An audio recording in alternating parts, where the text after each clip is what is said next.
good morning and welcome to Sewing Quarter. It's lovely to have you here with us this morning on this lovely Friday and what we are calling Pretty and Practical. So we've got some lovely practical storage solutions for you today. I'm joined by the lovely Jenniffer Taylor and we're going to be working through a pattern and looking at making a lovely storage caddy for your workroom. And we've also got some great Kaffe Fassett fabrics. But coming up on today's show, I'll talk you through the different hours. So in this hour, we are Sew and Use, that's myself and Jenniffer Taylor. Then at 9 o'clock, Natasha and Portia are on and they are doing a cushion kit.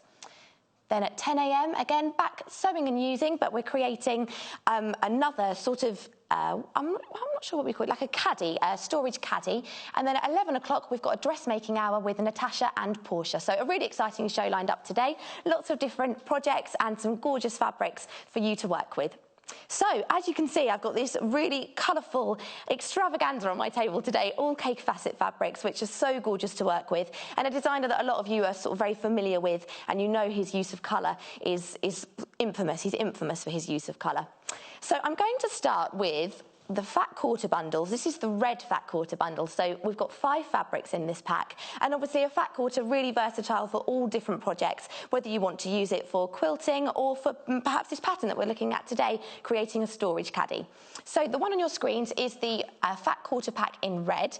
These are the 5 fabrics that you've got in there. A really bright and colourful selection. So looking here, we've got a whole range of different polka dots and circles, like a cut crystal with all those layers of colour there. A very sort of red and orange theme.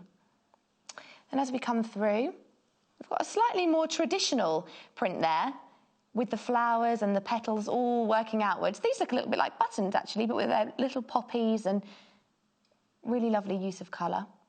Then as we move through, a slightly more, maybe a more modest pattern there. So more subtle, but this has got a tiny, I'm not sure if you can see, but it's actually lots of little like pinprick dots on the fabric, like a dark red dot. And then the next one, I'm going to open this one out. So this has got a really beautiful sort of Hawaiian flower on there, a tropical feel through all of these fabrics in this collection. So you've got your oranges and reds and pinks, and on a burgundy background there. So you can see all the patterns. But again, you've got those splashes of green, the pop of the lighter colours that tie in really beautifully with the other fabrics in this particular bundle. Really nice. There's sort of hibiscus tropical flowers. Really gorgeous. And the last one in this one, let's just fold that back up, is another sort of cut crystal, how I would describe this, with all your different layers of colour. So you've got there all your different sort of stripes, a bit like a wood grain, but a colourful version. So you get 5 fat quarters in that pack, £21.95, BYRW76. And then the next one, let's have a look. So many patterns, so many lovely different designs, but they've all got that running sort of theme of bright colour and tropical elements. So 6 different Kaffe Fassett packs today, 5 are fat quarters, and we've also got a charm pack. So I'll move on to the green one now. This one has got quite a spring sort of feel to it, really bright and vivid. Got some more lime greens coming through in this one.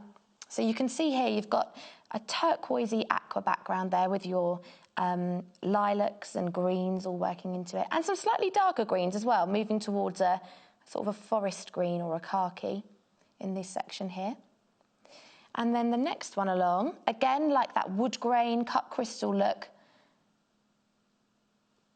with all your different blues and greens. That's sort of got a bit of a water, an underwater feel, that's this sort of theme. Then the next one along, I might open this one up actually, I really like this one. Let's have a look. This one. So your fat quarter, these are all 100% cotton, they're really soft, really lovely to work with. They're, the fabric is really gorgeous and really soft to touch. If I show you this pattern here. So if you wanted to fussy cut anything from here, there are all different sort of motifs and areas where you could just take something from the print or to use the whole thing itself.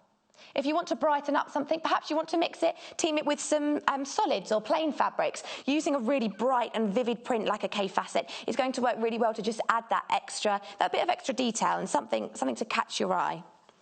It's a good way of making your projects unique and eye-catching. So you've got another one in this bundle with your greens and blues and purples again. Another floral. Nice large floral prints.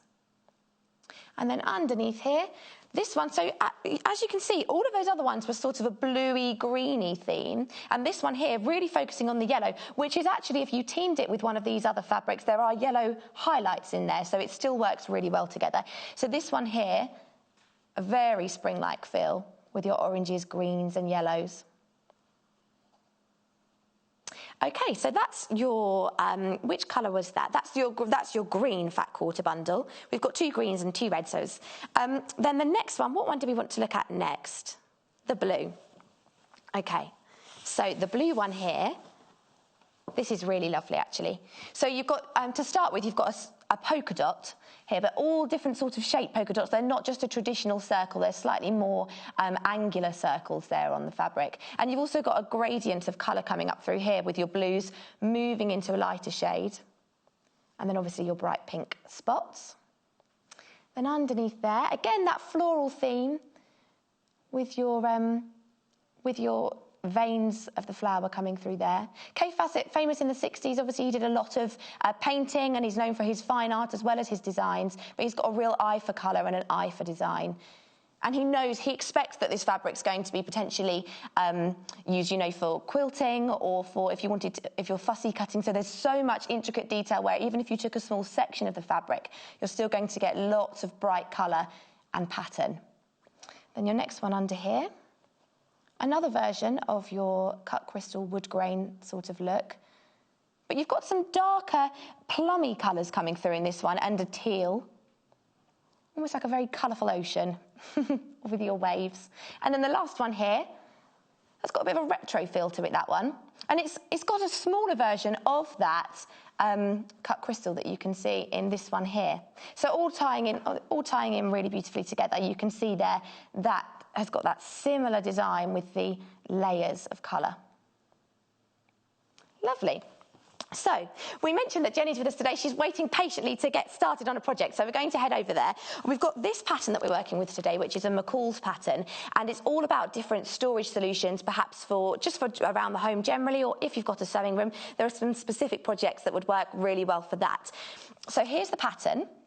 And you can make all different things from this. So there's a couple of different wall hangings in different sizes. So great for storing if you've got different buttons and maybe ribbons and notions. Then you've also got a message board, some paper file holders.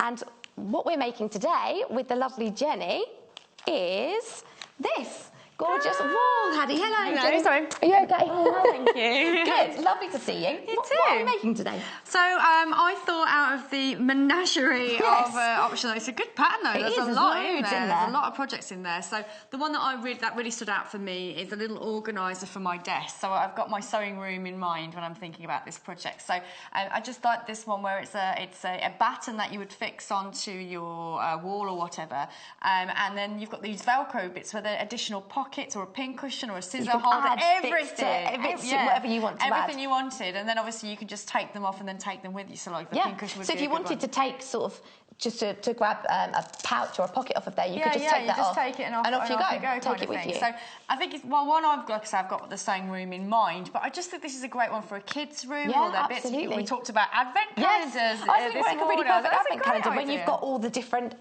pouches. There's nothing to stop you making multiple rows of these with maybe slightly smaller little pouches if you were putting a chocolate in there or whatever you wanted to do. Some people don't do advent calendars with chocolate, and you could create different. Well, I'm not a huge chocolate fan, so no. If I'm going to eat it, it needs to be like really, really dark, and then even then, it's just like one little bit. That's enough. I need your willpower. Yeah.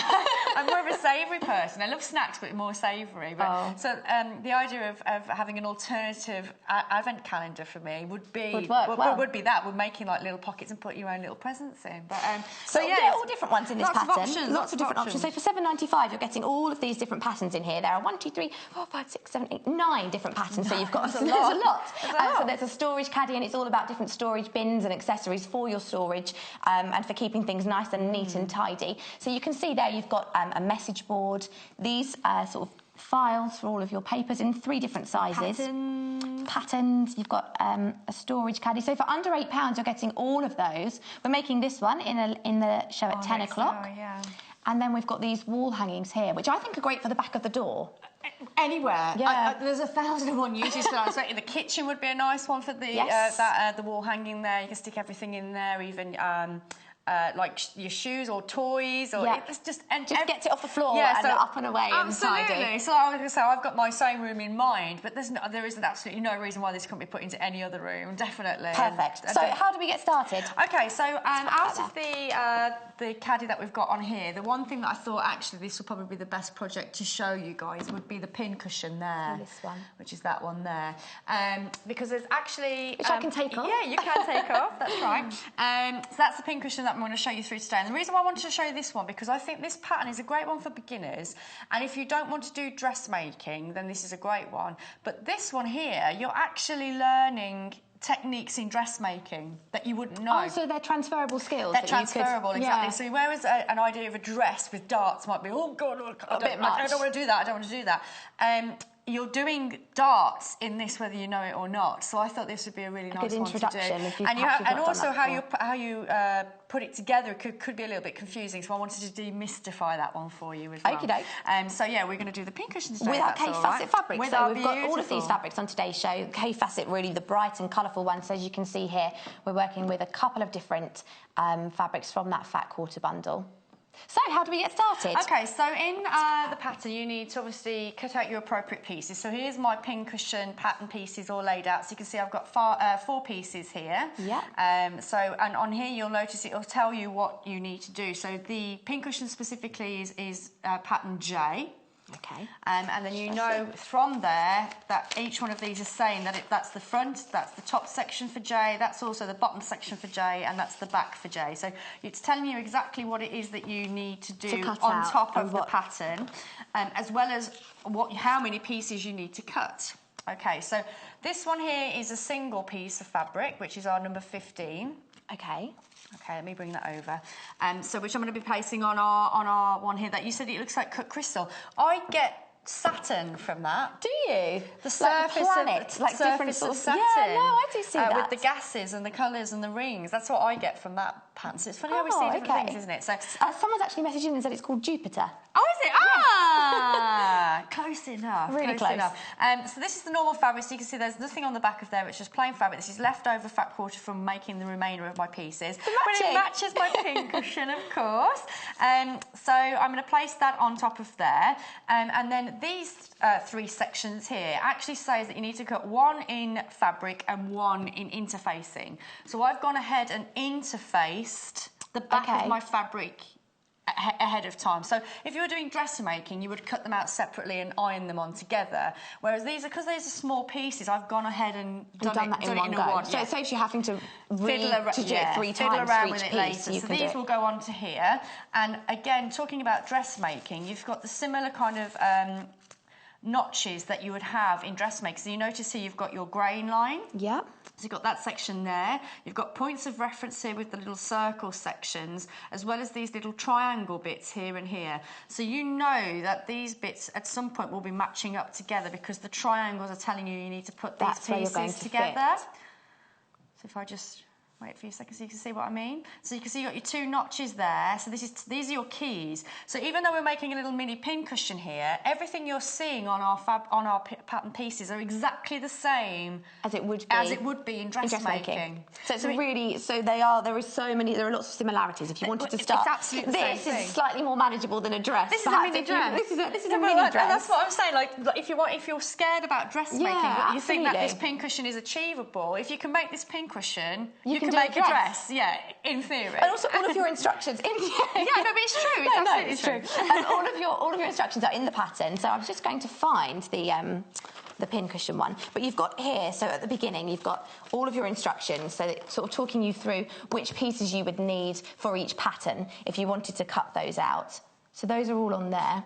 You can see here, so these are all the different projects you could make. You would just find the corresponding letter and then find that on the pattern itself. Then you've got, I did see it earlier, the actual specific pincushion one. Where is it? Here it is. There it is, yeah. Here we go. So this is the pincushion instructions here. So talking you through in a step-by-step guide how you go through all of that Jenny's about to do. I think the most difficult decision is probably just which fabric. One to make. Which one to make and which fabric to make it in. It's a good job you've got us a nice menagerie and array of colours absolutely. today. We've got a whole spectrum of... So I've pinned my pieces on, so I'm ready to go. So now, obviously now I'm ready to cut these out. So you don't want to be cut... These patterns include a seam allowance. So again, this is something that you'd be familiar with dressmaking. But you can also see that there's actually stitch lines on there as well. Ah, is that what these... So these sections here is basically telling you where you would need to stitch, which is great. So once I've cut out my pincushion... So we don't need to add anything. You said the seam allowance is all built into that. All built in, so you just need to follow the line, basically. Okay. Once we've done that. So these are the Fiskars scissors that Jenny's actually using. The great thing about these, you can see that you can get them under the fabric without it lifting, so it's staying flat on the surface of the table because of the angle of the blade. It's a sort of a spring-loaded scissor. They are really comfortable to use. You always use these ones, Yeah, no, they are so comfortable to use. I mean, like I say, because I use scissors quite a lot, you don't realise how tired your hands get. Yeah. And because of the spring action, it's cutting out half the movement. You're only doing a half, and then it does the... Yeah, because normally you have to open and close, whereas these are already in an open position, so all I'm actually doing is that. The down. And then the scissors do the rest. And exactly what you said, the blade stays on the mat or the table or however you're cutting, and it's the top blade that meets the bottom.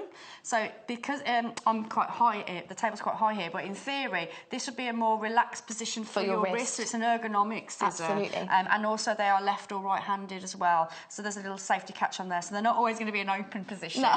And so you have got your little catch there, so they will stay closed. So particularly, as we were saying, if you were doing dressmaking and you'd laid out a whole massive pattern, you don't really want to have to lift all of that off your workbench or your table. It's great to be able to keep that flat.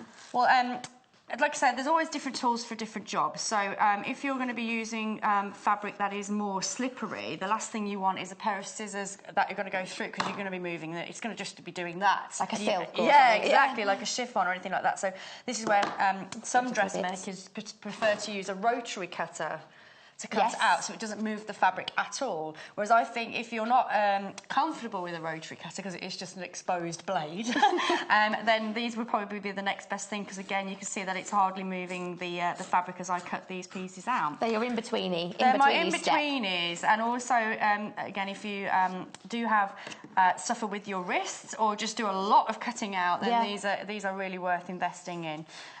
So I'm going to stop cutting out for a second. I'm just going to focus on piece because these are just squares, so that's fine. Okay. But it's this bit here that I really wanted to focus on the most. So you can see that we've got little circles in our corners of our pincushion. So you can see those sections there. I need to make marks with those, so when I come to sew them together, I know where we can see where we're matching up. So whether you know this or not, these areas are actually darts.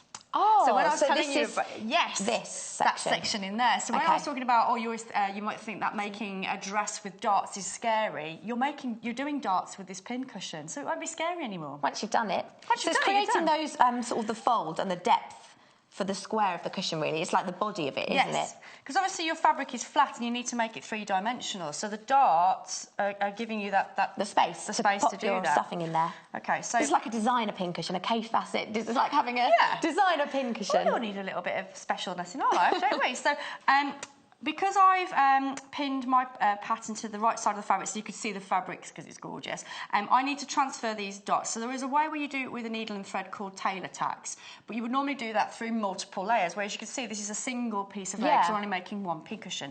So I've popped my pin through the whole of the fabric, so when I turn it over, I can see where they are. So if I just take out the ones that are keeping my pattern on, because that's confusing things for us. So it's these main ones that are sort of sticking up. So there's 4 pins facing me on the opposite side now.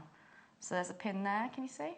There's the pin there, another one there, and another one there. So this is where I take my, you could do Taylor's chalk, but in this case it's a water erasable pen. I'm just going to make a notch where the pin... So just as close as you can to where that pin's put through the fabric. Yeah, so you're pretty much drawing on the pin.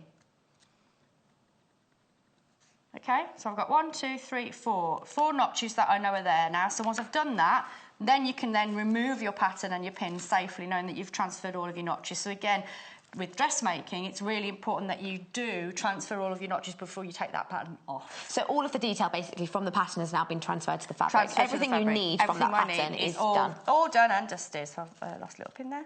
So that one's ready to come off now. I keep thinking you're just popping pins. I forget that you've got a pin cushion. There's a pin She's got a pin cushion on her wrist. I am a human pin cushion. Okay, so that one's done. So now I'm just going to go ahead and cut out the remaining pieces. So while you're cutting those out, I might just have a look. We've got some other Kaffe Fassett fabrics, so I'll head over to the other side and show you those just while Jenny's cutting, and then we'll come back and start assembly. Cool, all right, well, I'll see you in a minute. Okay, so we've actually got a charm pack in the Kaffe Fassett fabric today, as well as the Fat Quarters. So perhaps if you like the look of some of the fabrics, but you're thinking maybe for a quilting project that you've got in mind, then these would be perfect. So I'll show you. This is a great way to have access to all of those different patterns in the collection. So you get 30 pieces in this charm pack, all different designs, all different colours, but with that running theme of a sort of reds and pinks theme in this particular charm pack. So I'll show you some of these different ones here. Perfect for quilting. So again, you've got all of your hibiscus flowers. A great way to have access to that Kaffe Fassett fabric. $16.95 for all 30 of those. So you've got a polka dot there. All of your colours working really well. So 56p per piece if you were working that out. All of your petals, all the cutting's done for you. Obviously, the pinking shears have been used all around the edges, so they're not going to fray. Again, you've got your lovely flowers there. You've got some more lilac-y themes coming through, even splashes of gold and some autumnal colours there. Really bold and vivid colours as we're working through. So you've got that running theme of the tropical flowers, but also, if I just move forward a little bit, then we get back to these polka dots with slightly rougher edges and your cut crystals, or planets, as we were just discussing. Gorgeous reds and burgundies there, slightly deeper colours. I think these have a real richness to them. Again, these are 100% cotton, so they're really soft to work with, but the actual colours and designs are so rich. Moving through here again. Quite a retro feel to some of these. So 30 pieces in these, and again, as you choose to pair them with different fabrics, they bring out different colours and accent different colours. Oh, that one's nice. So you've got some more greens and oranges. I haven't seen that one. Really lovely. So they all just are complementing each other. So you can see how those colours there, you've got your orange coming through in the next one, your pink and your yellow coming through. So they just work beautifully together. And the hard work's done for you, rather than having to sort of go to a shop and match up colours and take different swatches and try and figure out what works. Perhaps maybe you don't have an eye for colour, or you don't have the time to do that. By getting a bundle like this, the work's done for you. Maybe you've never had any Kaffe Fassett fabric and this is the first time you've had any, and this is just a great way to get started and for a little taster. Oh, this one's nice, a sky blue there. Here's our Jupiter, as we were working with, on our message, on our caddy for the wall. All coming through there, your tropical flowers, really gorgeous. So the graphics on the screen there for that one. That's your charm pack, Kaffe Fassett charm pack, $16.95. And then your next one, I will just show you this actually. So this was some of the, this was a project that had been made with some of the Kaffe Fassett. So you could use these perhaps as a placemat at a dinner table, or you could even pop an eyelet in the top and hang them to almost an arty display. So these, you can see there beautifully. This is where you can start to see how those fabrics just work really well together. A bit of inspiration for what you could do with the fabrics. And again, this one here, all of those colours just working really well. Gorgeous. So I'll show you the fabrics that are actually in that one. We've not looked at that yet. So this is a Fat Quarter bundle. looking more at your, you've got some really bright oranges and also some purples and brighter greens in this one. This has got a really tropical feel, more than it's less about those cut crystals and more about the flowers. So you've got this top one here, which is really bright oranges and pinks. I like that one a lot. That's really gorgeous. Then your next one here. So this is the Kaffe Fassett Collective Classic Fat Quarter Pack in red. And you've got, this is pack 3, so there are a couple of red packs just to be sure which one it is. So again, you've got here your gradients of purple working from a dark sort of plummy colours, moving all the way up through a crushed sort of damsony colour into a lilac and then into a green. And colours that you might not necessarily have put together yourself, but that just work. Those colours just blend really beautifully. Moving through here into a bit of a geometric stripe. These would wake you up in the morning, these bright fabrics. At 8 o'clock in the morning, these get you excited. And again, they're your tropical flower. I'll just open this one so you can see it. This is really lovely. Quite a Hawaiian feel to this. I feel like we should be doing a bit of hula hula. So there's a fat quarter here. They're laughing at me in my ear, the hula hula. Here's the Hawaiian fabric with gorgeous blue, pink and yellow fabrics. Really lovely. So it's £21.95 for that fat quarter pack. Again, 5 in there, and great for all of your projects, and particularly these sewing room storage accessories that we've got. We've got one more. So many fabrics. I don't know how you choose which one. Let's have a look. So this one now looking much more, we've got some deep and regal blues here, royal blues, and also some emerald greens. So you can see here we've got some aqua and green coming through in the flowers at the bottom. All of this texture, by just combining those different shades of blue there, creating texture and depth to the fabric. And as we go through, oh, that's a pretty one. Really nice. All of your petals of your flower there, combined with a polka dot. You could fussy cut these as well if you just wanted to maybe applique a flower. Really fashionable at the moment, very on trend. Lots of flowers on different garments in the shops at the moment. Then again, you've got your zigzags with all your colours that are matching through the theme of the bundle. Another flower here, more of a greeny, limey feel if I turn that over, but you've also got some purple in that same fabric. And then you've got your little pin dots there with an oval shape. I said yesterday this was a little bit like an Easter egg, if you wanted to sneak that into a springy Easter pattern that you might be working on. So all your different fat quarter bundles there, 5 different fat quarters, 1 charm pack. Maybe if you want a taste of the charm pack's a great way to just have an insight into Kaffe Fassett. We're working with the fat quarters now, so I'm going to head over to Jenny. So the one on your screen is the green fat quarter pack, and there's 5 different designs in there, AVRW71. So, back to Jenny. Cool. All right then. So I've cut out all my pieces, and I've gone ahead and pressed in what are going to be my darts. Okay. Okay. So I've just brought the 2 edges together. So you know it looked like a sort of plus sign, didn't it? So if I bring the pattern in, just to recap on which piece I'm doing. It's a bit of maths in the morning. It's this piece that I'm working with now. So it's about bringing those corners together. Okay, and I've just gone ahead and then made a crease. I've done that on all of the corners. And what we're going to be doing... yeah? I was just going to ask, did you fold that... So which way... You just literally folded that across like that? Yeah, so if you were doing that, so if you fold it across like this way... Yep. Like to that, line up your... So you can see that I've got a crease area here, as well as a crease area on the opposite side, and then you would repeat that again on the alternate side... So almost quartering that centre section. Quartering it. Yeah, in the okay, centre. So you're bringing these 2 sections together. And then I've gone ahead and just sewn 1 section in. So you can see that I've gone in from the mark that we made and gone all the way down to the 1.5 seam allowance, which is in the pattern. So I'm sewing in that dart. So if I just bring that round, you can see there's the dart there.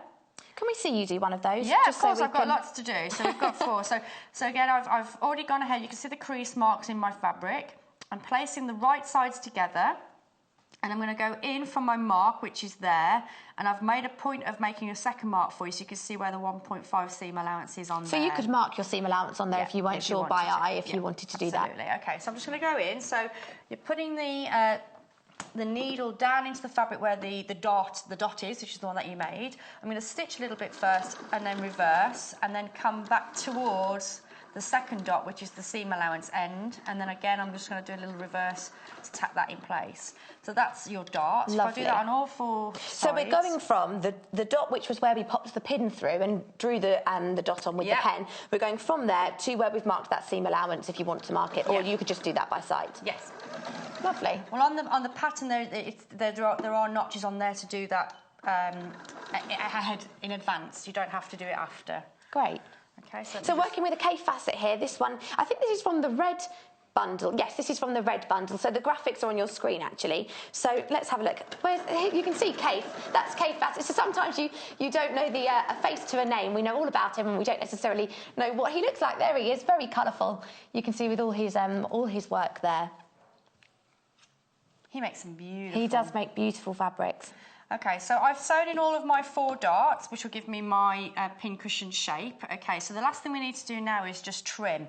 So if I was to try and press these open, I need to make a slit in to do that. So if I take one that hasn't got a cut, you're not going to be able to open it out. You need to open your seam allowance because you see that's stopping me. Yes. So you need to cut into that diagonal shape there. So try and get as close as you can to your stitch mark.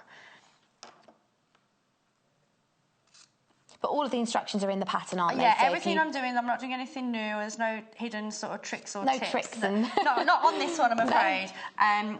So I am following the patterns as per the instructions. So once you've made your snip in there, you're able to open out your seam more easily and then press, so finger press. You can go in with an iron if you want, but for such a small piece, you just need to press it open with your fingers.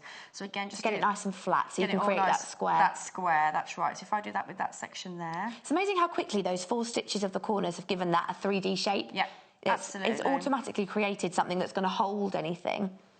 3-dimensional shape. So it's engineering, isn't it, really? But with fabric, that's what you're doing. You're creating something. I like that. Fabric engineering. It is. No, it absolutely is. You're making something that is flat into a 3-dimensional shape. So there we go. There's our pincushion. That's the pattern on your screens there. So there are 9 different projects in that pattern for £7.95. So under £8, you've got lots of different things in there. Maybe a project to get cracking with for a beginner, or different ones depending, on your skill level. There's something in there for everyone, and you can always add as well different things. That's the great thing. You can customise if you want to embellish something further, or choose a fabric that works. Choose a fabric that works for you. Okay, so here's my pincushion section. Just see what it looks like in the finish, like that. Ta-da! It's cute, isn't it? Super cute. Super handy. In your Kaffe Fassett. Okie doke. Okay, so now out of the 3 pieces that we cut in the alternate, you didn't have to do it in different fabric, but I like to mix and match a little bit. So out of the 3 pieces here, it's this square one that I'm going to be working with next. Okay, so I'm going to bring that over here. So I've turned my pincushion the right way.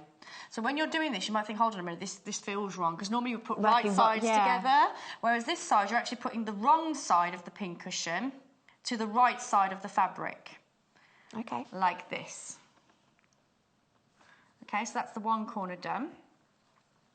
So is that a seam allowance built in again to that square that you've cut? Up until my stitch mark, which is there on the dart, that would be the seam allowance, yeah? Okay, so now I'm twisting that around, and again, this is why it's important to sort of do that little finger press with your seam allowances. You can see that it's left us a square. So we're creating little corners. So that's creating, again, another dart, if you like, because it's opening out and allowing the point of my pincushion to come away from that red fabric.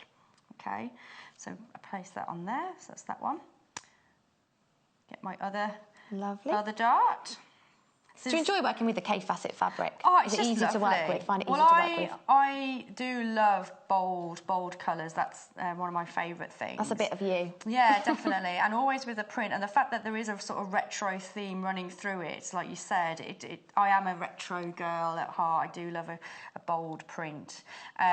So yeah, these are my favourite types of fabric. Nice and bright and bold. You're not going to miss it. Oh, no. I don't want you to miss me. No, don't miss me. Don't miss me. So this is the Kaffe Fassett in red, which is the one on your screens at the moment. BYRW76. Really bold and striking colours in that pack. So you get 5 fat quarters, and that's £21.95. How many fat quarters did you use for this particular project? So to make the caddy that you have on there, I used a pack of Fat Quarters. However, I have got oodles left over to the point where I'm still making my little Bits and caddies, pieces. little further caddies. So you get lots for what you... And I think even then I've still got 2 Fat Quarters, whole Fat Quarters left over. And it's only because, like you've just said, you've chosen to mix and match. Mixed and matched and mixed and matched and mixed and matched. So now you've got your pincushion pinned in place to your square of fabric. You need to sew around the circumference of that square, but you need to leave a gap so you can fill your pincushion later. Okay, so this is where it does get tricky. This is why I thought it'd be a good one to do to demonstrate today. So I'm going to start here. So I'm going to stuff in from the side of the pincushion. Okay, right. I know that's the top because I've got my little notch at the top of my fabric there. Let me just turn that around. Can you see that notch where you can see the red just poking through in that V? Just in here, wasn't it? Yeah, just there, yeah. So that's the notch. So I know that's that's the top section of the pincushion. So I don't want to leave a gap here at all. So I'm going to go in from the side instead. Okay. Okay. And that's where you're going to just pop all the stuffing in. Pop all the stuffing in. So I'm going to go into the machine. Again, it's a 1.5 seam allowance. So I'm just going to come down a little bit. So I'm going to make sure I do a little reverse stitch here. So when I am stuffing it, I'm not losing my stitches at the same time. I'm just going to move my pin out of the way. Okay, so I'm going to sew towards where the fabric separates where that dart is. So I'm going to turn my needle so it goes down into the fabric. I'm going to lift my foot and rotate round. So this is where you need to be careful. So you make sure you're moving your fabric out of the way because we don't want any unnecessary pleats in that Extra area. pleats. You just want those 4 corners. You just want those 4 corners coming, like protruding from the main fabric. So if you don't move your fabric out of the way, then you're likely to sew it down, and we don't want to do that. So we are literally going to be sewing towards the other corner. We're going right down towards those 4 squares we created in the corners. Yes, definitely with that dart. So again, I'm just taking it really slow. So one more turn of a manual crank there with the machine. So again, I'm taking, this is the dart here that I'm holding here. So I'm moving that out of the way as I rotate round. And again, removing my pin because I don't like to sew over them. You can see that boxy shape, how that's starting to really emphasise it. So I'm going to move it out of the way while I'm here. So again, I'm sewing towards that corner, rotate the needle down into the fabric, lift it up. So I've got one more length to do before I then come back to the area that I want to leave the hole. Remember we talked about leaving the hole for yes, that's not going to be on the top, it's going to be at the side. We don't want that. So I'm just going to sew that down there. Lovely. And crank one more. So this is the section where I'm going to leave the gap, so I'm not going to sew all the way down. How much space would you leave? Just enough to sort of... As long as you can get your fingers in and out. But I wouldn't leave... so I've sewn, let's say, by eye, about 1 centimetre in from the corner point. Yeah. You don't want to sew 1 or 2 stitches. I don't think that would be enough. Well, it's not really worth doing. Yeah, exactly. So I think that would be too weaker of an area. So give it a good centimetre. I mean, obviously it depends on what you're doing. Whereas this project, I would say centimetre is enough. So you've got enough for 2, if not 3 fingers to get in and out of there. Okay, so that is in essence our pincushion. Lovely. Okay, so the next thing we need to do is create the sort of tab area on the front. This part here? Yes, that's right. So the next thing I need to do, so if I move my darts out of the way again, so you can see the arrow there. So the reason why I didn't leave the gap there is because I need to be attaching the red section. So there's our dart. We talked about that earlier. Yeah, there's our dart.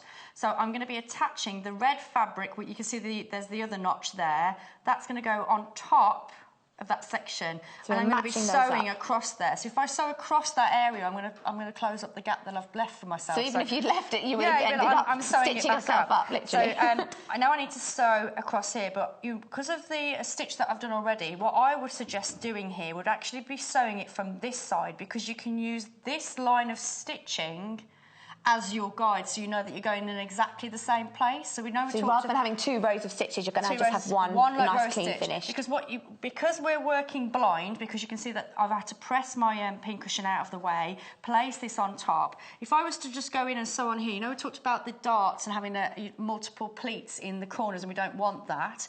Whereas if I sew this side, I know that I'm not going to get that. You're only going to have one finished line. Exactly. Yeah, so I'm going to hold that there. Again, just triple check that everything is out the way, and it is. And I'm going to go in and sew along that line. Okay. Lovely. Okay. So while you're sewing, we know that we've got all of the instructions for this are in the pattern, and not just for this project, but a whole load of other things. We're making another one at 10 o'clock, another storage option, but there are files for your papers in 3 different sizes. There are wall hangings. There are storage caddies. There's this one here that Jenny's making at the moment in the Kaffe Fassett fabric. So as you can see in this project as well, we're also using Velcro, which we've never had Velcro on the show before. Ooh. I know, this is a first. This is a first. So we've got some Velcro here today, which is a stick-on Velcro. So rather than having to use any glue or anything like that, it's got a self-adhesive strip on it, so you can just attach it really easily. That's on your screens there. So you're getting 60 centimetres.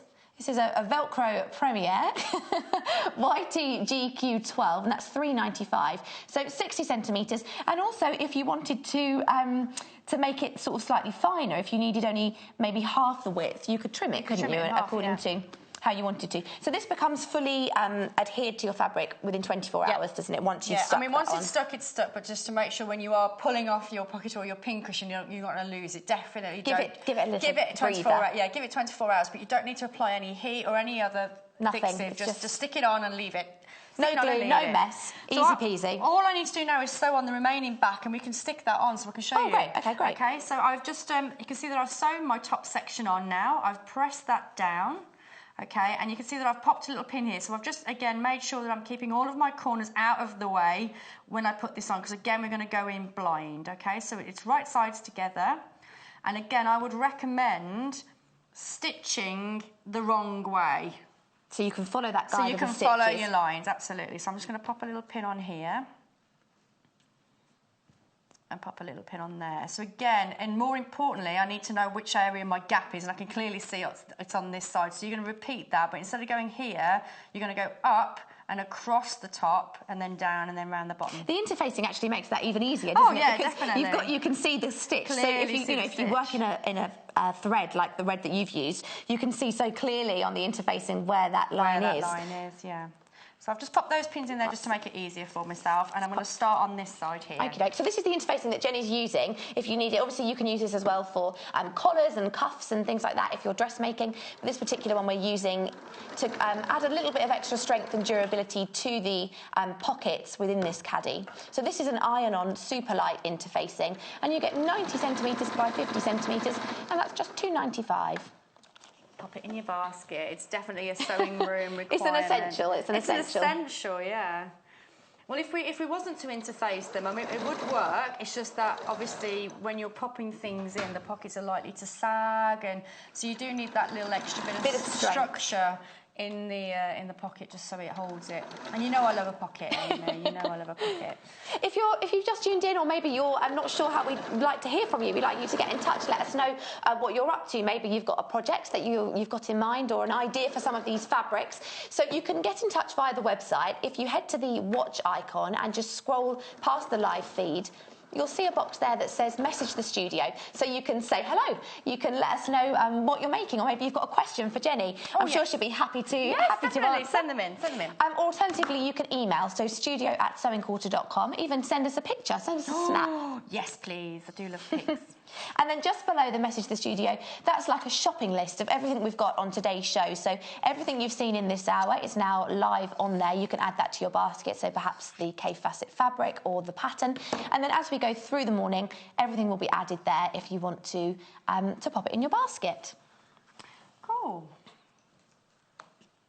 Right then, so I've just fumbled to take my pin out of my where I was keeping my pin cushion down, because when I turn it out, I don't want to stab myself. No. And I've also just quickly trimmed the corners to give me nice sharp corners in the edges. I won't worry too much about the outer sides, because that's going to be all on the flat square area. So it doesn't have to be sort of any accurate. No, it can just be a quick sort of trim. Well, for me, the most important thing is that you are making these areas. You're clearing the corners. These areas, the straight lines, don't worry about it, especially this side, because you want something to sew onto, so don't clip too close. If you wanted to be a perfectionist, then you could, again, sort of trim the straighter sides as well if you wanted to. But you don't. So while I'm here, I'll do it But otherwise, in this project, I wouldn't necessarily worry about it. But what I would do, if you are going to trim, make sure you leave that section there, because it's just a lot easier trying to sew that than trying to sew that. You've got a little bit more space you want to something work to hold with. on Yeah. to. So now you've got 3 layers here. So this is where we need to be a little bit careful. So if we go in here, you're actually going to be turning your pincushion inside out. So we don't want to go into that section. You can see the red here, and that's the wrong side of the one that was it Jupiter we called it? Yes. Jupiter, yep. So we don't want to go into this section here, but if we go here, there's 2 right sides together. That's the section that you want to be going in and out of. Okay, so I'm just going to turn that inside out. And again, because we've done our little backward stitches, our locking stitches, then we know it, because you can see it's quite small. It can take a little bit of you can be a bit brute more force. Brute force. With your pincushion. Punch it through. I believe behind you is a prodding tool. We're going to need that. So if I just quickly do that. Do you know what's lovely about this pattern as well? Perhaps if you've got half an hour, or if you've got 20 minutes, you could just make it. It's quite satisfying to do something start to finish. If you just wanted to make the pincushion in one session when you sit down, then you could make the scissor holder in another. If you've got quick 20 minutes, or you can squeeze it in, or a pocket, and then all of a sudden you can assemble that into one big project. You don't necessarily have to tackle it in one go. Not at all. So all we need to do now is stuff the pincushion. So I have got some stuffing over there, but what I wanted to show you more importantly, because I'm sure we know how to stuff a pincushion, but it's about attaching your Velcro, and it is really, normally you'd have to sew them on, and it's very difficult because it's quite thick Velcro, isn't it? It's hard to get through. If I get my Velcro out, so you've got sort of the male and female parts of the Velcro. So this one's scratchy. You can hear that. Yeah. Whereas this side is that soft. male? That's the male. And this one's soft and lovely. So this is the soft and lovely side. Okay. So if I remember rightly, let me just have a feel. Yeah, so on the back of my board is the male one, so I won't need that section, because you can't put 2 males together. They won't grab. So it's the softer section that I'm looking for. But when you're trying to sew either side of these on with the sewing machine, you're going to be fighting with the hook or the loop on the tape, because it'll be doing that under the machine. So it's really difficult, quite hard to get sew into on, place, especially with a machine. So what's great about this one is that it's sticky, and it's just as secure. Quick. That's so quick. Exactly. Just makes it takes the fuss out of it all. So I'm just going to quickly measure what we need. Great for even dressmaking or any of those sort of projects, or even if you just want to make something a bit more secure. Maybe you've made a bag and you think, oh, actually, I need a fastening on that. Or Velcro is just so straightforward, isn't it? Particularly with children, if you're making definitely. And obviously, if you've got a fancy dress party and you want to go as full Monty, then of course you need Velcro. Of course you need it. Of course you do. Of course you need it. So you can see that I've removed. I've had to really pull my finger off it then. And then that's it. Once you've removed the paper packing. That's it. You're done. It's stuck. So this now I could stick onto here. Yeah, go for it. Let's remove Let's see how. Remove the pouch. Remove the pins. Here we go. Lovely. So you can see once that's stuffed as well. I have got some stuff in here if we've got time. Really to stuff gorgeous. It, that's it. So in the pattern, you've got all of your instructions. So it's talking through all the different pattern pieces that you'd have. You've obviously got your list there with what you can make, all of your different project options. So you get 9 different things in there: message board, an organizer, storage bins and storage caddies. And so for $7.95, that's really good value for the 9 different project projects. Numbers, you get lots of different things to tackle. So we're stuffing now. We're stuffing now. So very similar to making sure you're stuffing pulling it out in the right area. It's the same with this one. So you remember I said about the 2 right sides are visible. You don't want to be stuffing in the 2 right sides. So it's actually the side where it was one side was the right side and one side was the wrong side, which was the Jupiter. Do you remember? Yes, I do. So if you can see both vivid colours together, that's not the one. No, that's not the one. It's the other one that you need. So again, I'm just popping all of that in. It's amazing how much stuffing you can fit, I always think, into a pincushion. It takes quite a lot. Especially this stuffing, it's super fine and soft. This would be great for not only pincushions, but for toys as well. Yeah. This one's really nice stuffing. Actually. Oh, we had a gorgeous monkey on yesterday. Matilda monkey. He was swinging around. Really? Oh, lovely. So we can still go in. We're still going. Bit more. Bit more. And then obviously all your other little pockets. How did you make this section here? The main part. Believe it or not, that's a little leftover she shed. Oh, right really? There. That's a little. So for those of you that might not know, but I've been making my own sewing studio, and it's a log cabin at the bottom of the garden. So we built it ourselves. It was like a Lego basically. It was so easy to come together. Yeah, literally, you just slot it all together. And that was just a little bit left over. Oh, so you got a project out of this. No, never throw wood away. No, never throw anything away. So you just need a bit of wood, really. A bit of wood, a bit of doweling, anything. Yeah. You could even do it with fabric. It doesn't have to be wood. So in theory, if you have a dedicated space or whatever, then you could just, in theory, just attach that to the wall. You don't need it to be on a hanging part necessarily. No, you don't need to cover your wood with lovely Kaffe Fassett fabric. But this I think would work it looks as well. good You could hang that inside a cupboard. You know, if you could have it on the inside of the door, couldn't you? All different. That's a really cool idea, actually. Brighten up your cupboard. Maybe not stuff that so much. Got overzealous with the stuffing. Okay, so all I need to do now is with the, you see what I mean about the seam allowance? It's worth having that extra bit to play on with. There so you're able to manipulate it better. So you're going to tuck that in. And then what we're going to do is ladder stitch those two areas together. What's the difference with the ladder stitch? What's that? So that's because we're going through more... No, so a ladder stitch, it's purely about whether it's visible or not. So you could whip stitch this or slip stitch it where it's a small little dainty stitches bringing those two together. So if you think about a scar, when you got the stitches in, you can clearly see how it's been stitched together. Yeah. Whereas a ladder stitch, when you've sewn it, in theory you shouldn't see it. Ah, so we're going to make it disappear. It should look like that section there. It will just disappear. So it'll look like the rest of the seam. So it's the easiest way to make it blend into the rest of it. Yeah. Okay. So even if you were using an appropriate thread, then if you were using something like a whip stitch or a slip stitch, then it would blend in, but the stitches will still be there. Whereas with a ladder stitch, in theory, you could go with a completely different colour. And you wouldn't even see it. And you wouldn't see it because it's all hidden in. Once you pull it tight, it's all hidden away. We've got more information, actually, on a ladder stitch. They'll show that just in a little break, so you can see if you're not sure, like I wasn't sure. You can but once get your question answered. No, but this is all, like I say, for me, as long as, at this stage, especially if you're a beginner, as long as you've stitched that, however you've done it, I don't mind because you've made a You've done it. So now we're ready to go. It's good. It's good to go. Lovely. Oh, thank you so much. That's lovely. I'm going to just have a quick look at the fabric. Yeah, that's But we're back. What are we making in the next hour? So, again, there's so much to choose from there, so it was a difficult decision, but the circular pull string caddy is really cute, really nice. So we're going to be with lots of little pockets in there, Again, lots of little pockets. Lots of pockets and a pin cushion. Holds everything in. It's a perfect one, especially if you do workshops, so definitely tune in for that. Gorgeous. So we're back at 10 o'clock, but I'm just going to recap those Kaffe Fassett fabrics, the ones you can see here. Thank you very much, Jenny. I'll see you in just a second. So I'll head over here. So let's have a look. We'll start with the charm pack. So this has actually been really popular in this hour. So we're not surprised. Obviously, Kaffe Fassett is a really great way of having a taster of all those different fabrics. You've got 30 different squares within this. So you have little 5-inch pre-cut squares.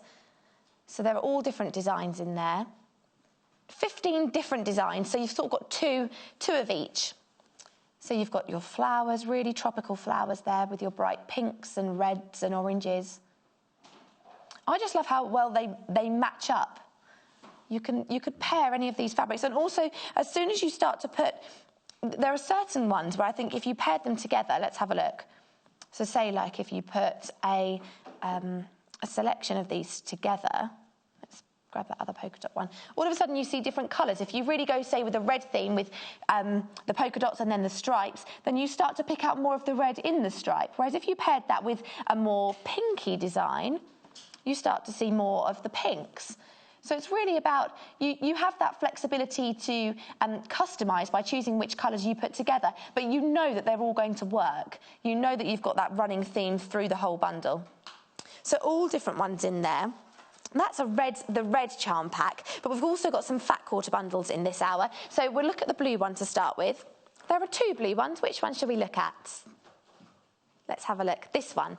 Okay, so you can see that one on your screen there. Really bright. I almost think some of those brighter colours, the lines through it, like the veins of the flower, are a bit UV, like a bit glow in the dark. So you've got your pink polka dots here with the gradient of the blue working all the way up. Actually, if I hold that up, you can see that whole stretch. You've got almost a rainbow of purples to blues working all the way through there. Then your next one, let's open this one up. A lovely tropical flower. Hawaiian hibiscus flower, that's what I think I would call this one. But also you've got some more angular petals. It's not just sort of round scalloped petals there. You've got some more angles in some of these more triangular petals. And all your blues, your dark teals and royal blues, and then some sky blues in there too. Then you've also got some more purpley based fabrics. So you've got a purple background here on this one, with again those bright greens coming through, which are picked out in all of the fabrics. You can see in the Jupiter one there. So if you've just joined us this morning and you're wondering, what's all this colour? This is Kaffe Fassett. We've had lots of beautiful fat quarter bundles and charm packs. And we've also had a pattern. So you can always watch back. The pattern's there on the screen. $7.95, and you get 9 different projects in that pattern. So lots of different things to keep you occupied and keep you busy. Maybe you've got some fabric in your stash, or you're looking for a project for this beautiful Kaffe Fassett. You've got lots of different things in there: a message board, an organizer, a storage bin, an accessory. So $7.95 for all of those patterns. And as Jenny just mentioned, we're also making a tie-up caddy. It's sort of got a ribbon through it with a pin cushion in the middle and lots of little pockets at the side to store all your buttons or notions and bits and pieces. Keep them all in one place. Or for jewellery, we also spoke that you could use it for that. So myself and Jenny are back in an hour. In the next hour, you've got the lovely Natasha and Portia, and they're making a cushion. I hope you enjoy. Follow us on Pinterest. Search for our Sewing Quarter page and follow us to discover sewing work we create and love.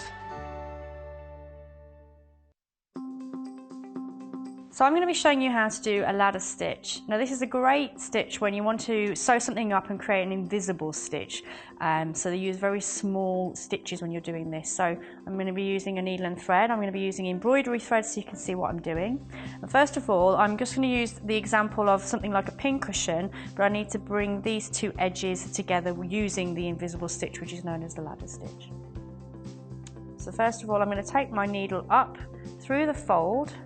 So I'm going to be concealing the knot in the thread. And then what I'm going to do is I'm going to take my needle in through the fold of the fabric and come out. So you can see that I'm on the actual fold there. So obviously there's the raw edges are inside my pin cushion. I'm going to take that through. Now I'm going to go to the opposite side and repeat that stitch. So I want to make sure that this is parallel. So I'm going to come in through that fold and come out. So again, I'm making these stitches really big so you can see what I'm doing. So you can see how I'm going across the whole of the fabric. So if I just keep doing a few stitches.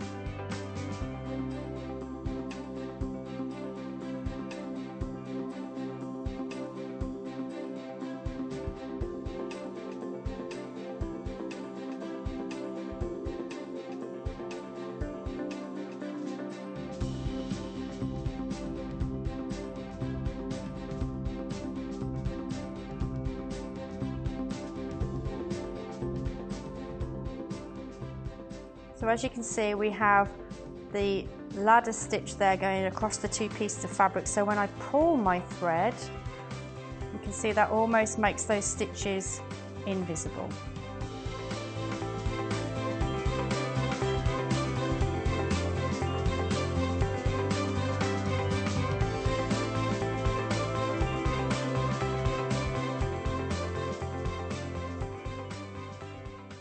Join us on Saturday the 8th of April when Mandy Shaw will be back to showcase her wonderful range of kits and projects. Mandy has pulled out all the stops to bring a brand new range of inspirational kits and her best-selling Stitch with Love book packed full of projects and guides.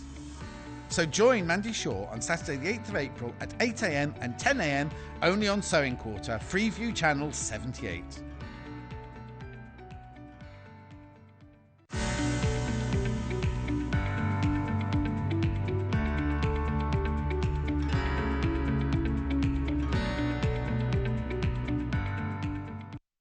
Hello Hello and welcome back to the Sewing Quarter. You have me, Natasha McCarthy. This hour I have a fabulous guest who we premiered yesterday. Can we premiere a guest? Yes, we premiered our guest yesterday. Portia is back today with a rolling theme from yesterday. So yesterday she showed us how we can make clothes and we can make usable items like bags by just cutting squares and rectangles. We're continuing that theme today. We're going to decorate the home. We're doing home decor. We're going to do some cushions for you. Let me show you the fabric bundles that we've got because they are gorgeous. Right, let's start off with this. I think as I look across my counter, the first thing that strikes me is just the dynamic colours that we've got going on together here. So what you're getting in these bundles is 1/2 metre, 1/2 metre, 1.5 meters of this one. Now, these are our Macawa Spectrum Solids, which you know you love, you've seen before, but this cheeky little number is from Alison Glass. Now, this is your tied. This is your tied design. Look at, let me just get this out so you can see the colours here. This is the bundle, absolutely gorgeous, and you get 1/2 metre of this fabulous fabric. It's got in it, it's got your birds, it's got your florals, it's got either leaves or feathers depending on what you wish them to be. It's one of those things that the more you look at it, the more design you see in there. It's got bees, it's got stars, it's got all sorts going on in there. Now, this is Alison Glass. For anybody that isn't aware of Alison Glass, she is a quilter, but she's also a fabric designer. She's got, I think, 19 fabric collections under her belt to date. She collaborates with other people with her pattern designs and things like that because she's a dressmaker as well. But this is just lovely and very typically Alison Glass. And just beautiful. So each of these designs that we have for you today, each of these bundles will have an Alison Glass aspect to it. So this is enough to make 3 cushions, possibly 4 at a push, we reckon, depending on obviously seam allowances and things like that that you use. So here we are, £17.95. I'm being told I blend with one of the fabrics and my top. You know, it's a happy accident. £17.95 for all of this. Hang on, this is 2.5 meters of fabric, isn't it, for £17.95? Yeah, happy days. UXGC30 is your code to get that. But we've got more. Look at these. Ooh, maybe. Love this. So I love the mixture of warm and cool shades in here. You've got the cool of the blue and that warmth in that beautiful. This is another one that I'm merging with, isn't it, with my top. So here we go. There's 2 contrasting blues, which by themselves complement each other so well. I think this is perfect for a home where maybe, you know, your husband doesn't want things too girly and chintzy. So you've got that warmth in your Alison Glass fabric, but you've also got those cooler shades. And I think this is just a perfect all-rounder. But look at this. So within this, you've got, this is one of those fabrics that from afar just looks like a lovely print. But when you actually get in, you start to see the circles. This is... Now the colour is raisin, but the actual fabric was it's inspired by nature and the sun. You've got the dots. It's as if you've looked at the sun, isn't it? And you get those sort of spots in front of your eyes. It's that sort of feel to it. But you've got bees. Well, you've got the birds and the bees in this one. Birds and the bees and stars. It's your nature, all through nature. Birds, bees, stars, sunshine. It's lovely. All encapsulated in a fabric. What a clever design. Very charming. We like it a lot. So yeah. Do you know what? I can't have a favourite. Am I allowed a favourite? This is my favourite. Look at this. Again, you've got those cool shades there in your blue. Love those. Really love those. But if you just use those in themselves, they're lovely together. But then look, ooh, kaboom. Look at this. This is a statement piece, isn't it? This is fab. Do you know, I see this in a teenager's bedroom, a boy's teenage bedroom. They can be tricky, can't they, to make things for? But this is just brilliant. This kind of is going to arrive in your room. Kapow! It's there. Look at that. And so in here you've got, this is like a house of cards in here. You've got your, I think it is. Now, yeah, you see, our director said it's a bit Alice in Wonderland-esque, but I'm like, no, you've got spades, you've got, it's like you've got playing cards in there, which is why I think it's perfect as well for boys as well as girls. Again, it's one of those fabrics that the more you look at it, the more detail, the more depth you see, the more interest there is. This is a fabric that really holds your interest. So the more you look, the more you see, and that's what I like. That tells me, oh no, there's a lock. But there's a lock in there as well. There's all sorts. Oh, it's a fabulous fabric. Secret fabric. Ooh, I love that. But then look how well it goes. When you, I remember, I think my first art class in secondary school was all about complementary colours and looking on your colour wheel, and the ones opposite were considered complementary colours. And for a reason, because look how well those go. Just beautiful. Now, £17.95 for 2.5 metres of fabric. Boom, yes, thank you very much. Now, £17.95 for all 3 of those. There are some of you out there that want something a little bit more exclusive and completely Alison Glass. Like when you start on the Alison Glass way, then you want everything Alison Glass, or you want everything absolutely designer. Now, we've only got a very, very limited amount of stock on this, but here's the thing. Instead of getting your plains, what you've got in here is texture through and through. So you've got your Alison Glass there. This here is a linen pattern. It's not actual linen, so it's really easy to work with. That is a print on there, but it's a linen effect. So you've got these other designer fabrics going with it. Look at this. You've also got that linear design there. So we've very, very limited stock on this, but do you know what? We offer you this because I know that some of you want, well, firstly, you want options, and secondly, you know, sometimes you just want that designer fabric all the way through. So it comes with a slightly higher price tag of £23.95, but these are all designer fabrics, and you can make at least 3, if not 4 cushions out of this. So still a great price point. GIGC 96 for that. Now, here's the cushion. This is what it looks like out of this. Ooh, yes, modern fabrics, modern design. Bit quirky. I love it.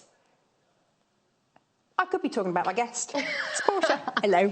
Hello. How are you? Good, yes.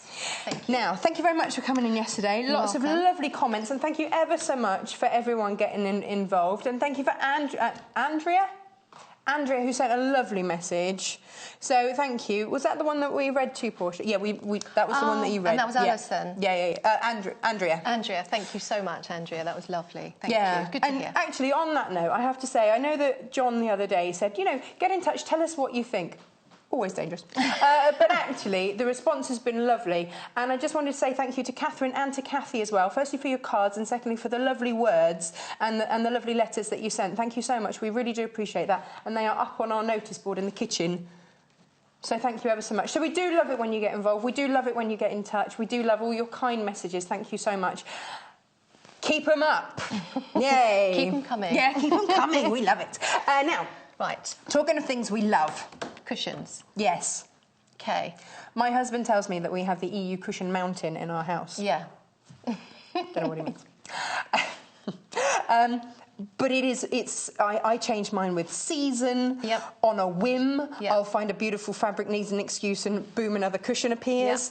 Yep. It happens. It's a fantastic way to update your room scheme. Yes. To be honest, it's quick, it's easy, and changing the cushions, just the cushions, can dramatically change the whole look of a room. It's an inexpensive way, isn't it, to update your decor without having to buy a new sofa or repaint everything. Yep. Happy days. Happy days. All happy days. Now, now producer Paul says that he has a plain sofa. Yeah. And then, so actually... So yeah, you keep your sort of backdrop neutral, don't you? And then you add your pops of colour and you can chop and change those. I'm going to be keeping an eye on where our cushions end up. Yeah. Yeah, now I know that. Yeah. And now this is fabulous. I think that this is very on trend, very low stock though of this. If you want this particular colourway, it's $23.95, GIGC96. Now it runs along the same theme as all of our bundles. You get a metre and a half of the backing fabric. You get a is that half a metre? Half a metre. Half a metre of all the others. You know when you just suddenly have that block? Yep, absolutely, all the time. So a lot of fabric coming your way. But what I love about this is how fresh and modern it is. Yeah, thank you. / quirky. That's the aim I was going for. That's the look, yeah. Does it have a pattern? No. Why? Of course not. I don't do patterns. Throw those out the window. Absolutely. Not having a pattern, why not? No, well, we're going along the themes of squares and rectangles and making things really simply. And sometimes I think it's just nice to just throw patterns and, you know, restrictions out of the window and just get creative, unleash your creativity. You said to me in the green room that there were two sides to Portia the sewist. Sorry. I do apologise. One side, very structured, very meticulous, zoning in on patterns, technique to the T.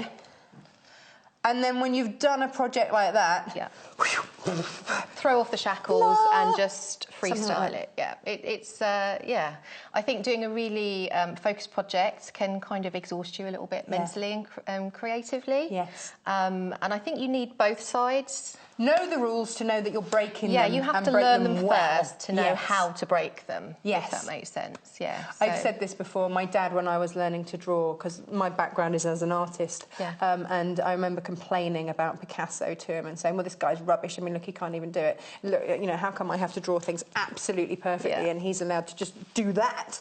And he said, yes, but he could draw like Rembrandt by the age of 13. Where do you go from that? He knew the rules. It was okay then to break them. We're going to be working from a pattern at 11 o'clock. Yes. Yes. Kind of. This hour we're kind of freestyling. Yeah, we're making it up as we go along. Where do we start? Okay, so as you can see from the cushion on display, we are working with rectangles. Okay, but I haven't even measured these rectangles. I've literally just made it up as I've gone along. So if you look roughly the order that they come in, so we've got a grey and then a white. Somewhere in here I've got a white. Now the only thing that I did do in terms of measure is I started off with my white exactly the width that I needed for my cushion. Oh, so that was the only bit that felt important to get right? Yeah, like a starting point, and the rest you can kind of add on. Okay, so the width of this is 40, which is the width of your cushion. Now, this is what I've learned, and this has always been something that I've wanted to ask experts, and I have, and all of you, without exception, have said that when you get a 40 centimetre by 40 centimetre cushion, you make your cushion cover, cut it 40 centimetres by 40 centimetres, and then it gives you that puff. Yes. Yeah, that puffiness. Nobody likes a saggy cushion cover, do they? Let's face it. And over time, the stuffing in that cushion is going to compress and become smaller anyway. So you don't want your cushion getting saggy. That's when I cut them open and use them for stuffing. Okay, yeah. Well, you can do that. There's nothing wrong with reusing. Nothing wrong at all. This bundle of fabric that we've got for you today, all the other sets and $17.95. This one has got designer fabric all the way through, so it's $23.95. But like I said, we've only got a handful of these. So if you're after designer, grab it, but grab it quickly. GIGC96. If you're after a fabulous... look at that. Just brilliant. Can we show my favourite? Look at the nectarine. Yeah, I love that. I really like that, actually. Not being a colour person, you know, I really like that combination. Well, yeah, I think it's just so striking. You've got those cool shades, but then you've got that bold nectarine that's boom. But the more you look at that pattern, the more you see. And that's the joy of a really well put together pattern for me. Yeah. Love it. Yeah, I was looking on screen actually. It looked a little bit more reddish on camera, but that's, I think, more of an accurate representation of the. You see, this is it. Everybody's screen, depending on everyone's monitor, is going to be different. So I think of it more as a kind of a tangerine kind of orange. Yeah. Now, okay. Okay. We've got. My son would be very excited, thinking this was building blocks. Basically, that's all it is. Yeah. Right. So starting off with our white bit in the middle. I don't know if you can see that on the. No. This is our starting point there. Okay. Okay. So I'm just going to move this out of the way for now. Okay. So I'm putting these at angles. Okay. And all I'm doing is I'm laying it across, and I'm thinking, do I like the angle of that? Do I want to change it that way? Do I want to change it that way? I'll leave it like that for now. Okay. And then I'm going to make a mark here and a mark here. Okay, so that's how I want it to lay. So in order to sew it, I need to flip it that way. Yeah. Line up the raw edge with those marks I just made. And pin. Oh. So this is a no pattern cushion. We've seen a lot of cushions because there are so many different ways of making cushions. It's as simple as that. You know, there are so many different designs. This is your opportunity to be the stylist, to bring bold, brilliant colours into your home, experiment. Now, you see, there's no reason why you can't upscale this to a larger scale and do a matching quilt this side. Oh, absolutely. Just make strips exactly like we've done on the cushion there, and make them as separate blocks and join them to make a larger quilt. Now that, to me, a freestyle quilt is very appealing, because I get a little bit bamboozled sometimes with patterns. So if I either end up making my own pattern or struggling sometimes with patterns, just the way my brain works.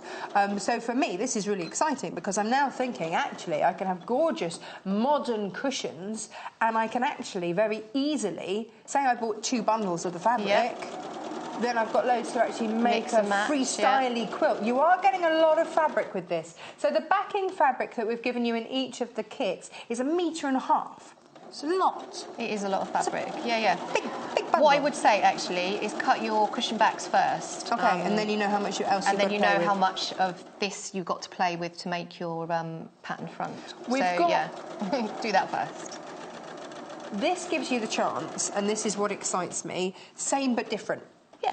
Same colours, different styles. Yeah, they're all going to come out completely different. And that's what you see, isn't it? Subtly different, but there's a cohesiveness about them as well, So in the magazines, in all those lovely home magazines, which I'm a little bit obsessed with, and on, you know, Pinterest and things like that, that's what I see, is that cohesion of colour, but done in different patterns, different styles, different ways. So if you need a little bit of help, we've got our website, and that gives you different tutorials on cushions. But, you know, I would say have an afternoon where you just freestyle. Just be random. We like a bit of randomness. You know, that's quite scary for people sometimes. No, it is. Just let go. And it's funny you mentioned about your art background, but, you know, I like a bit of drawing. You know, I can draw, but I'm very, very restrained. Yes. I'm not one of these people that can just, you know, do a big canvas or just throw the paint down. Draftsman. Yeah. I can copy anything and make it look as it is, you know, and that's my skill. Yeah. Now, you ask me to go off-piste and create something original, I would cry. Yeah. See, I can't do that with drawing, but I can do that with fabric. Is that weird? It's like I don't know. I think you find your medium, don't you? Right, so all I've done is I've sewn that. Yes. As we should. And right sides together. Cut off the excess. I love these. Okay, they're great. They're really good, actually. Fiskars scissors, love them. No. We don't throw these away. No. Because obviously you're going to end up with a lot of angled shapes. Which you can then piece them together randomly to make something else. So nice. Pop to one side. Yeah. So random's good. That's the name of the game today. I'm going to get you to do some pressing today. Yeah, no, I'm going to. Oh. So if you armed could and ready. Press that stitching line. Yeah.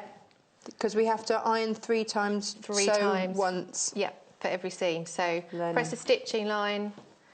Press it open and flat from this side. And then press it flat from that side. Please, aye, Captain. Natasha. What are you doing? I'm just watching you iron at the moment. Oh, yeah, it's fascinating. Fascinating. TV gold. Me ironing. My mother's still shocked that, you know, someone's actually managed to get me to iron, by the way. What's the worst thing you hate ironing? Sorry? What's the worst thing to iron for you? For me, it's shirts. Shirts? Yeah, hate them. Shirts? Yeah, you know, why? Well, I know that you kind of have to because they look so much nicer, but they're really fiddly. My other half doesn't wear shirts for work anymore because he works from home, but we used to get his shirts sent out because I would never iron them the way he wanted them done. Absolutely. I have a small confession. I don't think that my husband will be watching this morning. Okay. So you can sneak it out. Very early on in our relationship, I purposefully burnt one of his shirts so that I never got asked to iron his shirts again. That's bad, isn't it? Let's have a look at the bundles. It's really bad to admit that, isn't it? Never mind. It worked. I'll have that back. Worked an absolute treat. So it's $17.95. No, oh, they're saying upstairs they're going to record it and send it to my husband. How mean of you.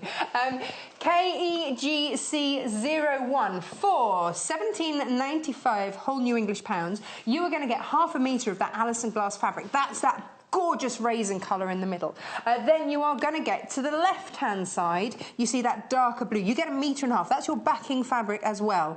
So you get 1.5 metres of that, and then you get that beautiful blue on the right-hand side. These colours. I don't know who picked these colours because they've done a cracking job. Ones. So these are complementary colours. This is my selection. Oh, lovely. Slightly muted, and the rest of that was Rebecca. She's done a cracking job on that. Yeah. $17.95. My favourite, my personal favourite here. That is a very deep blue on the left, not black. It's like a midnight blue. I'm going with inky midnight blue, and then you've got that stunning nectarine, tangerine, wow, colour in the middle. And then on the right-hand side, again, you've got that lighter blue that's really making everything pop. So it just works so well together. PHGC72. I love it when people can put colours together like this. Really not my forte, but oh, look at this. So you've got that tealy aqua in the middle, popping with the purples there. $17.95. It's called Tide. I think that's, you know, the colourway that it's called. The pattern inside it, birds, bees, florals. This is the most popular so far. Yeah, do you know what? Those colourways would work in my house. I'm thinking of now where I can put the other colours. Love it. Do you know what that reminds me a little bit of? What? Like West Ham. Oh, my husband, maybe I should do it for my... He's a big West Ham supporter. Yeah. He'd love that. I thought you liked West Ham, darling. Here's a lovely flowery... Here's a cushion to purple cushion that I made you. Yeah, maybe that's how I can get away with more cushions in our house. Good thinking. You can come again, Portia. So whichever one you're going for, you are getting a whole load of fabric. Absolutely gorgeous. Now, the citrus and neutral bundle, which is what you brought us, and these were your colourways, weren't they? Yeah, I'm very neutral. You've gone for the most expensive bundle, haven't you? I see what you've done there. Boom, straight in. But this is what it's making. $23.95. GIGC 96. I love this. No apologies. Straight in. Yeah, expensive taste. What of it? But I think it worked out at something like, what was it, about £8 a cushion cover? Depends if you're making 3 or 4. Yeah, no. Depends how frugal we're being with it. 24 divided by 3. Go on. 24 divided by 3. What are we looking at? £8. Yeah. Yeah. Which I don't think is a lot for a cushion cover, no. to be honest. Not bespoke. I think if you went Designer and bought fabrics. one in the shop, if you could press that again... Oh, yes, yes, boss. It's going to get a little bit trickier when you press it open because you've got intersecting seams. So... What? Is this like challenge Tash? It is. See what you've picked up with the ironing sort of tips and tricks. Iron it open, I'm told, next. OK. No, I can do this. I've got this. I've got this. Don't watch. Right, tell us what we're going to do next. How we feel. yeah, absolutely. All eyes on you. We're just going to keep adding strips in that way. So I've just added that one in exactly the same way as I did before. So literally, you're just laying stuff on top of each other laying strips on top until you find an arrangement that you're happy with. And then flip it over right sides together, sew them together, cut off the excess. So it's your opportunity to be as creative as you like. Yes. Yeah. No rules. If you like the way, you know, you could even, you could get even more sort of random about it and start... Oh, do you know what I mean? There's an infinite number of ways that you can combine these strips. So there's also, for the more... Do you know, I read a quote yesterday that said, everyone's an artist until you're told you're not. Oh, really? OK, I like that. I like that. I like that. But it's true, isn't it? It only takes one person to say, it's not good. What, and then you take it on board? And then you take it on board and you think that you can't be creative. Yeah. This is just blocks. You can do this. Yeah. Absolutely. This is just you can't strips get this of material. Wrong. You can't get because this there's wrong. No right. There is no right and no wrong. So it just is. Yeah. And it's whatever is pleasing to you and your eye. Yeah, exactly. I like the randomness of it. I like a little bit, but a bit of controlled randomness. But if you like a more traditional kind of... I made this sample up as well. So as you can see, we've got that cushion, the one that we're making, and I made another one earlier. True Blue Peter styling. All out of the same kit. So there's a lot that you can do. 1, 2, 3. That's 4 cushions. Yeah. You won't necessarily get the grey back on the 4th cushion, but... Could you hold that other one up? And that's a more traditional kind of style. So those... Sorry, those 4 blocks here are essentially, I sewed 3 very long strips together, cut them into 4 squares, and then joined them at different angles. Nice. So you can see the variety that you can get out of that. No, I love this. And so you've got that continuity of colour, but a diversity in design. Yeah. Happy days, all from one bundle. So whichever bundle that you get... The only reason that this one that we've got on the screen is slightly more expensive is just because of the different fabrics. Because I've got expensive taste, basically. You can blame me. It's still a great price. There you go. Thank you. Oh, we will blame you, obviously. Yeah.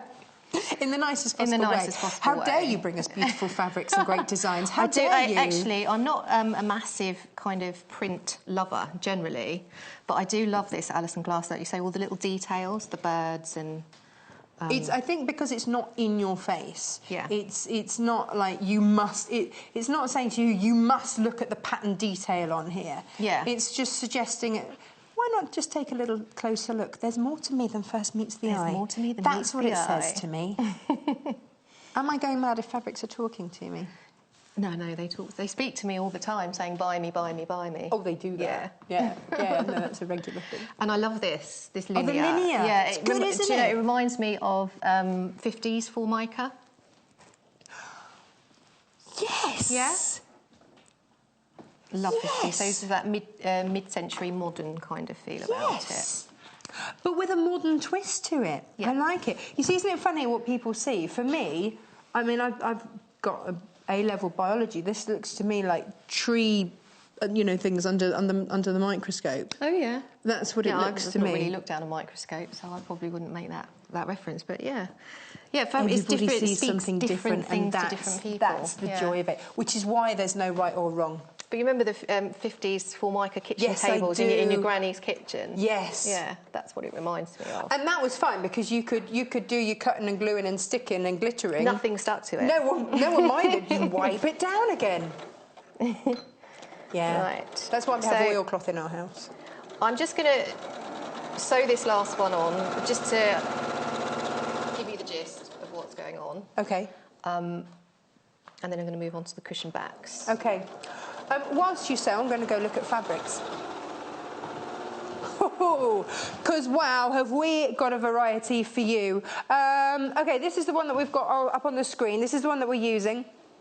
So, again, this one, a little bit more expensive than the other just because of the fabric that's within it. It's all designer rather than having our neutrals. But it's still coming out at, and this is if you make 3, it's coming in at £8. Obviously, if you make 4 cushions, then it's coming in at £6 a cushion cover. So these are your 3 different fabrics. I'm just going to open this out because we haven't really paid attention to this. It looks like linen, but it's a linen pattern that's actually printed on. It's a linen print, which means it's really easy to work with, but you're getting that texture appearance. Nice. It's an illusion. I love it. Awesome. There we go. So that's that one in there. So that's your neutral bundle with that, that fabulous mustard. Is it called citrus? To me, it's mustard. I'm just going to say very, very quickly, Amy, could Could you just give Portia a hand, please? Thank you. Right, which one should we look at next? Oh, my favourite. Now, I'm going to show you this because on the screen it looked like it was black, but it's not. Look, it's a midnight blue. Hey, look, this is how much you're getting of the backing ones. Whoa, like... Yes, look at all of that. Whee! All of that coming to you for each of your backing ones. So whichever one you get, obviously there'll be a backing fabric in there. That's how much you get. It's a huge amount of fabric. So you're going to get that. Look how beautifully all of these work.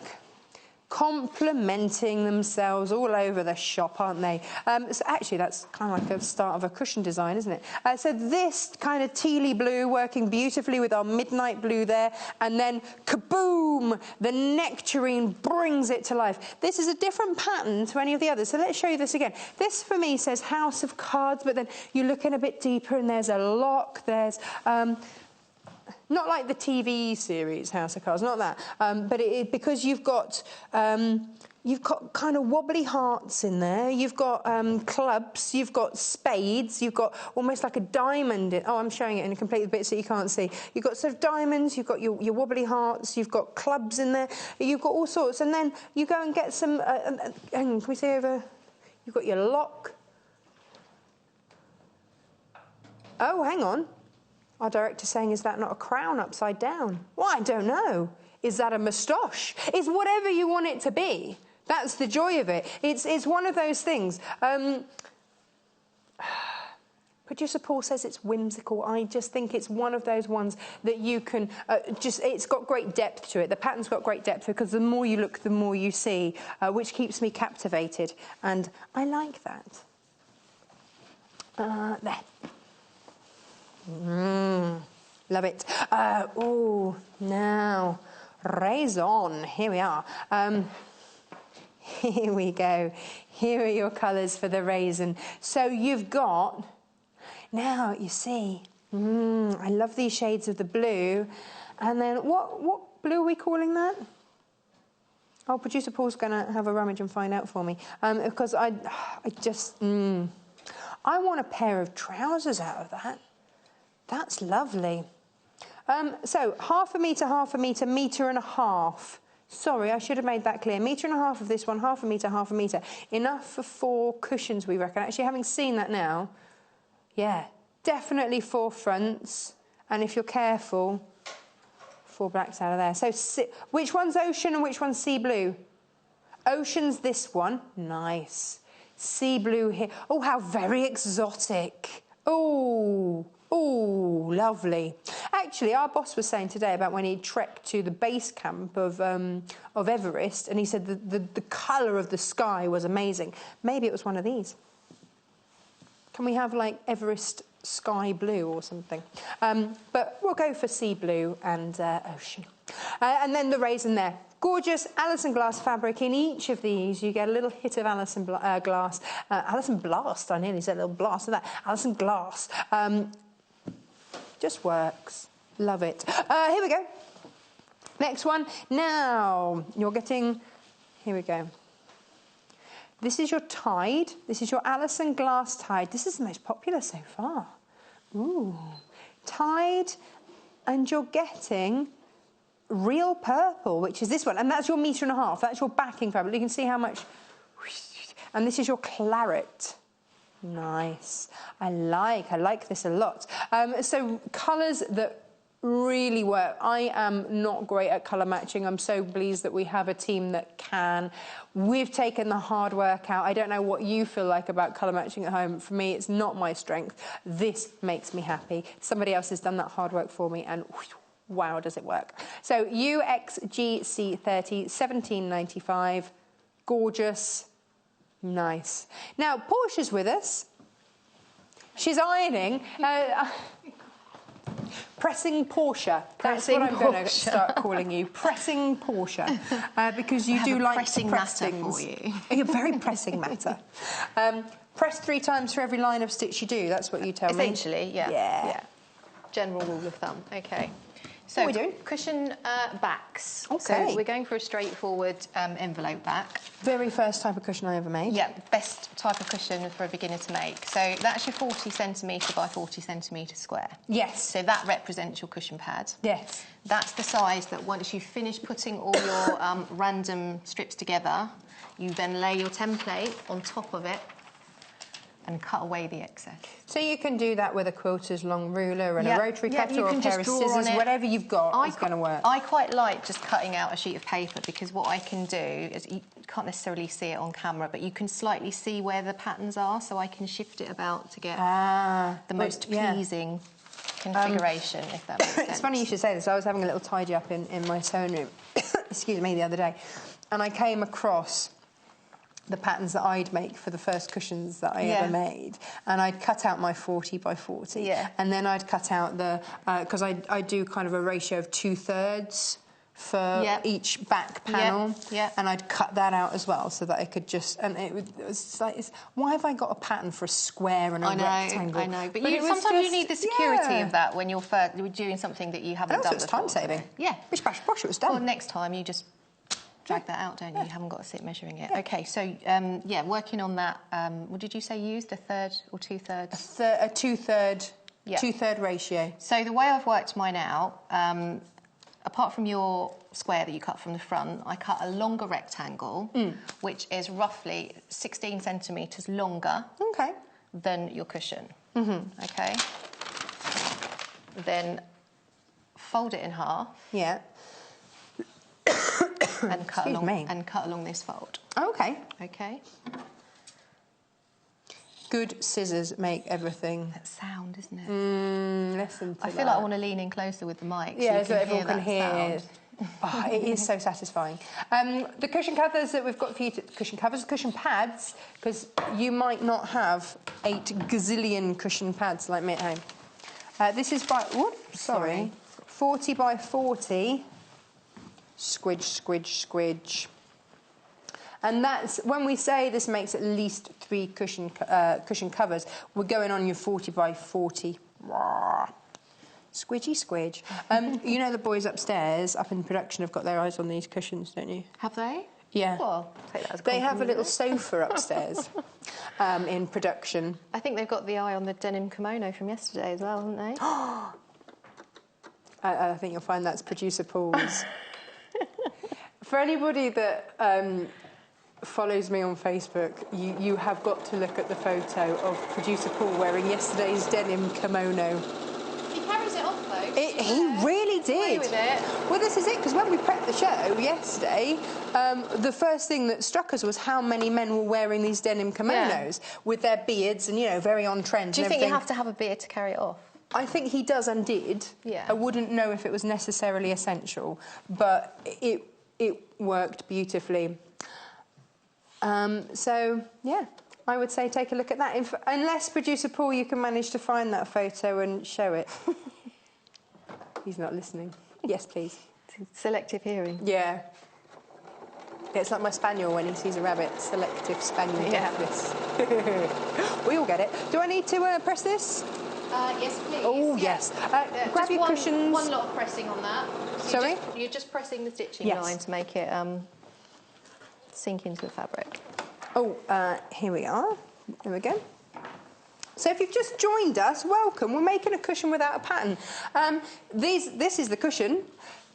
But if you're after that particular one, there are now only a couple left because it's so popular. We didn't have massive stocks of that. Swap you. But, yeah. But we do have other options. We have 3 gorgeous other options, actually. Love it. So all these sections are these 2 rectangles. Right. With a 1 centimetre turnover. Followed by a 1 inch turnover. And there I go again, flopping between centimetres and inches. Can you mix and matching your measurements? We can do that when we're freestyling, not when we're being massively accurate. But yeah, so 1 centimetre turnover, followed by 1 inch turnover, and then stitch down. Nice. And that means that you've got no raw edges on the seam there. Yeah. Nice. Okay. And then what's that called? Does that have a technical name? It's a double turned hem. There you go, yeah, there's double essentially. turn It's a hem. bit of a mouthful. Oh, because the sewing corner where today we are doing double turn hems. Okay, so... Right, I've managed to get the bobbin thread on there, which is darker, so it's good. So I'm going to put this one visible on the front. I always do this.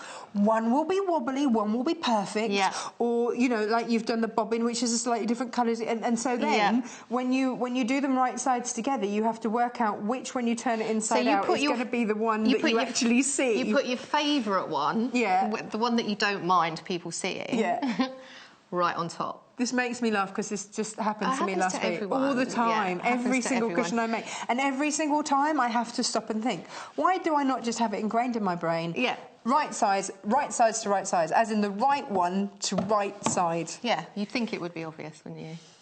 And yet... And running out of bobbin thread, that's my other one. The amount of times I've sewn a seam and forgotten. I now have a machine that has a little alarm that goes off. Ooh, so that's a thing? Yeah. Yeah, I don't know enough about this machine, but it's probably got it. It's got all the bells and whistles on it, but that's a really handy feature to have. I just have to use my eye. It's that old-fashioned thing. Press that. Oh, sorry. Yeah, No. That's not your pressing. That's just where it's been. It might be screwed up in.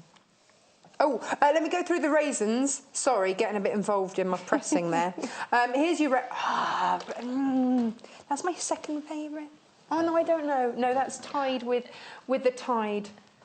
I love that. OK, that's your raisin there. 1795 KEGC01. Beautiful. And then... Oh, decisions. This is the hardest bit of it. I like choosing which colour. The tangerine nectarine. This one? Yeah, that's my second favourite. Which I'm amazed at for someone that doesn't like colour. I know. No, I like it, but I don't necessarily... Could you put it in your son's room? No, I don't think he'd like that. If it's not got Pokemon on it, he's probably not interested. To be honest. Could applique some I could applique some Pokemon, yeah. I could do that. You could, I yes. could do that. Anyway, we digress. 1795 for your nectarine and solids. And then this is your tide, which is beautiful and has claret to the right, true purple to the left. And there the tide is. There it is. Stuck in the middle. Stuck in the middle with you. All we're doing now is layering those two sections on top. Are you still selling? Yeah, no, I'm still showing everything. Yeah. That's my favourite. That's because you... Oh, there's only one left. OK. We believe. Better get in there quick. $23.95 for the citrus, Alison Glass citrus and neutral bundles. If you want it, please grab it now. Please check out... Oh, there's Paul! Nice, which is coming 9 o'clock Sunday morning, just if anybody's interested. They're very picture of masculinity, isn't they? Do you know what? Real men wear pink. Yeah. Real men, comment, need to find out. Yeah. If not, then it soon will be after Sunday's show. Closet unicorn fan. I don't think there's anything closet about his love of unicorns. Right, OK. Who doesn't love unicorns? Who doesn't love unicorns? There's got to be something wrong with you, isn't there? I think so, yeah. In fact, Amy, before the show, was saying unicorns, you know they're not real, Tash. Not to you, maybe. And so I had to show her a picture of my horse, and her ears are standing up like that, and she does look like a unicorn. So now she knows unicorns are real. Anyway, these cushions... Yes. All I've done is... standard envelope back, so I've layered those two rectangles on top of each other, right sides facing, with the cushion front. Nice. And now we're just going to go shoom, shoom, shoom, shoom. How many times have you forgotten to do them right sides together and sewn your cushion front on? Happens to me all the time. I haven't done that necessarily. I'm just trying to think what I've done with an envelope. Yeah, no, it might be different. But I have made plenty of other, clearing. To be fair, in my defence, that was when I was pregnant and had very bad baby brain. How long can you use that excuse for? I don't know. That's it. You have that excuse for life. Forever. Now. Yeah, will have baby brain. Yeah. Amazing. It affects you mentally for the rest of your life. Well, yeah, that's true.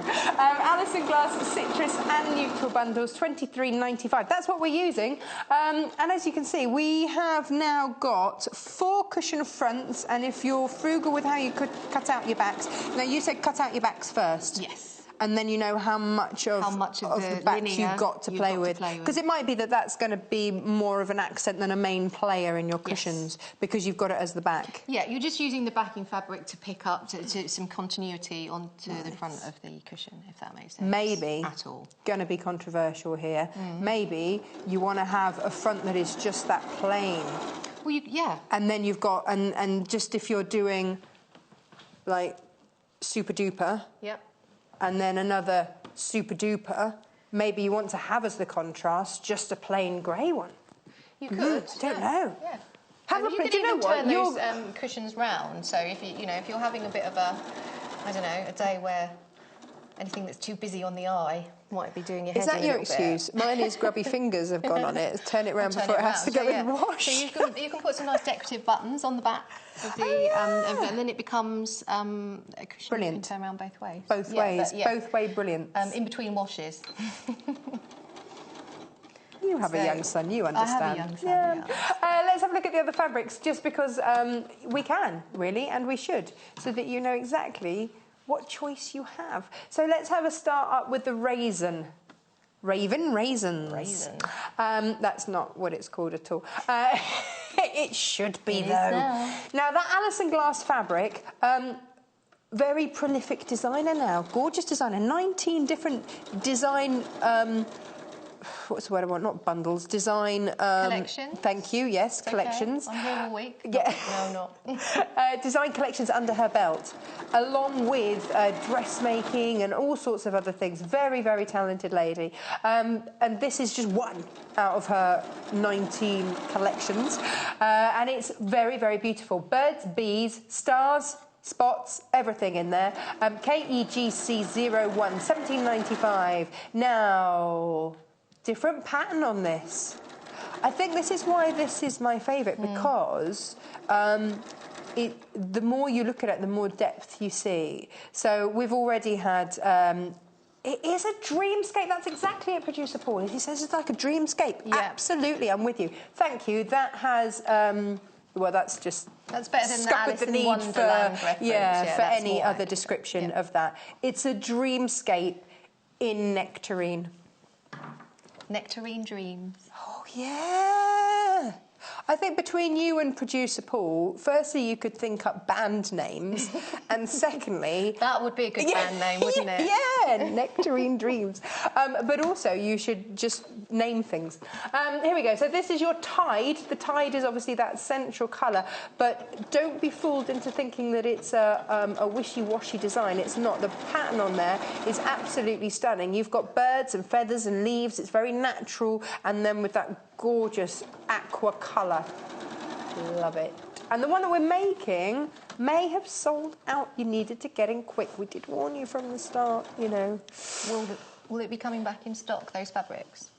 No. Is that it? When that bundle's gone, it's gone. That's it. Yeah, if you've managed to get hold of this particular one, congratulations. Oh, there's one. No, there is still one left. It hasn't quite gone. Oh, if you need it, grab it. Beautiful. GIG C96, because with this one, not only do you have the beautiful colours and the texture, but you've got that texture. Nice. I can see why you went for it. Yeah, I do love this linear as well. Do love it. It's like grey. It's grey, yeah, let's face it, I like grey. Not grey. More grey. All the greys. All the greys. So this hour is freestyle. I've got unleashing those creative juices for you. Do not be afraid. Do not feel that you always have to stick to it. This shows you that very simply you can really go for it. Yeah. Yeah. You can use much smaller strips. Yes. Squares. Yes. Randomness. Yes. Just get random. Yes. Everybody needs a bit of randomness now and then, I think. Brilliant. Right, so all I'm doing now is sewing all the way around the cushion. I am back stitching, I don't know if you can see here, at the points where the lines cross. Okay, and that's just for added security because I'm going to snip those corners in a minute. So it's reinforcing those stress points. Yes, reinforce, because what I'm going to do is snip across there so we can turn it out nice and sharply. And I just want to make sure that it's properly secure and no stitching is going to come undone. Perfect pressing Portia. That's what I'm going to call you, because you like that precision and you like to have that perfect finish. So, which is great. Yeah. Who doesn't like that? Yeah. But don't get hung up on it. It's not the end of the world if you don't. So the other point where I would put a double line of stitching is you can just feel through here where the overlap is. Again, it's another pressure point, of isn't stress. it? So as you're getting that cushion cover, that cushion pad in and out of the cover, you're going to be putting strain on those. Do you know, that's happened to me twice, where it's sort of ripped it. And so now I just go, as I sew past it, I sew over and back. Yes. But actually doing a double line is probably a better idea. The Alison Glass Neutrals, we believe, has now sold out. Congratulations if you managed to grab that. So I'm going to go and grab another one. You don't get a choice, a producer Paul. I'm going for... Oh, no, you've guessed. I'm going for the nectarine. Your favourite. Yeah. He's guessed correctly. Worrying, he's starting to know me too well. Here we go. There we go. Ooh, what can I say? It just, yeah, Nectarine Dream, that's what we're going to recall this. Look, perfectly, it's the perfect colour combo for a household where florals aren't always required. It's very modern colour combination, isn't it? You've got your masculine blues in there, and then you've got this gorgeous pop of colour, but with a delicate design that draws you in. The more you see them, well, this is your Alison Glass. We're going to rename it Dreamscape rather than just Nectarine. Okay. But we love it because you've got it is like a playing card dream with, I don't know, there's a lock there, but it could be a crown, it could be a cloud with, I don't know. The more you see, the more you go. And what's this over here? Is that like a papaya or a piece of fruit, or is it what is it? Is it a leaf? I don't know. Is it a pear? It's open to interpretation, who knows? And that's what I love about the fabric. It's got me guessing, it's got me intrigued. And every time you look at it, you'll find something else, won't you? Yeah. It's like a television series, isn't it, that people talk about. You know they've done a good job. You know, any kind of art or theatre that gets you talking, you've done a good job. Do you remember those pictures you used to get, was it in the 80s or the 90s? It was just a massive picture of just lots and lots of different little things. Like, I love those. Just normal life going on, but every time you looked at it, it was a bit like Lawrie as well. His paintings were a bit like that, weren't they? And then there was Where's Wally? Yes. Oh, the joys. $17.95 for 1.5 meters of your backing fabric, which is your midnight blue, and then 0.5 meter of your Alison Glass designer gorgeousness, and then 0.5 meter of, was that ocean or sea breeze or something? Which one was which? That was midnight. What was this one called, Producer Paul? He's having a look for me because I can't. Baby brain, still going to blame that. 3 years old, he is still going to blame him. I was going to say that's a funny name for fabric. I know. Fabric's called baby brain. I was like, yeah. Okay. Yeah. Right, done. Gorgeous. Oh, let's stuff it. Let's stuff it. Shall I let you do that? You be the cushion stuffer. Oh no, hang on. The backing fabric there is called navy, and the blue is azure. Ooh. Okay. It's one of those words that I have to really concentrate to say. Azure. It's a bit like allure. The allure of the azure. Oh, it's all going on. We're not going to be allowed to work together again, are we? I think so. Yeah, too much fun. Stop it. We're being random. Right, okay. So, this hour is all about, well, it's all about randomness, isn't it, this hour? It's about you being the designer. Look, here we go. Gorgeous. Same but different.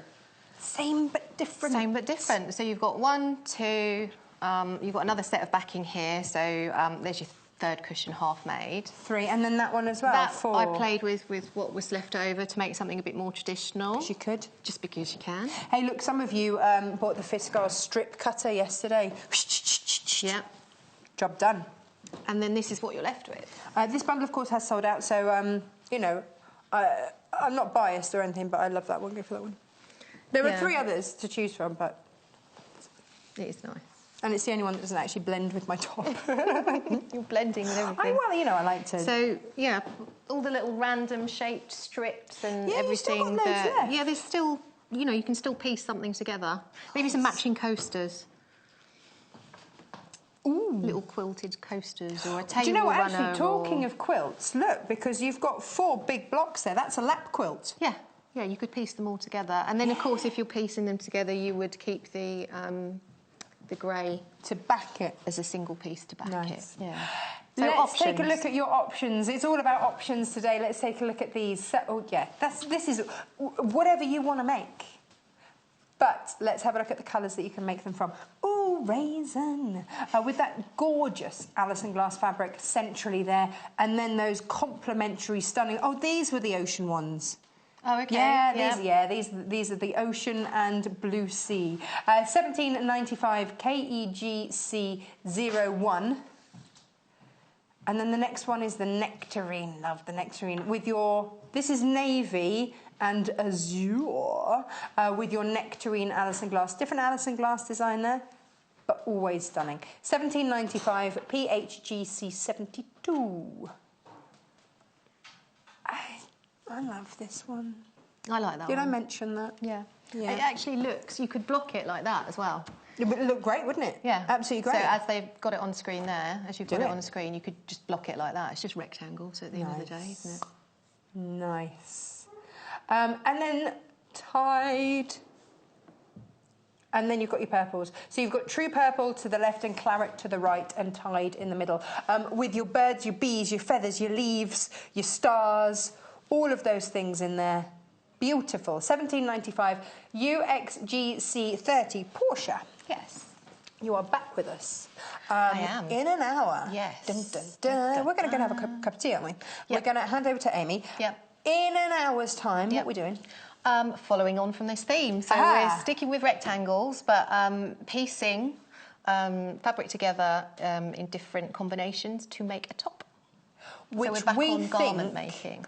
Is going to be a great basis for your capsule summer wardrobe. Yeah, definitely. Ooh. Definitely. Folds beautifully for packing. I love that is our main thing that we get excited about when you're folding for packing. So perfect. Neat. But it's a thing. Yeah. And you can join us for that thing in an hour's time. Amy is next. See you in a moment. Join us on Facebook. Simply search for The Sewing Quarter and like our page for the latest news and more. There are many ways you can watch Sewing Quarter. We are live every day on Freeview Channel 78 and online at sewingquarter.com from 8 a.m. till 12 noon. But if you've missed a show, don't worry. There are 2 easy ways to catch up. The first is through our website, www.sewingquarter.com, where we repeat that morning's shows throughout the day. On the homepage, you'll see our video stream. Click on the video to hear sound and see a list of the products that we have shown in that day's shows.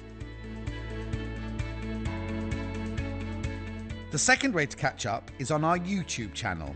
All our shows are kept on YouTube, so if you buy a product and want to see the demonstration again, you can. Go to www.youtube.com/Sewing Quarter, where you'll find all our shows listed by date. Select your preferred date. Then, using the description beneath the video, jump to the hour you want to watch. Then you can pause, rewind, play, and skip your way to the bits that you want to watch again. Only on Sewing Quarter, Freeview Channel 78.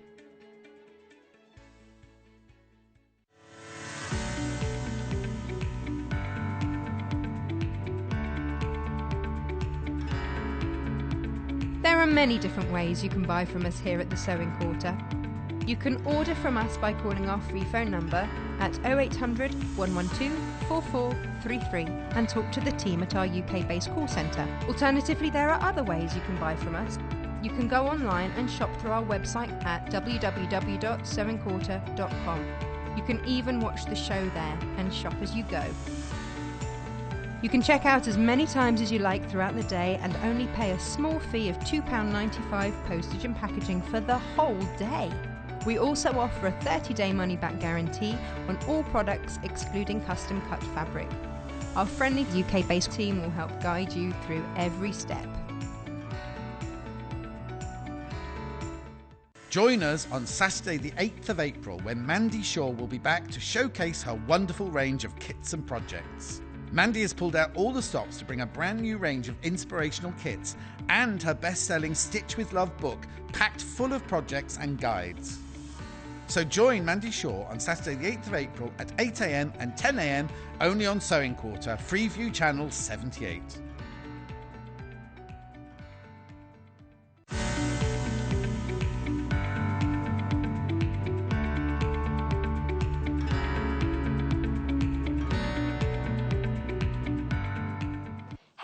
Welcome back. So in this hour, I'm joined again by the lovely Jenniffer Taylor, and we're making this drawstring caddy. So a lovely organisational sort of storage option for all your different bits and pieces. We've got some gorgeous pockets in here, and again, working with the Kaffe Fassett fabrics. So lots of different fabrics from his collection this morning in fat quarter packs and charm packs and fat quarter bundles. So a mixture depending on what project you've got in mind. So we're working with the McCall's pattern. In the first hour, you saw the storage caddy that we created that had the pin cushion pockets and some other little pockets on there that all were stuck on with Velcro. And there's lots of different options, lots of different inspiration and ideas. So there are 9 projects in this pattern for £7.95, which is really great value. I don't know if you can see here, so there's a message board, there are some wall hanging, 2 different sizes there, wall hanging storage options. There are storage caddies here, some paper files. This was the hanging pocket caddy here that we created in that first hour. If you missed us and you want to go back and watch it on YouTube, you can. And then in this hour, this is the drawstring organisational pouch, which we're making now. So, as you can see, we're working with the Kaffe Fassett, the red bundles that we looked at in the first hour. You can see on your screen there, that's the bundle, so FHBR52, and that's £7.95 for all 9 patterns. So, more Kaffe Fassett, more, I hear you cry. How can we possibly have more? We do have more colours, more patterns, really bright and colourful and vivid and bold and vivacious. So starting with this blue one here, 5 fat quarters in this pack again. So you've got your lovely, sort of a dusty blue, this one, with your little tiny polka dots all weaving through there amongst your oval shapes. And some exposed sections of just plain sky blue, really nice. Then as you move through, again, our tropical flowers with that colour theme, the blue theme running through. But we've got some lighter elements in this fabric, which is really nice. Maybe if you've got a quilting project and you want some lighter areas, this would be a really great way of being able to incorporate that, because there's some whites coming through here and some paler yellow and paler blues. Then we've got a polka dot. Who doesn't like a spot? We all like a bit of spotty fabric. So a baby blue there on a white background. Then we've got a retro print on a black background. Really colourful. I like this one. Lots of little flowers and bright lime greens. You can see sort of an inspiration from the 60s in that one.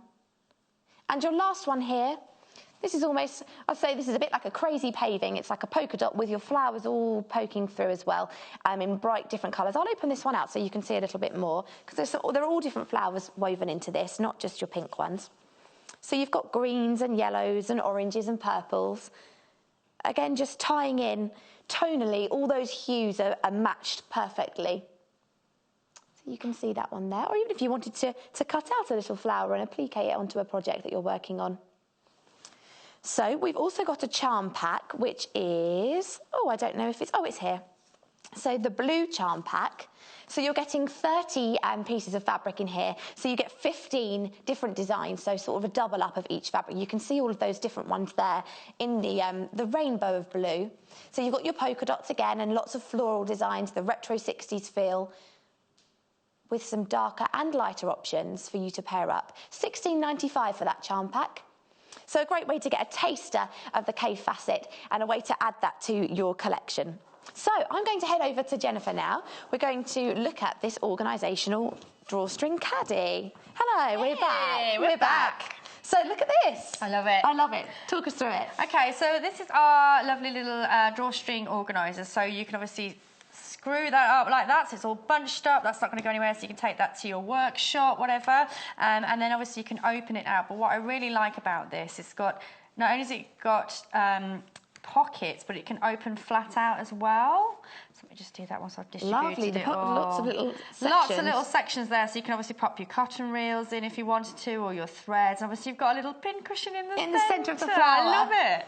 But also, when that was done up, it's so compact you wouldn't sort of even realise that you had all those bits and pieces in there. It's very functional. It is functional, and it's just funky. Very pretty. It is and once it's opened out, it's like we've got a big flat, just a lovely like flower. It's almost like a flower, isn't it? Yeah, it very much looks that way, I think, because of the frills and the gathers the frills, on the side. It's creating those petal shapes. So that's what we're going to make. As soon as I saw it on the pattern, I was like, I want to make that one. I want to make that one. So this was the pattern we were talking about. It's the McCall's pattern.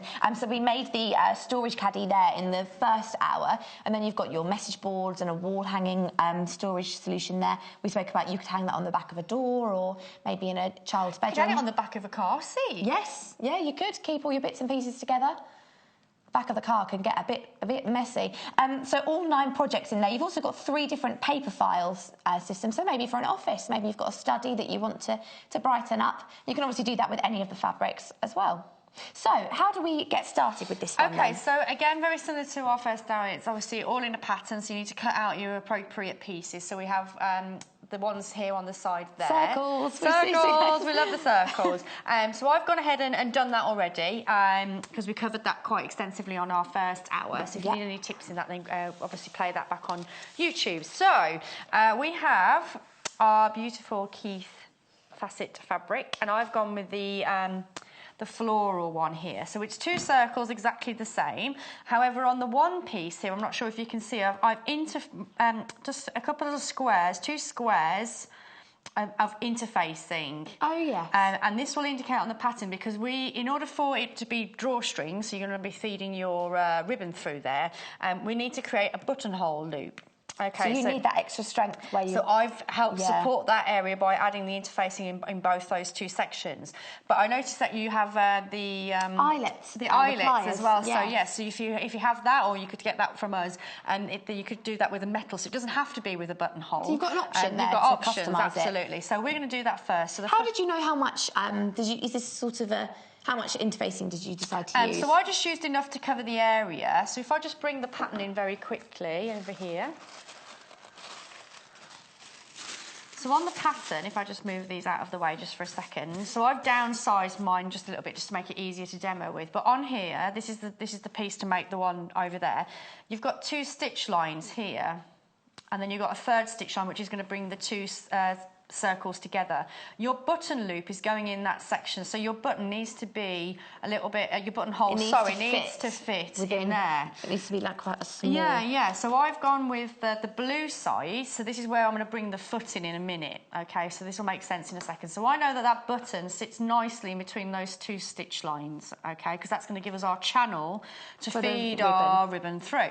So I'm going to take my button, so I'm using the blue one today, so I think it'll look nice with the Kaffe Fassett. With our beautiful fabric, okay, and then on this machine we've got a lovely button foot. So if you've not used this, if you've got a machine at home and you've got a contraption that looks like this and never used it, what's that for? then I'm hopefully going to walk you through it. So this has got a gauge on it, so you can see this can move up and down.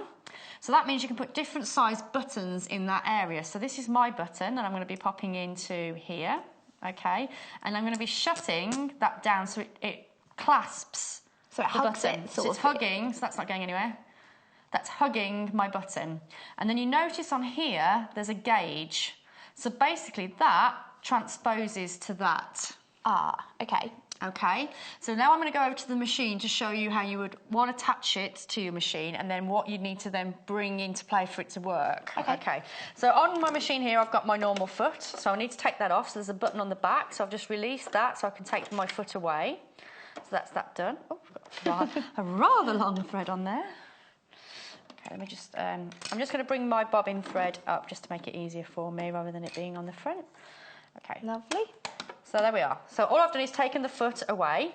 Okay, so my machine is still on at the moment, but my foot is well away from the pedal, so I'm not going to stab my finger, so don't worry, but the pedal is out of the way. We're outside. Okay, so I need to pop this foot onto the shank of the machine. So again, it's same as you would do any other foot. I'm lowering down that, so now that's attached. My machine is now attached, okay? Yep. So on the side of the machine, you have your threader, which is that one, but there's also another one which is just down here. So it's this bit that you need to engage. And if I just swivel my machine round just a second, you can see how it's sitting in between those two teeth that I pointed out earlier. So if I just lift that up a second, you see you've got those two sections there and there. I'm sliding that down and that sits in between them.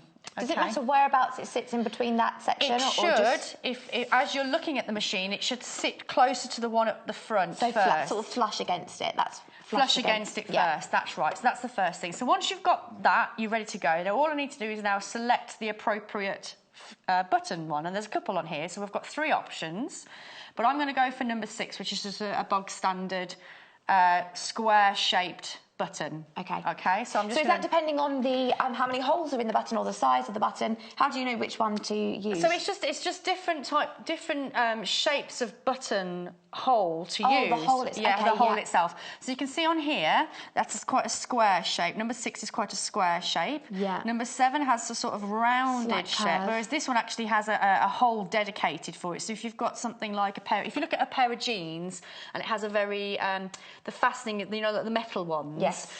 So the shank is quite big, so you would need that circular one there to hold the shank of the metal. Otherwise, it's just going to manipulate your button out of the way. So you don't want that one. So I'm just going to go with a plain number 6. That's going to be good for what we're doing. Okay. And I'm going to take my Kaffe Fassett. My Kaffe Fassett fabric and the one with the interfacing. So I don't know if you can see on here, but I've made 2 little marks. So this is the air erasable. They're starting to disappear already, but there's 1 and 2. Okay. So it's this one that I'm interested in because I believe, again, you might want to test your buttonhole first because sometimes it will go from front to back. Sometimes they go back to front. So it depends. So you need to check it depends on your machine and how it works. So always do a test button first, and I have done it. It's in my little trolley down there. So I'm lining that up. I'm going to bring my pedal back. Okay, so now we've done that. Everything's engaged and ready to go. You go. You just put your foot down. Watch it go. Oh, this is exciting. Oh, I do love a one-step buttonhole. So it's coming back down now. It's finishing the other side of the button. Finishing off the end. You just can watch it work. That's, yeah. Did you hear that? Ta-da! That's telling you it stopped. Stop. It's like a microwave. Ta-da! Yeah. So there you go. There is your buttonhole. Magic! That's great. That's straightforward. Straightforward. I think I can imagine how if you looked at that contraption, you've never used it before, you look at that foot and you go, I'm not really sure. I don't know what I'm doing with that. I don't know how to work that, I just won't. But once you've seen it in action, once you've seen it done. I mean, you can do buttons by manual with the zigzag, etc. But if you've got a little, have a look. You've probably got one with your Have a look in your sets, because if you've got a machine, you might have one in there already, and there's you going, oh, I don't like buttonholes. It's easy. It does it all for you. I love the fact it just does.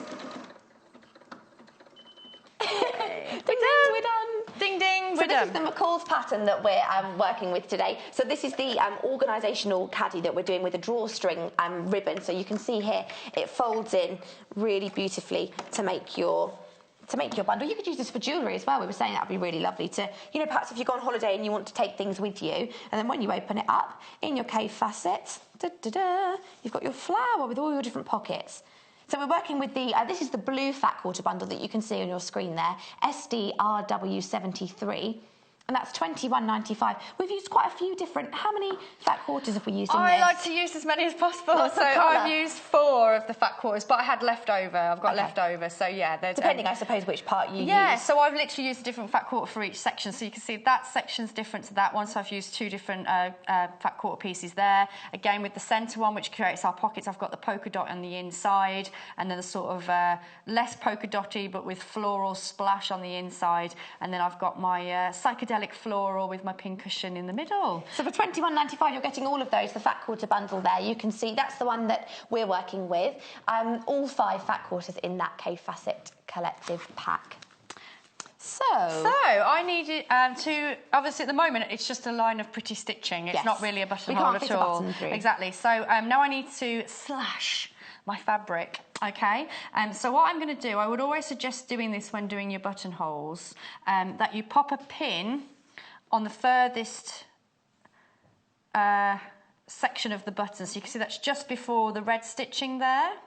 Yeah. Closest to the edge. Because I'm going to be cutting away from me rather than towards me. So there's no point putting them on there because you're going to be going away from it anyway. And it might be tricky to get your scissors in. Yeah, exactly. So this is where you use your trusty seam ripper, unpicker, stitch gatherer, whatever, a cutting machine. So we're placing the sharp end of the unpicker into the fabric first, and we're going to glide towards the end. So the reason why I've put the pin there is because, especially if it's a really thick fabric, the last thing you want to do is go all the way through it. And you've just cut straight through. Well, it just keeps gliding. Well, you saw how easy it glided through the fabric. So it's really important that you put something there to stop you. As much as you think you're good enough to stop, it's always worth just popping the pin there. So now we have a hole.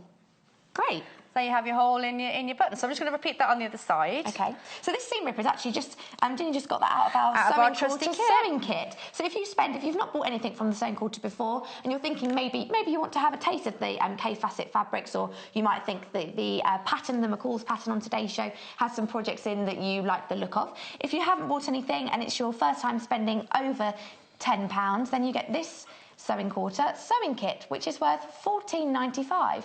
So you've got all threads in there, and we just use the seam ripper, but you've got scissors and a tape measure and lots of different bits and pieces, great for taking on your travels or to sewing classes, or on the train, on the plane, somewhere like that.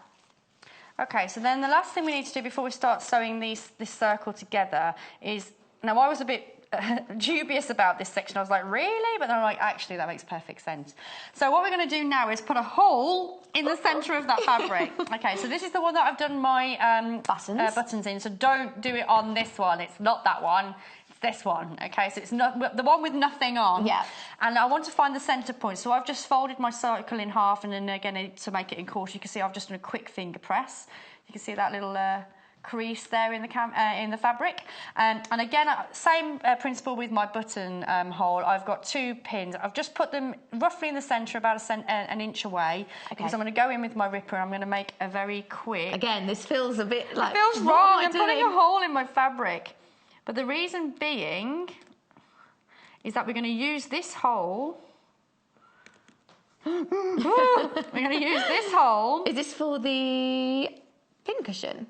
One is where the pincushion's going to cover it up anyway, but it's so I can pull my fabric out. Oh, right. Because we're going to bag out. So to create this lovely clean edge around our... it's like a shower cap, isn't it? It looks like an upside-down shower cap. You can pop that on your head. It's a bit of a glamorous shower cap. Take the things out. Or put your rollers in with the shower cap. Hey, but you're saying that would be a good one if you have hair rollers. Yeah. You could put your rollers in there. Or any sort of, or if you have all hair accessories as well, you could put like hair grips and pins. And this is the blue Kaffe Fassett in this one. And also there are the red ones that we use. You can see actually here in the storage caddy. If I show you this. This was the red Kaffe Fassett Fat Quarter pack that we did in the earlier show. So if you want to go back and watch that, you can. But we'll go through all of those fabrics in a moment. Let's let Jenny carry on. So all I've done is turn the right sides together, and I know they are because these are a lot bolder than this side. I mean, this is quite nice, so I actually quite like this. If you wanted a more muted colour, even though this is the wrong side, I quite like it. Whereas this is, you can see how that colour is popping. So that's definitely the right sides, whereas that's the wrong side. It's just slightly more muted. Right sides together. I'm going to sew around the whole thing. So the reason why we had that little hole in the back is because this is a curved seam, you wouldn't really want a hole there. And when you're doing it by hand, you'd end up with a sort of straight area. A part where you've left it. You want a nice clean edge, which is why you've got that little hole in the centre. Turn it back through. So I've changed my foot, so I'm back to my normal... When did you do that? That was sneaky! I didn't see that happen. I'm quick. So I'm going to go... Oh, hold on. The one thing I didn't do, though, is change my stitch. So at the moment, I'm sewing a buttonhole. So let's just change that back to 1. Okay. So now we're on a straight stitch. Lovely. With a 1.5 seam allowance. And I'm just going to sew around that circular edge. No pins, just by side. I'm just going to go for it. Obviously, at home, you have more time. Pin away. But I'm going speedy. All the instructions are also in the pattern within this bundle. So there's all of your list there of everything that all the projects that you can make, and then the step-by-step guide of how you get from start to finish, cutting out your patterns. So there are 9 different projects in there. FHBR52 is your item number. So much. That's just what's less than £1 a project. It's bargain. Okay, so I've sewn my circle. There's no gaps. So the next thing I need to do is pinking shears. So if I can grab those, they'd be great. Oh, have they gone? We had them earlier. Amy! Oh, hang on. Here they are. By the power of magic.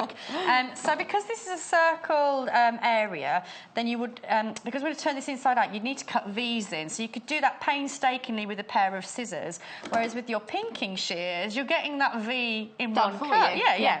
So I'm going to go in and just quickly snip. Really. Oh, so rather than this being about the edge, sort of the finish of the fabric, like the edging and to stop it from fraying, this is more about making it easier to turn out. This is practical. So if this was a collar, for instance, so imagine, if you will, this is a collar and it had a smooth curve, what you would go in and do that all the way around. All the way around. Which we did that last week, actually, on a dressmaking show. Which takes lots of time. So when I turn this the right way round, if I wait for you just a second, when I turn it the right way around, this curve is going this way, but when I turn it the right way around, it's going to want to go that way. So you can see how it's allowing it to move, whereas if I do it here, it doesn't want to go. So rather than painstakingly do big triangles, I can do the same with this pinking straight away. Never realised. So go in with the pinks. So they are really handy to have. They really are a good tool to have. So I'm going in quite quick, quite close to my stitching. So again, just be super careful that we're not cutting these stitches.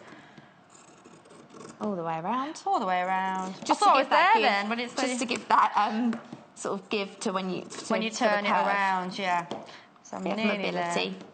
So I guess it's about using the right tools for the project, isn't it? And also, if you didn't know, I mean, I always just thought about using pinking shears for finishing, really, more than anything else. Yeah, to make it last longer. Packs, yeah, absolutely. The fabric's been cut in that way. Well, normally, if this was a straight edge, because it's basically an internal, an enclosed seam, you wouldn't need to worry about the finish because it's no one's going to see it. You're not going to see it, and the layers of the fabric are protecting that seam. Whereas if this is an exposed seam, you are right, you'd want to do something with that, whether that's overlocking, zigzagging, or zigzagging, zigzagging, that's a new one. Doing your pinking. No. But whereas this one, we're using the scissors for a different purpose, but it's giving us that, like you said, that mobility and flexibility on that curve. So this is where your hole comes in. Okay.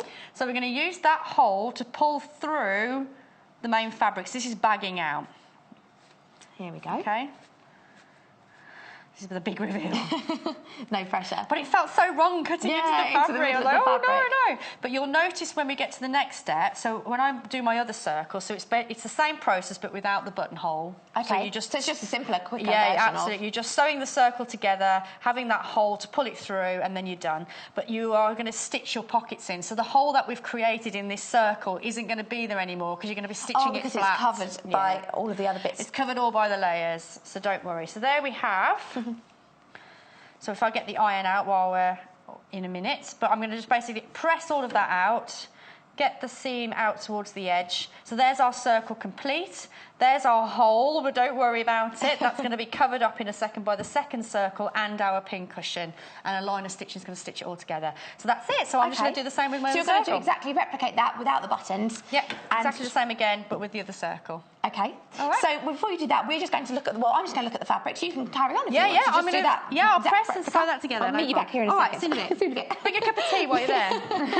That's the pattern you can see there on the screen, the McCall's pattern. So your message board organiser, storage bins, accessories, paper files in 3 different sizes, $7.95, FHBR 52. And if you joined us earlier as well, you also will have seen the red Kaffe Fassett, which we've got in both the Fat Quarter pack there and the Charm pack. So let's have a look. We'll look at this one. Here it is. So $21.95 for 5 Fat Quarters from Kaffe Fassett. So this is a really rich and bright selection here with your reds and oranges. So you've got your flowers there. Let's open this one up. Flower Power. Here it is. So that's your tropical flowers. Really lovely. This was the bundle that we were working with this morning for the caddy that's on the desk that you just saw, with all the different removable pockets and the Velcro. So you've got another one there. All about having those different options to combine and mix and match. It's a pick and mix of fabrics that all work really well together. 100% cotton. This is your red bundle. So there's just 3 other options in there. You've got your spots, another floral, a slightly more intricate design, and then all your cut crystals with little jagged polka dots on there. So that's your red fat quarter pack, BYRW76, and that's £21.95. Okay, so we also had, let's just move these. You've got your green, so we'll look at, we'll have to leave that one in a second. We've got an image of the green there that will pop up on your screens. So you can see there, lots of tropical colours. There are a couple of green options, so just check which one it is if you wanted to add one to your basket. This particular one is called Pack 2, so just check which number you're adding. Remember, you can do that online. If you want to go to the watch page, there are all the products from today's show, so you'll see those fat quarter bundles there. Or you can also give the call centre a ring, 0800 112 4433. So this is your other green pack, so I was just saying there, you've got a couple of options. So just check that that's the one that you do want. If you had your eye on a particular fabric, make sure that it's in that bundle that you're adding. So again, yes, this one's called green with 5 designs. Another Kaffe Fassett Collective Classic Fat Quarter Pack, £21.95 for all of those fat quarters.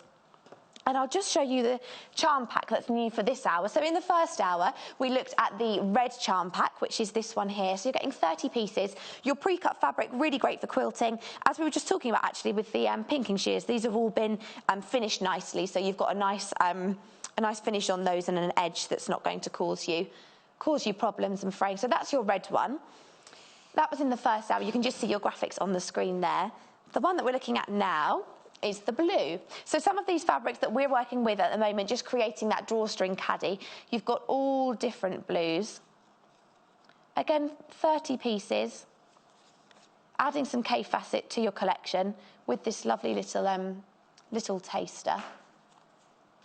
Also, you might, if maybe you get the charm pack and then you realise that there's a particular or a couple of the fabrics that you like that might come in a fat quarter bundle and that you want a bit more for a larger project. It's a good way to look at the different patterns.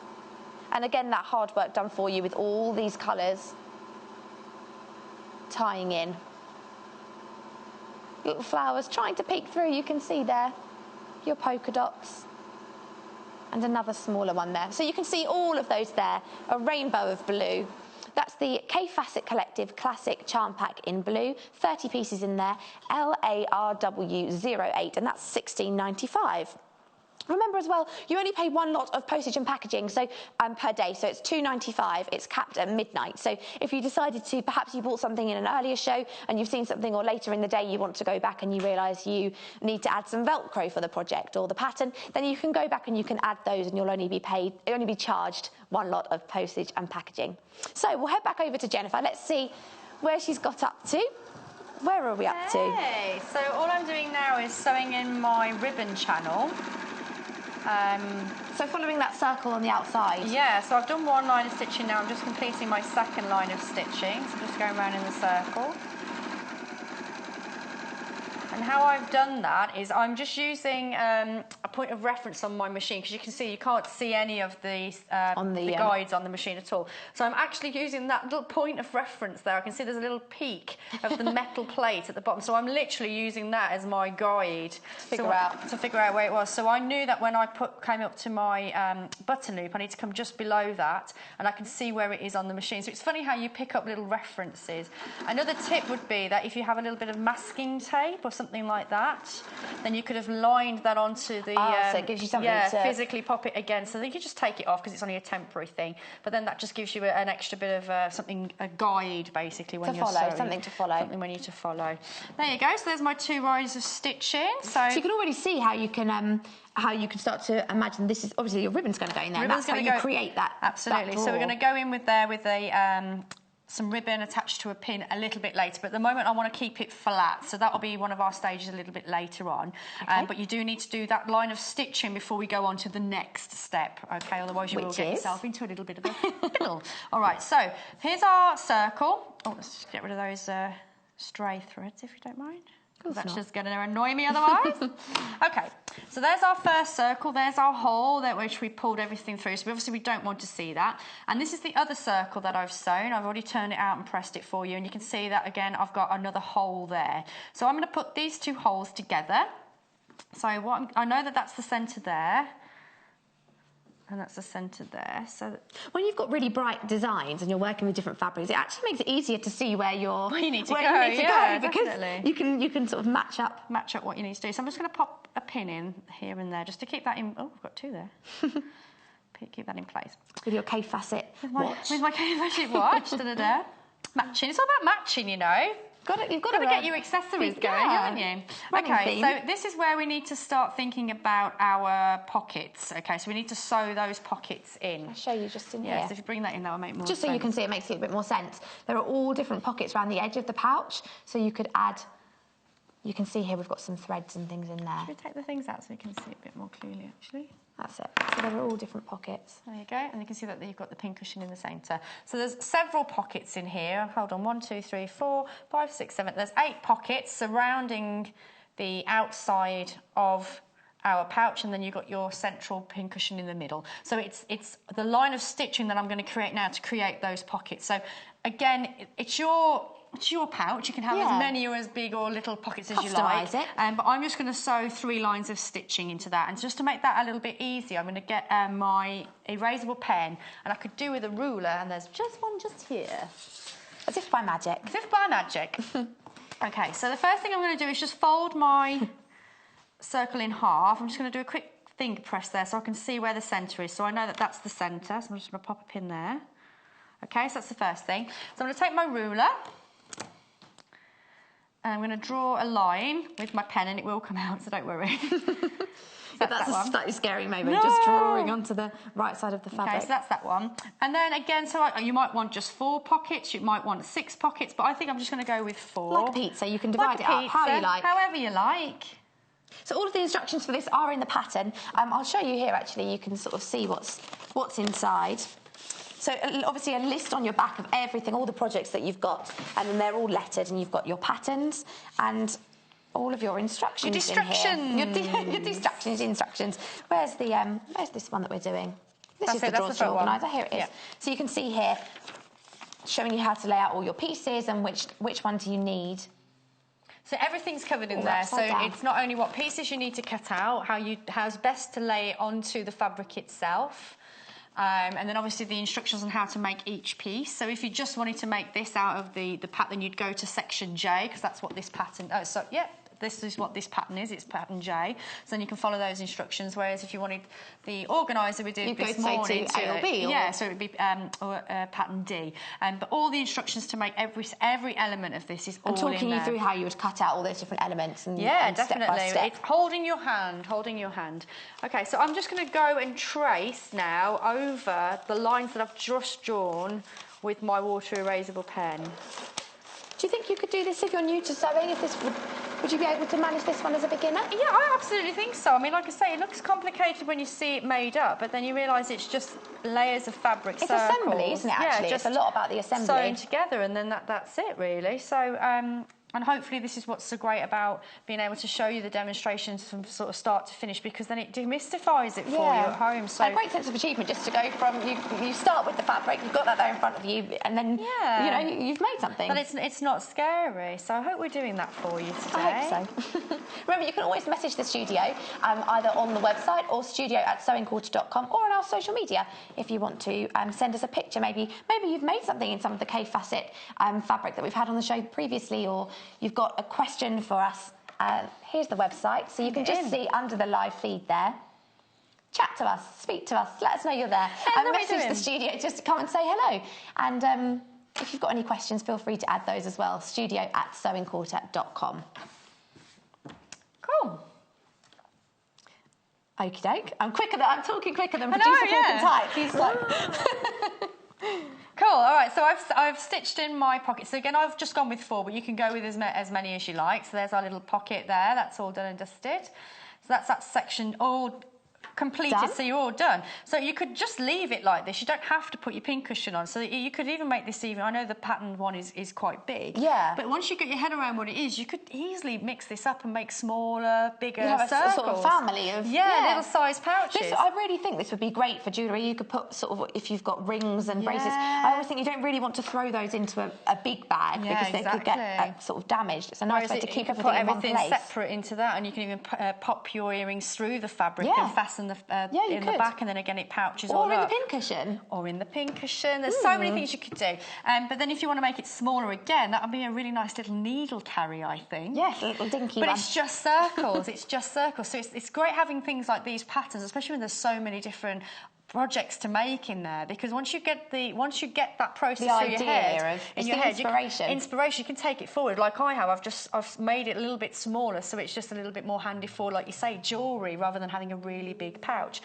So I've done that now. So what I'm going to do now is go ahead and do our pincushion. Okay. Let me just check the time. Yeah, we've got plenty of time. So again, this is another circle. Yes. It's all about circles today, inspired by our lovely circles on our Kaffe Fassett fabric. There is a lot of circles and polka dots in that collection. In the charm pack you probably just saw there, and also the Fat Quarters.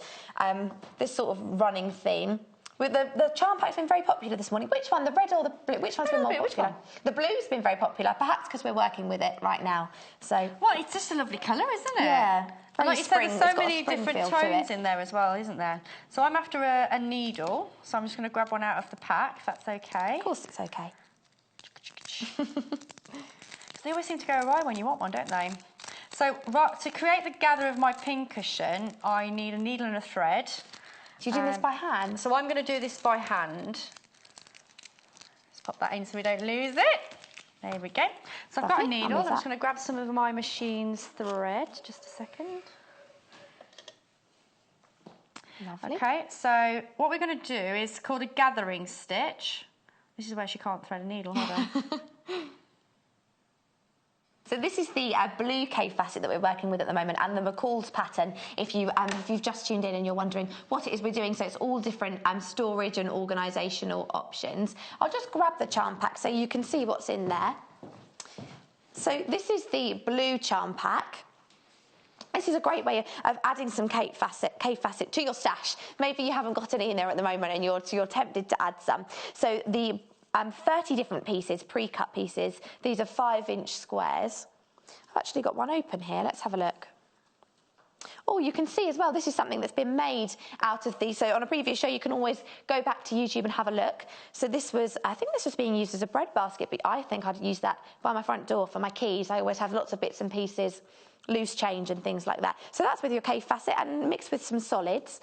So you've got all of these pre-cut squares here for £16.95. This is the one we're working with right at this moment. Both of these are in the drawstring organisational carrier we're doing. All different ones. Oh, I like this darker greeny one with some nice aqua blue and your fuchsia pink there as well. Let's have a look. Your petals and flowers and polka dots. Again, the gradient of the lilacs and greens. Your Jupiter, I think, was this Jupiter or Saturn? Jupiter, it's a planet, I knew it was planet related. We've got a polka dot, a real retro 60s feel coming through here. Kaffe Fassett obviously has been designing fabrics for years and years. He's a fine artist as well, so he's got a real eye for design and colour, and he's very well established in that field. Let's just fast forward to a couple of others. Add it to your stash. Sometimes as well, maybe you don't have a project in mind and perhaps the actual fabric would inspire you to make something. Maybe you'll look at it and think, oh, I could imagine X, Y, and Z made out of that. Maybe a pencil case or a makeup bag or something for the house. A new pincushion. Lovely. So that is your blue charm pack, 30 pieces. You can see that on your screen there, LARW08, and that's £16.95. We also saw a red one in the earlier show. So this is the red option that was in the 8 a.m. show, £16.95 as well. So perhaps maybe the red one takes your fancy. Maybe you want to team up the blue and the red. Again, you've got the red and blue. I think they're probably the most common colours, red and blue. But they work you can see that theme even across the two bundles there with the flowers and your polka dots. You could work in, let me just try and find. So this is one, say, from the blue, and then you'll have an equivalent of that in the red, which just work really well if you want to pick and mix or mix and match these together. I'll just show you the red one. So we were using this morning for the hanging caddy with the different pockets that you could attach with the Velcro. So you've got these bright reds here, really bold. Again, if you added both to your basket, only one lot of postage, £2.95. £16.95 for all of these. Oh, I really like that. That's got a very retro feel to it. You could use that as a... producer Paul wants to use it as a pocket square. Very flamboyant. To go with his kimono. I don't know if you saw the picture of him earlier in his kimono. So we've got some tighter dots there. Some slightly larger polka dots in your oranges and greens. Those running themes through the whole collection and also across the 2 different bundles. This charm pack is the red one. Again, that's the sort of the red mirror image of the blue fabric that we're working with at the moment. You've got polka dots. Really, really gorgeous. Soft cotton, great to work with, really durable as well. Let's get back to Jenny. She was busy threading a needle. Let's see if we did we manage to... Here's the pressure. So actually a tip for threading needles, I forgot to mention it before you went away, that if you are struggling to get past the cotton or thread through the eye of the needle, if you actually cut at a diagonal rather than cutting straight across your threads, so if you imagine my finger's the thread, rather than cutting like that, like going straight across it, you go. Just actually cut in a diagonal shape, and then that way it'll give you a nice point to go through the needles. That's just a little tip. And then the other tip is, if you can't try one way, turn the needle head around and go the other way. Oh, really? Sometimes it's just catching on something, it's stopping it. Sometimes, I think the way the hole is punched, I think that one side of the needle will be bigger than the other. So it might be that you're trying to go through the smaller side, whereas if you turn it around and do the other side, that might be just that little bit bigger for you to be able to go through. Just 2 tips there for you, 2 tips. Needle threading tips. Needle threading tips. So I've just quickly done a running stitch around the edge, and you can see here that I've actually tucked over a little bit of a seam allowance as well. So it's only a very small amount. So you can see there, that little section there, just a little bit over 1/4 inch.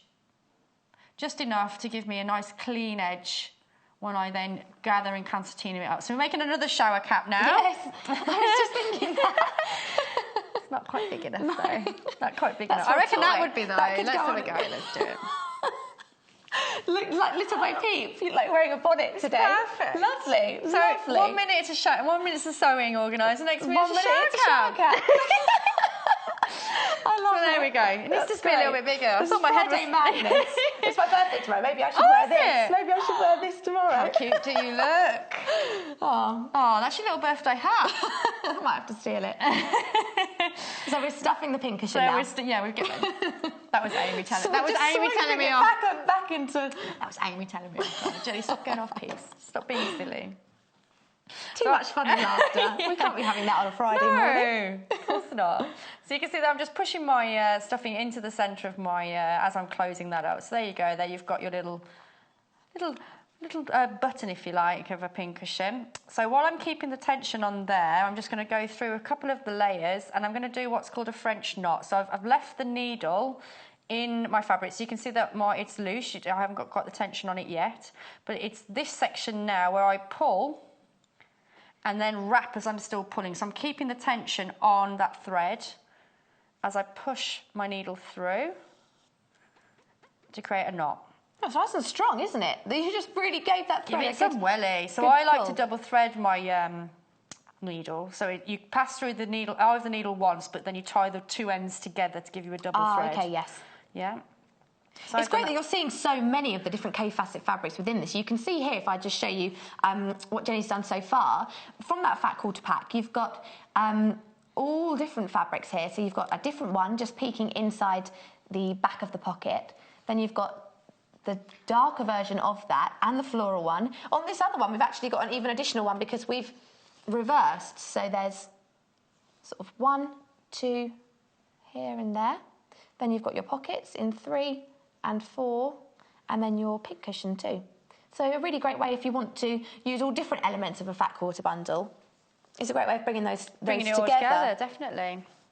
Okay, so I've just left my thread long and passed it through the very centre of my pin cushion. Okay, so that, it's still on the same thread.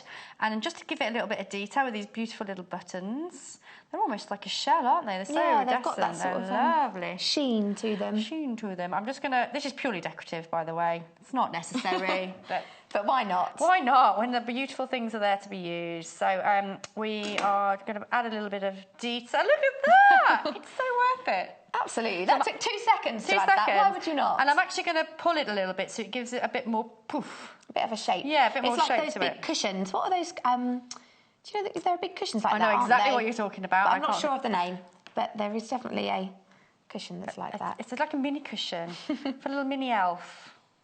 Just popping that through again, one more. So now I've done that. Again, I'm just going to go in with my little French knot, keeping the tension on my thread because I want to get that little dimple, if you like, my little button dimple. Boop. Okay, so now I just need to pop that into the centre. I really like that. The button adds a lot, actually. It does. I told you it was worth putting the button on. So now I'm going to put that into the centre of my caddy. Okay. Little organiser. So I'm going to go through how do we attach? So the centre of my cross, there you go. I'm going straight through there, through to the centre of the back. All of a sudden, this flower starts to take shape, doesn't it? Although it's circles, it really does feel like a flower when it's open. If I just do this here, you can see. Maybe if I hold it up. And also so that the design of the Kaffe Fassett fitting in well with the design of the project, because obviously this has got a floral shape to it with all these petals folding outwards. It's like a blossoming flower. And obviously then you've also got flowers in the actual fabric. So you can see that there. All your pockets. It's just got a nice curve and shape to it. It's a perfect project for this fabric, don't you think? It really kind of lends itself to it. It's like a double whammy of flowers. Double whammy of flowers.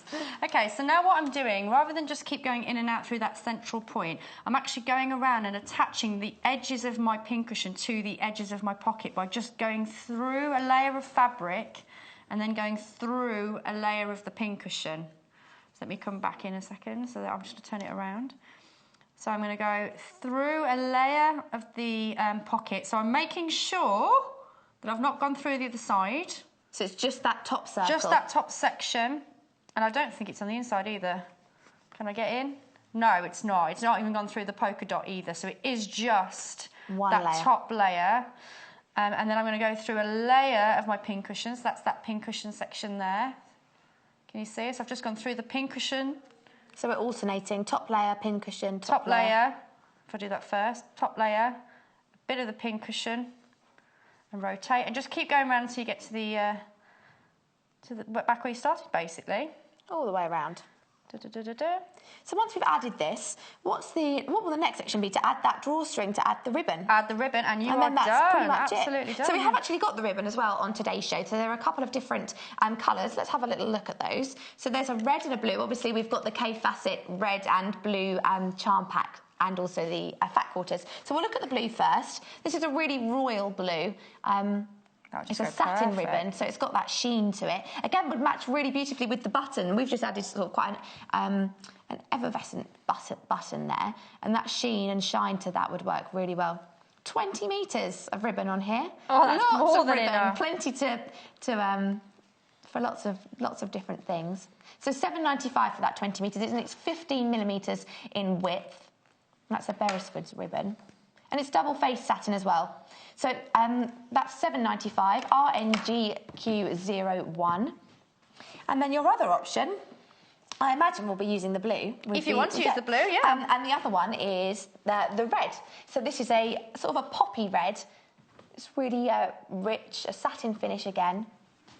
Again, 20 metres of that, so far more than you'll need just for this organisational caddy, but lots for your stash. And maybe some bunting or another project. So this one's actually slightly narrower. This is a 10 millimetres. So like we've just changed on this particular project, we've made the circle slightly smaller. Maybe you'll want a narrower ribbon. This is 645 PXGQ34. If you go for the bigger flower like this one here, maybe you'd use a thicker ribbon. So you can vary that depending on which one you decide to do. And sometimes it's about the look, really. Yeah. It really is just about the look. So I think the ribbons are nice, whichever size you go for. And to be honest, whichever size you go for is going to make the gather less or more effective. No. It's just pulling it together. So you could use a wool if you wanted to, or a cord. Or you could plait something, or you could do anything But you I think the ribbon really sets it off, and especially now we put that beautiful blue on as well. So yeah, the size of the ribbon doesn't matter. Just to make that clear, it doesn't matter what size, as long as it can get in and out of your buttonhole. That's the only thing. Okay, so I've attached my pincushion into the centre, so I've got my 4 pockets all ready and raring to go. Great. So now all I need to do is just flip it over, because I'm going to be going into our buttonholes, which was the very first thing we did. Very first thing we did. So you can see why I've done that very early on, because if I was going to do a button, you would have another button in the other side, and I don't want that. So this is why it's important to do the buttonholes at the very, very, you always forget you've done that bit, and then you turn it over and you surprise yourself. You've done the grafting, the hard work. So if you are going to do what I've done and go a little bit off-piste and make a smaller or even a bigger size, I'm just going to show you how I figure out how much material, ribbon I need to go around. And it is really, it seems really silly, but I'm going to show you, because some people will ask, how do you do that? I'm sure I probably would. I would give yourself a little bit, because when you open it out flat, you need to be able to hold on to it. So something like that would be more than sufficient. And I'm literally, as silly as it sounds, just tracing around.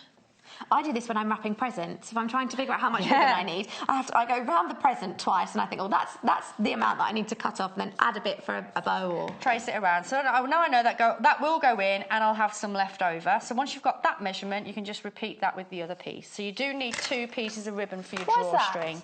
So you can pull them in opposite directions. Oh yes. So when you can do that, then you can tie the 2 together to create the bow to lock it in place. So if you just had one, it would pull one side, but then it's got nothing to hold on to, so it would likely to unravel again and poof back out.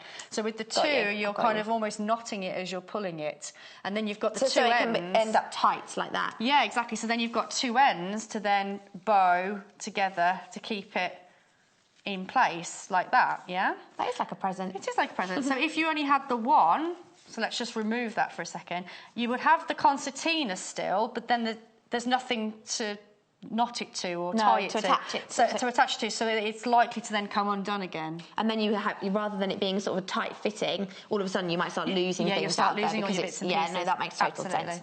I'm with you. All right, so now I've got my ribbon. Now I need I've just had that. Oh, I'm not having a good day today. Oh, there it is. Looking for a pin. This is your secret weapon, so it's a pin. So I'm just popping that into the end of my ribbon, and that's just giving you something a bit more solid to pass through. Yes, your channel to hold on to. So I'm just going to place that through the buttonhole, and I'm just feeding it through. That's it. It's just a case of sort of manipulating that through the fabric. Manipulating it through. Because we've created that channel with the 2 rows the 2 lines of stitching. That's right. We did. So when you get to this second buttonhole, this one, you go underneath it. Don't go out of it. Keep going. So it's all the way around. All the way around. So you can see it's starting to concertina up already, which is nice. So we've only got a few minutes left. It's all about the patterns in this hour today. We're working with the McCall patterns. $7.95, all different projects in there. You can see that on your screen. You can see there's 2 different wall hangings with different pockets in it for all of your sewing bits and pieces, your buttons and scissors and threads, or maybe just for general storage in a children's bedroom or in the kitchen or the utility room. Then you've got storage bins and caddies. You've got a hanging pockets off of a... Well, we did that one earlier, didn't we, in the first show? Yeah, the little hanging caddy. The hanging caddy. Then you've also got paper files and this drawstring one, which we're working on right now. So all of those 9 patterns are in there. Your step-by-step instructions, the patterns to cut out. $7.95 for that. FHBR52 bargain is your number. It's a bargain, isn't it? Yeah. So I've already done one. 80p per... Not even that. I don't know. But it's nice that you're able to make these things so it all matches. Yeah. Do you know what I mean? It's hard to get the accessories to match what you've done. So, I mean, if you've done a cushion for your chair, because you want your room or office or sewing room to have a theme, like you've done the blinds or whatever, you want it all to match, don't you? You can't always find something in the shops that matches if you've bought things for a room. And this is what's so empowering about sewing, I think, because you can make what you want in the fabric you want, when you want it. So not only do you have a beautiful looking house or workstation or whatever it is you're making for, you're giving yourself some pleasure in making it. Yeah, you win on two fronts. So there we go. There's our other one done. So you can see I've got 2 layers now. So I'm just going to pop a little knot in the end of that because you don't want to lose your ribbon, do you? So if I just turn that around, one. Lovely. Popped a pin in there just to keep it in place while I did the other section. So did you thread both of those ribbons all the way around? All the way around. So where I came in, missed the button and then carried around to come out.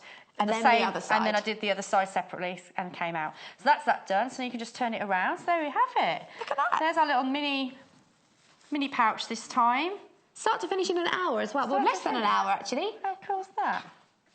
Ta-da! And all your pockets. So if you had things, well, this isn't probably the best example, but you could pop all your pins in there or all different things, your thimble maybe, and buttons. Absolutely, or your jewellery, or there's lots of things you could use these things for. Like we said, hair rollers, yes, didn't we? Yeah. If you did your circles actually, like your main circle, in your Insta-Bright. Yes. So when you're at home... Oh, it's got, rather than just doing it where the button was, you could do it on the whole... On the whole thing. So if you imagine that this could be your heat protective mat, so you open it all out because you know you've given yourself enough ribbon to do that, light out flat, you could put your straighteners or whatever on top of that, and then you're protected with your hair grips. So it's like a heat protector mat at the same time grips as having and bubbles rollers. and whatnot. Oh, everyone would be the envy of everyone getting ready to go out with all your... So yeah... Lovely. Oh, thank you so much. This is the Kaffe Fassett fabric that we've been working with this morning. This was the blue one. It was the blue one. And we worked with the red one this morning. Here you can see. So the blue one on your screens. $21.95 for that fat quarter pack. SDRW73. Really lovely. That's the one you've seen us working with this morning. And then I'll just show you, this was what we made in our first hour, so 8 o'clock if you want to go back and watch if you missed us. So this was a storage caddy. We went through in detail actually how to create this pin cushion and almost the darts like corners there on the side to give that 3D effect. And a scissor holder and different pockets for all your bits and pieces. And again, this was with a Velcro.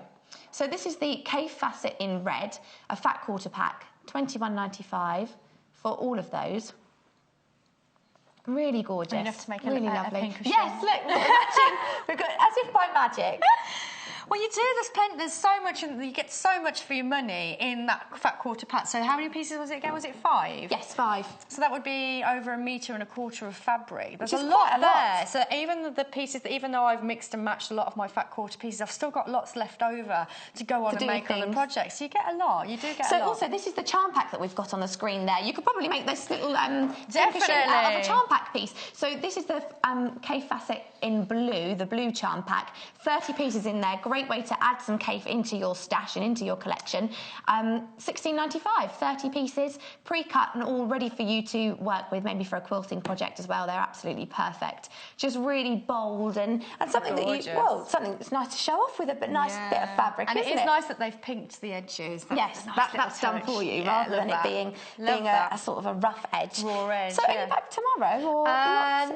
No, I'm back next week. Back next week. And then Lovely. I'm in London with the knitting and stitching show. So you don't escape the sewing? No, I don't escape the sewing at all. Oh, thank you so much. You're welcome. We've had a lovely hour. And the next hour, Natasha and Portia are back, and I believe they are doing some dressmaking. And I will be back very soon, as will Jenny. We've had a lovely, lovely time, and I hope you've enjoyed it too. Send us some pictures if you make anything with your Kaffe Fassett, and we'll see you soon. Follow us on Instagram. Search for our Sewing Quarter page and follow us to get our latest posts.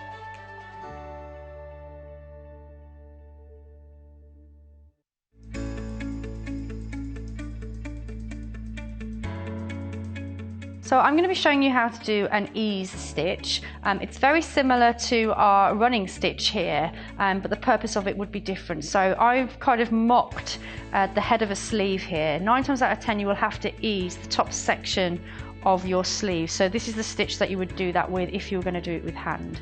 So I'm going to use the embroidery thread. I've just popped a knot on the end again just so it doesn't pull through. Normally you wouldn't do it with embroidery thread. So on your sleeve, normally these sections will need to be kept as they are because it's only this section here that we need to be working with.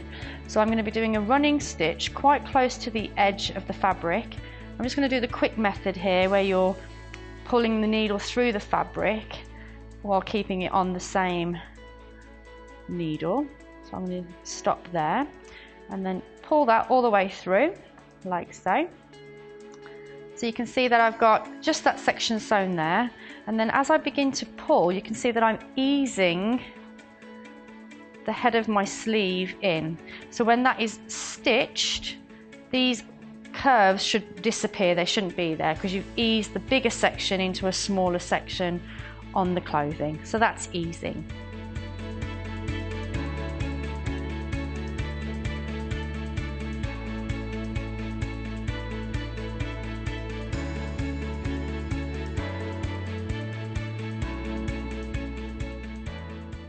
Here at the Sewing Quarter, we want to help you with your levels of sewing. Whether you're a novice or you've been sewing for years and years, we want this to be a fabulous learning curve for all of you. Whether it's making a little gift or making yourself a fabulous outfit, we will be working with some of the UK's biggest designers. You have to join us for that. Don't forget, our sister brands are some of the leading brands in the industry, with Love Patchwork and Quilting being rated top modern quilt title on the market. Today's quilter has achieved market leadership in the traditional quilt sector. And finally, Simply Sewing was launched in February 2015 after noticing a gap in the market for beginners. Combined, we reach over 150,000 readers every month.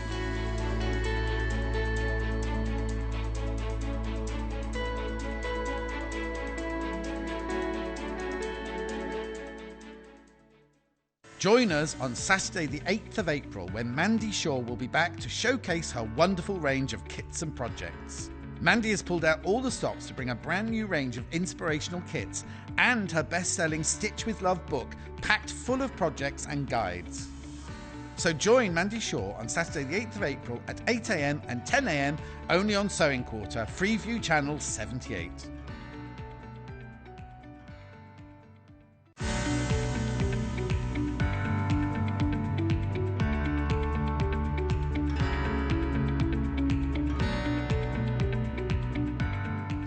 Good afternoon. Oh, good afternoon. Well, good morning. Welcome. This is our last live hour of the morning. We haven't got afternoon yet. Don't worry, we're not there yet. Now, this hour, we're making this gorgeous top. So let's think about capsule wardrobes. Let's think about a top that we can have in many different colorways, many different fabric designs to have a change of feel. Easy to wear, easy to pop in your suitcase and take on your holidays with you, but just lovely and easy to wash and wear and iron as well. It's become a bit of a theme today, our ironing. So this is what we've got for you today in 3 different colorways. Let's take a look at these. These are... I know that the stripes might do funny things on your screen, but it is such a beautiful fabric. We did want to bring it to air for you because it's one of those fabrics that wears so beautifully. We've got 3 different options for you. We've got it in the red, we've got it in grey, and we've got it in like a candy stripe for you. The red here, every single option that we've got for you is £17.95. You're going to get 1.5 meters of fabric in each, plus a thread, plus full instructions for this. So if you're someone that needs that step-by-step, absolute, this is how you do it, this is what you're getting in the kit. So £17.95 gets you full instructions, the thread, and also 1.5 meters of this beautiful fabric. All in. Great value.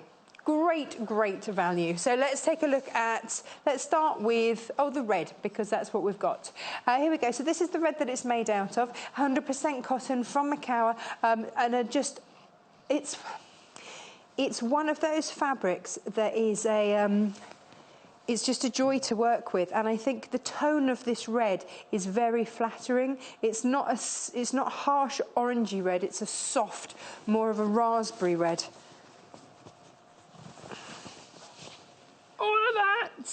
All of that.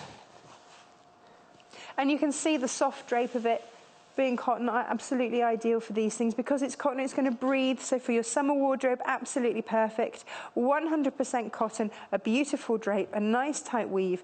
It's going to be breathable, it's going to wash, absolutely perfect. I know I sound a bit obsessed about washing, but it's because I have a 3-year-old and lots of dogs, so everything has to be washable in my house. And if it's dry clean only, forget it. It's not coming in. That is your red, that's your thread, and your full instructions. Now we've also got, I love this. Candy stripe. This is a fun one.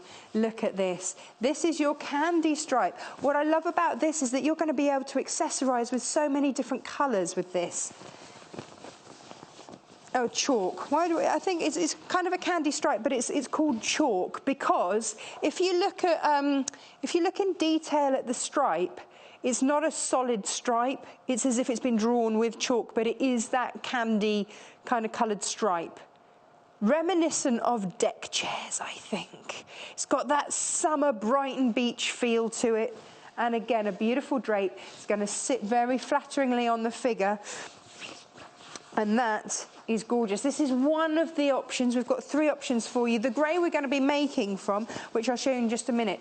So your chalk stripe top, $17.95. All of these $17.95. There's no variety in price for this. And you get a different coloured thread to match. So we've done the hard stuff for you. It arrives, instructions, thread, material, boom, add an afternoon and a sewing machine, a pair of scissors, and off you go.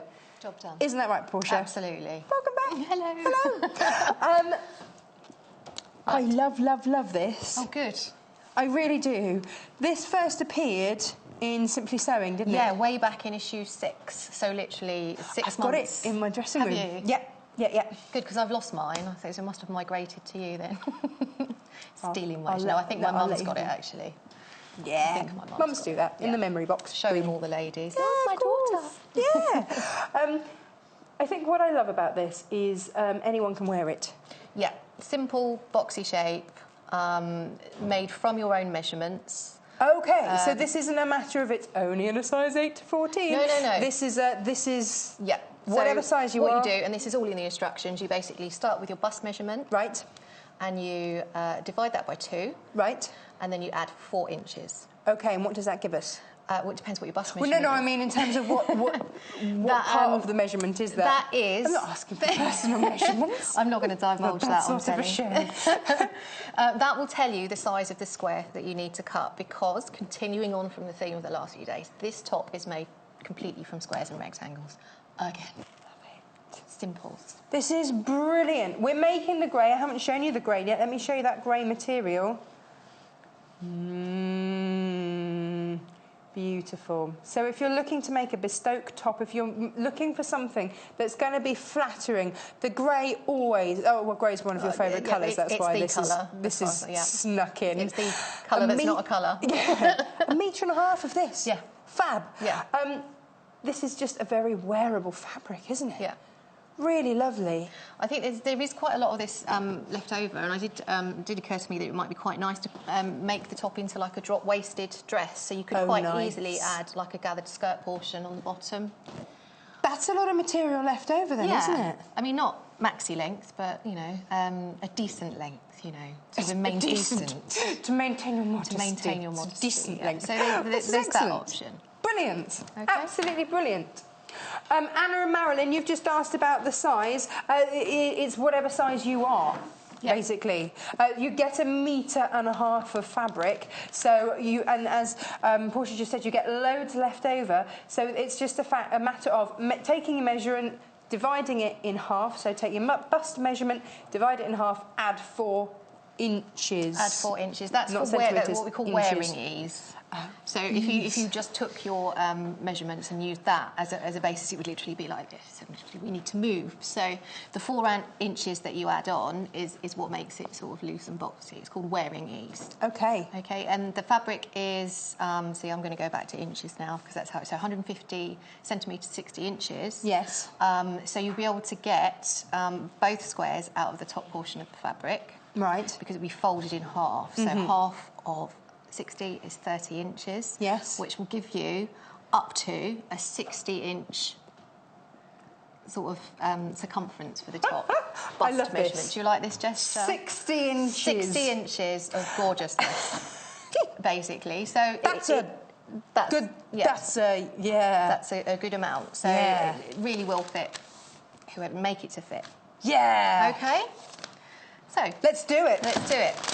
So I just wanted to, you can see on the sample that this top is pieced in a similar way to the cushions that we did in the first hour. Oh, yeah. We're not suggesting that you wear your cushions. No, but you could. But you could. But you could. There's nothing stopping you from piecing this top in using exactly the same technique as we did in the first hour. It just so happens that in this instance, I've broken it down into 3 sections. Okay, so looking at this top... can we go back to that a second? Oh, yeah, lovely, thank you. So, we've got that top portion, which is going to be very flattering, just scooping across the top of the top portion of your well, top, body, bust, whatever you want to call it. Then you've got that central panel. That's very slimming. Yes. So you see, often people worry about stripes, don't they, and in which way you should wear them. But what I love about this is that you've got that centre panel, which is elongating. You've got the top, which just flows over the bosom.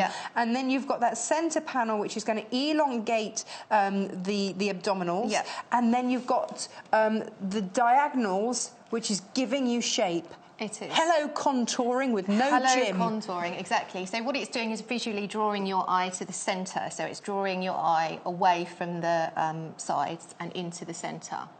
And what the diagonal stripes also do is give you, they're cut on the bias, and anything that's cut on the bias will give you a slightly different drape and fit. So you know those gorgeous 1920s dresses? Yes. That cling, you know, in the satin, but just the way they hang. So when fabric's cut on the bias, it hangs slightly differently and there's more stretch to it. So that's extra ease and extra give in a ease way. in the side panels. That means I can have my fish and chips and still breathe. You can have your cake and eat it. Yes, definitely. I'm liking this top more and more. So essentially, this top is a square, but it's a square comprised of different panels. Okay.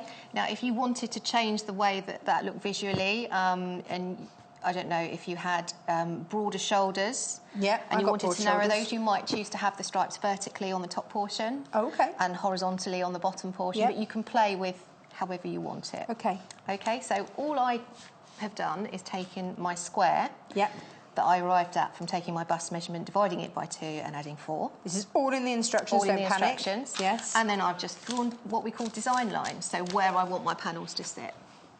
Okay. I'm going to grab these out your trolley. I don't know if you can make out the pencil line, so my design line across there. In half. And there, and there. Third and third. And then I calculate the size of these rectangles. Right. Add seam allowance, and that's what I mark directly onto my fabric. Don't worry, it's all in the instructions, it's all there. It's perfect. Here we go. Okay. So how to do it all step by step, photographic instructions, bish bash bosh. There it is for you. Simple, easy, follow. I can see this being one that I'm going to make and wear and wear and wear and make more of and wear. It's a wardrobe kind of staple, really. This is lots something and lots of little tops that is so easy to make. I wish I'd known about it when I was pregnant. I lived in Cornwall and there were, I kid you not, about 2 or 3 shops in the whole county that had a maternity department. Oh, gosh. And so I was constantly having to buy off the internet, not having tried on, not knowing if things were fitting me whilst changing shape and size so rapidly. But actually, that means that you can make that top very easily, very simply, you know. Lengthen it, you can make a shift, nice boxy shift dress, nice and cool for the summer. Oh, love that as a shift dress. You could also just make it without doing the piecing. So you could make it just out of a square of fabric, but no, we're not going to do that. We're going to show you more than that today. So the one I've... But if you had a highly patterned material... and you weren't playing around with stripes... Yeah, no, absolutely. Which is the most popular so far?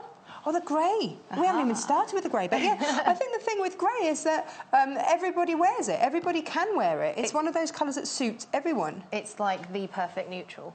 It is, isn't it? Everything goes with it, yeah. Grey's the new black. Okay, so what I've done differently with this one, instead of dividing it up into 4 pieces, I've just divided each section into 2 pieces. Okay. And this is cut on the bias. So this is what I was telling you earlier. So across there, it's got lots of stretch. Nice. Okay, and you do that literally by orientating your pattern pieces, if you cut them out of paper, at a 45-degree angle on your fabric. Okay. Okay.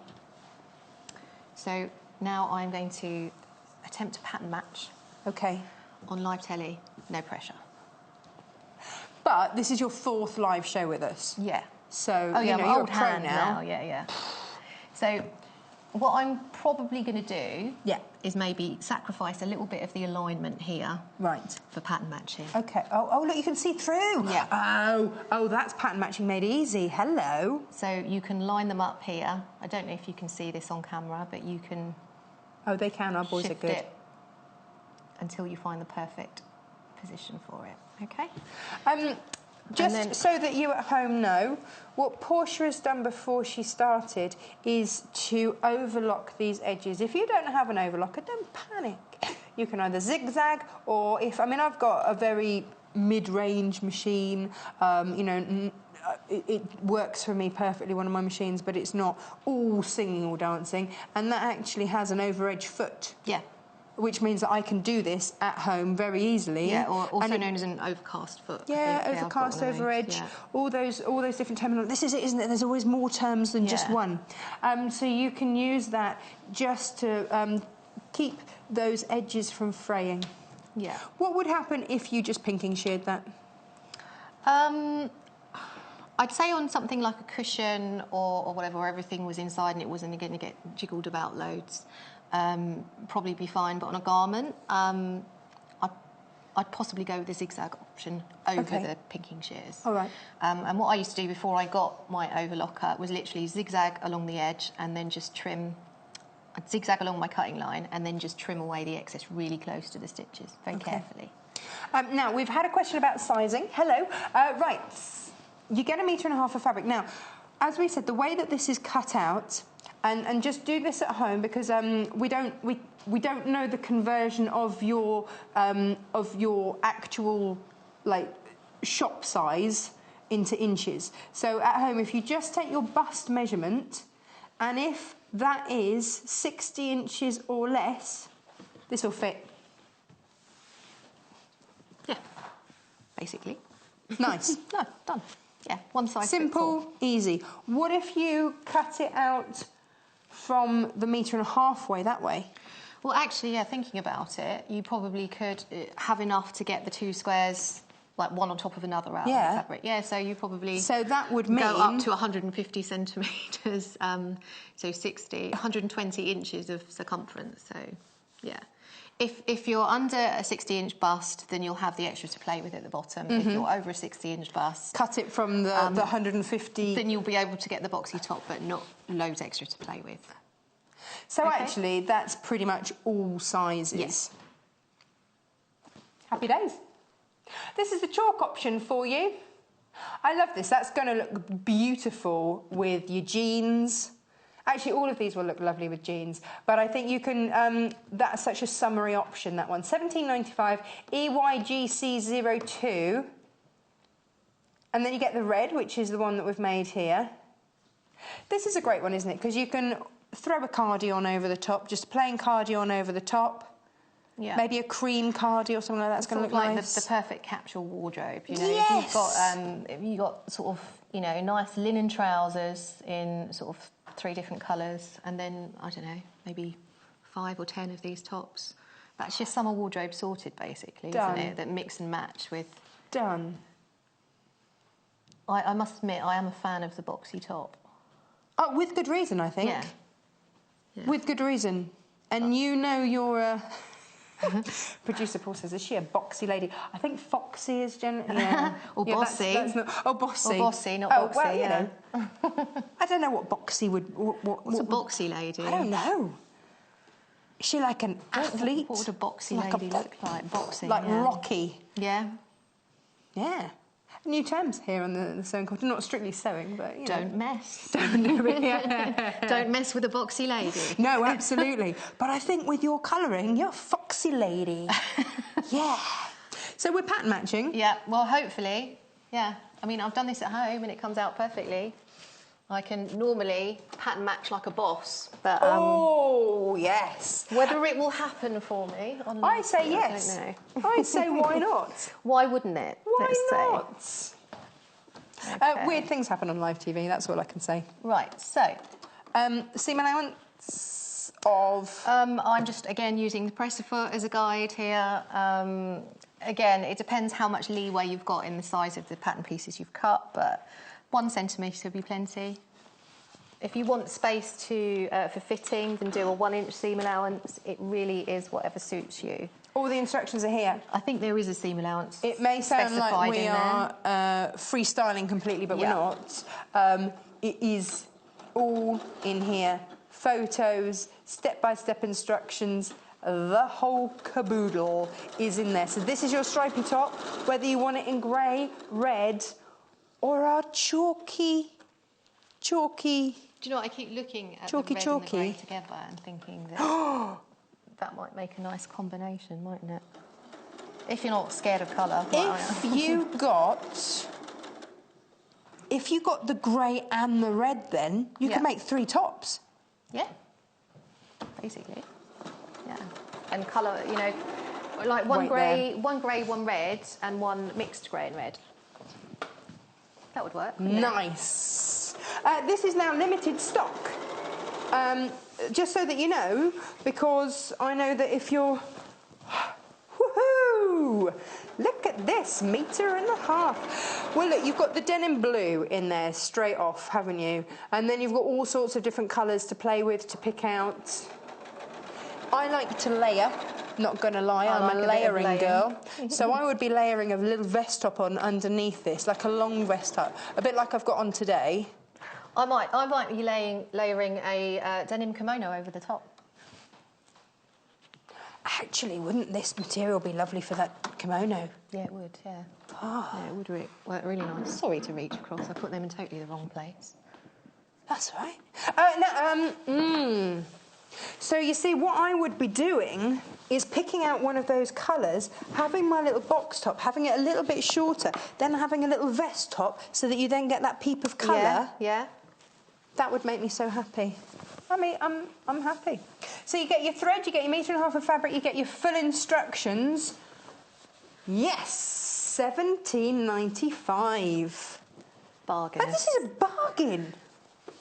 Right, we were talking yesterday when we were talking about kimonos. Yeah. And about the fact that the first one I found was £250. £250? Actually, no, I think it was 245. Let's not exaggerate. Okay. £245. I think we rounded it up in horror at 250. And then we went on to the high street and found them for an average of about £60, £70. Yeah. For £17.95, you are getting a top. Find me on the high street a top that is made precisely for you for £17.95 with a whole load left over. Yeah, so you could actually get a dress as well. Or not as well, instead. Instead. So you could have a... So, yes. And you're not going to have that awkward situation where you go somewhere and someone's wearing the same. Yeah, that's very true. That is very true. I used to... When in the days when I was trendy and a teenager, I used to go to this little shop that would only get 3 things of the same in. Yeah. So they have it in 3 different sizes. Yeah. So even if you did see somebody else out and about, you know, you wouldn't look the same because you'd be a different size. Yeah. Was the theory. Until I bought an outrageous pair of trousers from them, went clubbing in them, boom, first thing I see is someone in the toilets with the exact same trousers on, and there's no getting away from it. You know, they are you have to have a giggle outrageous. About it, don't you? You do, of course you do. But the joy of this is that you are making it for you, it's going to be for you, it's going to look fantastic on you, and the only way that you're going to bump into somebody else is if they're a fellow sewing quarter lover. And even then, their interpretation of the pattern will be different to yours. So, yeah, there you go. Catherine, hello. Oh, she's just received her first order. Congratulations. And she got her free sewing kit. Ooh. And she loved the packaging and she said it was a real treat. And it should be. Thank you, Catherine. She says, well done and enjoy watching the shows. Do you know, that was very important for us. And thank you for highlighting it. Our packaging is... There's a lot of packaging. Is it? Yeah, yeah, absolutely. Which is important for us, and it's important. You know, you can if you're getting fabric cut by the ½ meter, then it arrives in a beautiful box or wrapped in tissue because it's a treat. You know, if you're buying this, you know, it's a nice little treat to yourself, isn't it? Gifting yourself, yeah. They're often the best gifts, aren't they? Yeah, well, at least you know you want them. The ones that you buy. Yeah, the ones you actually want. How did you come up with this? This? Yeah. OK, so this originally was a refashioning project. Because you are the refashionist Apparently I am like the queen of refashioning. Yeah, no, I am a big champion of refashioning. But this original design was born out of how to get a top out of men's shirts. So men's stripy shirts. Yes. So the piecing So the photographs so like the one that I see burnt on purpose that was my husband's. that you like the fabric of. Yeah. Yeah, so you could use the fabric. Nice. I like it. But actually, I don't want its cast-offs. Let's go full on our own special material. The thing is, any technique can cross-pollinate. So quilters' techniques can cross-pollinate into dressmaking and vice versa. Refashioning can, cross-pollinate into conventional dressmaking. There's no lines. Except in our stripes. Well, you know, talk us through these stripes, these stripy lines, because what have we actually done? I need you to do... Well, I need to get the ironing board out, obviously, because I like a bit of pressing. Can I press on this? You probably could with this bit, actually. I'm going to look at me. I have lined up, hopefully, my stripes. Yep. This is the big reveal. Did I manage stripe matching? Oh, I don't know. Let's have a look. Oh, not that one. Not so good on that one. Let's have a look at this one. Like a boss. Like a boss. Yeah. That's much better. Yeah, well, look at this. That's not bad for under pressure. I'm happy with that. Okay. We'll go with that. Now, do I have to do it that way, then open 3 ways? Yeah. So that way. Yes. Then open. Yes, Portia. And then on the other side. Ironing 3 ways. Yep. It sounds like a recipe, doesn't it? Ironing 3 ways, yeah. It was like duck 3 ways or something. In your bundle, you are going to get, let's just make this very clear for you, 1.5 meters of our beautiful stripy fabrics. A whole 1.5 meters. Not like 3.5 meters. No, it's all one great big continuous length. So you can, if you want to, make this into a dress, as Portia said, just make it longer. It's that easy. Now, you also get thread. There's nothing worse, is there, than getting a project and then you don't have a thread that is appropriate, matches, and you have to decide to make, you know, a contrasting thread style decision. That does show up. It does. Like all your mistakes. Yeah, no, don't do that. We've got options for you as well. I'm ironing the grey, which is what you've seen. And now the red is the one that we've made.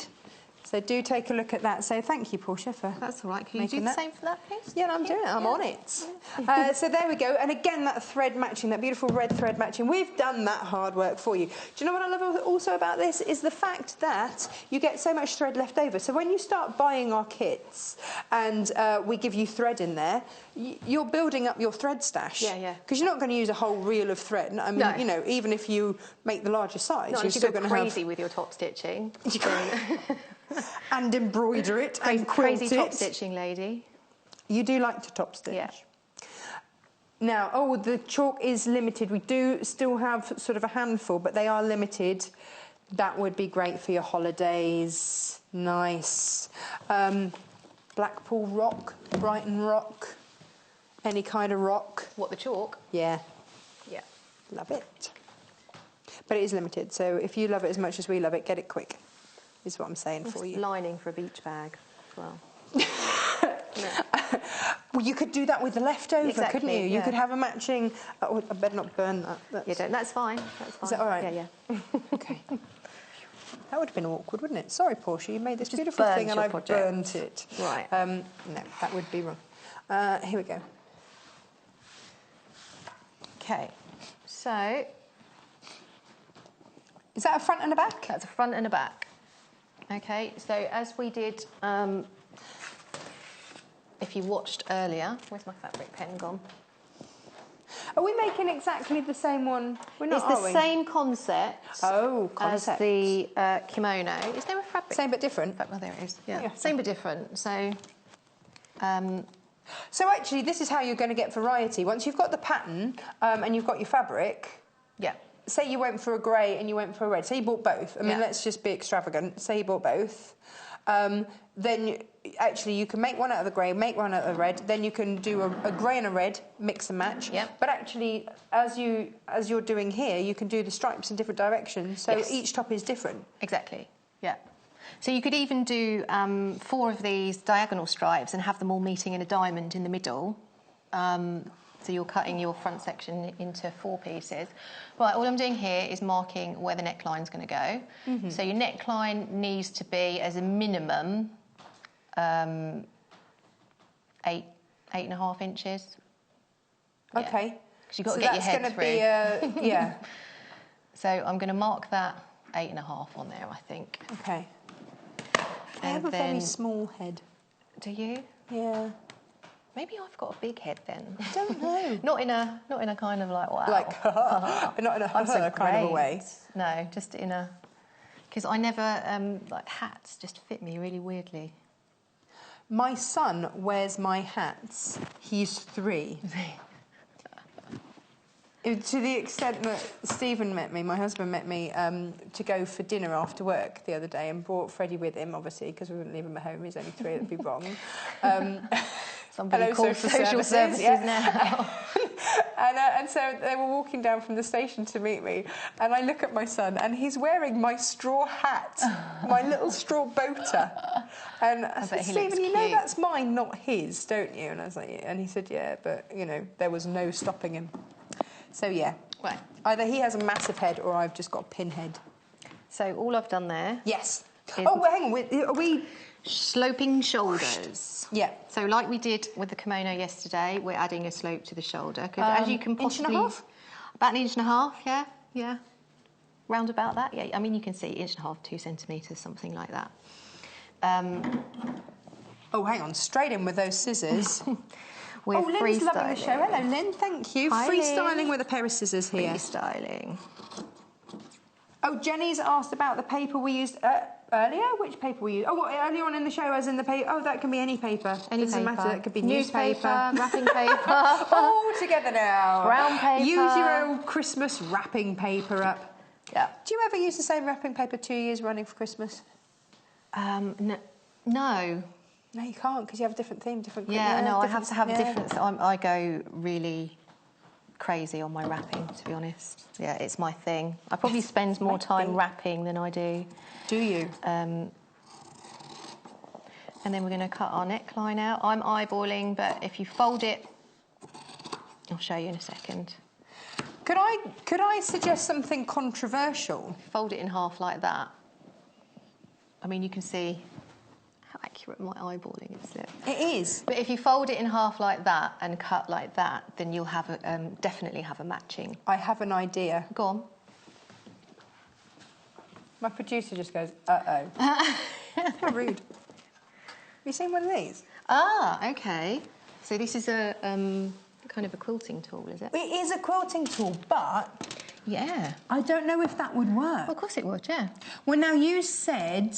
Oh, so, OK, so I should explain what on earth it is that I've just whopped out, randomly dragged out for you. But it just suddenly occurred to me, I'm rubbish at cutting circles. OK. And if that was going to be a circle... I've just dropped the cutter on the floor, that's why I'm having a little look around. Oh, there it is. It's all right, got it. 8 inches, you did 8.5, didn't you? Yeah. So that 8 inch there on that marker there is an 8.5 finished circle in quilting. Mm-hmm. So that 8 is actually 8.5 inches, which means that circle there would fit into your... Look at that.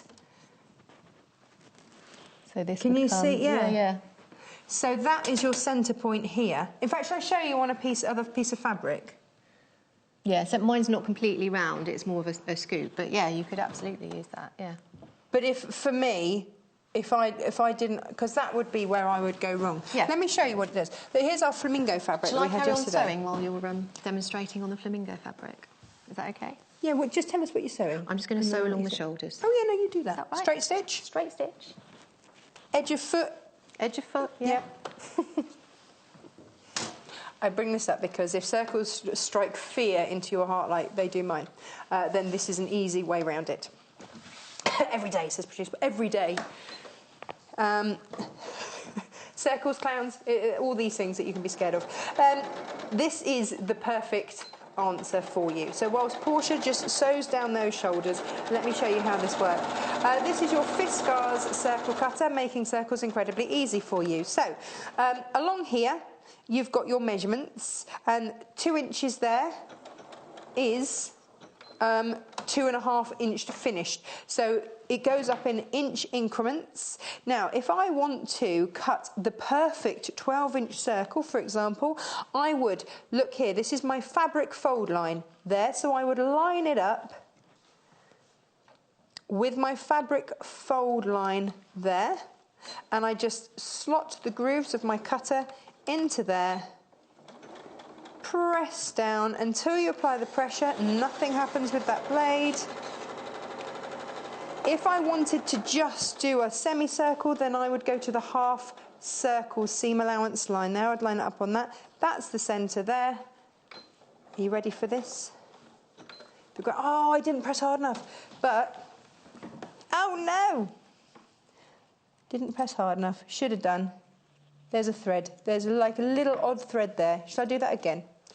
There we go. But anyway, it will give you the perfect circle. Bosh. You just need to press a bit harder. Job done. Job done. Job done. And that was just a little aside. Okay, so shoulder seams. Done. Press open. I'm going to need my sleeve board out shortly. Can I press open with this? You should be able to, yeah. You're going to have to pull... There was hesitation there. Well, you're just going to have to pull the fabric. It's not going to lay perfectly flat, obviously, because we've now sewn it at an angle. I can do that. If that makes... So just stretch it out as you go. I can do that. I'm pressing these open. Yes, please. I don't have to do it... Do I have to press first the other way? Yeah, press the stitching line, then press open from the inside, and then press open from the outside. So you gave it to me open, and I was like, oh, does that mean I can skip the other one? Let's look at the red option for you. I know, I've learnt well. I've learnt well. Pressing Portia. This is your red option there, which is the one that we've got made in the studio. We're working on the grey as we speak, but the red is the one that we had made, so you get a good idea of what that's going to look like. You get your thread, you get your pattern, you get the... Well, not the pattern, because it's not really a pattern, but you get all instructions, so that you can make the pattern that is perfect for you. So this is perfect because it's going to fit every size, because you just take your bust measurement. So this is a one measurement make. Yeah. In terms of what you measure your body with. Yeah. So and then all you've got to decide on afterwards is the length. So we've worked with a square, but you could make it... So we've just got the grey and the red left. Done it. Thanks. Oh, hang on, no, I've got to do it the third way. Pressing 3 ways, is that right? Yep. Is that okay? Yeah, yeah. You happy? Good. Just checking you happy. You know? Yeah, no, I see that. It's yeah. Quality control. Yep. Vital. Absolutely. Yes. Okay. Especially if you're making it for yourself, you know, you want it absolutely right, don't you? I was just checking out the stripe matching on the middle, because I thought I spotted some that were perfectly matched and some that weren't. So no, I wasn't checking out your... Right. And already it's starting to take shape. Yes. So how long is that? Where's that going to sit? Probably just on the hip. Nice. Yeah, just on the hip, because there's going to be a very slight hem there. That's a nice length, isn't it? So if you wanted something a bit longer, you could. Or when you've got a high-waisted pair of trousers, I think this is quite a flattering high-waisted trousers with a boxy top, so you can see waist definition. But you can get it to hit exactly where the most flattering spot for you is. So for me, I've actually got, proportionately, I've actually got quite a thick waist. Like, I have no waist, but my hips are quite narrow. So I tend to get my tops to sit just above my hips, because then they highlight my narrowest part, and it's slimming. And the lines help with this as well, don't they? So they can give you an illusion of whatever shape you want. Yeah. Yeah, so obviously on the sample, it's completely drawing your eye inwards. So even though it's a boxy top, it kind of has a slightly more... I love stripes. I love stripes. Love a bit of stripe play. Yeah. OK, all I'm doing there, like we did on the kimono, is I'm marking a spot where I'm going to start sewing. 8 inches? Yes, 8 inches. So the same as we did between with... 7 and 8. You might have to play on yourself to get the right position for your sewing to start, but you want it to nip in just underneath the arm. OK. So it's going to be different. So you don't want it too tight, you don't want it too loose unless you're going to wear a vest top underneath, because otherwise your bra and everything. So, yeah. Exactly, yeah. Do it to you. This is the thing, because some people have really skinny arms, in which case you want it a little bit thinner. If you've got, you know, a bit more going on the... I've got quite big arms at the top. Perfect. Julie from Dorset, I don't know the size of her arms. What's she got to say? She's ordered the grey. Well done, Julie. Please, Portia, give a brief idea as to how we'd turn this into a dress? Ooh. So you would lengthen it. So if your hip measurement was narrower than your bust measurement, then you could go for a straight shift. So literally a straight down. But if your hip measurement was slightly wider, then what you would do is say from this point, you would start to come out as you're cutting. So you wouldn't make a complete square for the bottom section. Or you could add another panel of fabric at the bottom. Yeah. And that would become your skirt portion. So, like I said, like a drop waist. Oh, nice. I don't know, have we got a bit of section? I had like a sailor's drop waist skirt as a dress as a child, and I loved it. I used to wear it as often as I possibly could. It would look particularly nice in this black. It would, wouldn't it? Black and grey, red and grey stripes. Yes. Yeah. Oh yes. Okay. Sorry. Stock warning on the grey. If you love the grey, please do grab it. Right. Well, I'm now thinking with your leftover. Yeah. You've got a dress with a contrasting skirt. Please check out your baskets. If you want that grey, please check out your baskets. If you've got SLGC 70, these are going like hotcakes. Let me tell you. That's good to know. I'll show you in a minute what was left over. Yeah. I'll show you what was left over from the red. Okay. There will be less left over from the grey because I cut at an angle. It's a slightly more wasteful way of cutting the fabric. Ooh. So you extravagant lady. Yeah, extravagant. Extravagant is a better word. Yeah. You've got 1.5 meters of fabric. Do you know what, Portia? You can be as extravagant as you like because you're getting a lot. I could spare it. You know, I had it to spare. Yeah. But that means that your other parts you can then maybe use. Yeah. You can see in my head I've already bought both colours, can't you? You have, haven't you? Yeah, yeah. That's your colour palette for summer now, isn't it? You're just going red, grey all the way. Well, it's such a warm shade of red. I can't wear, and you will probably never see me in, an orangey red.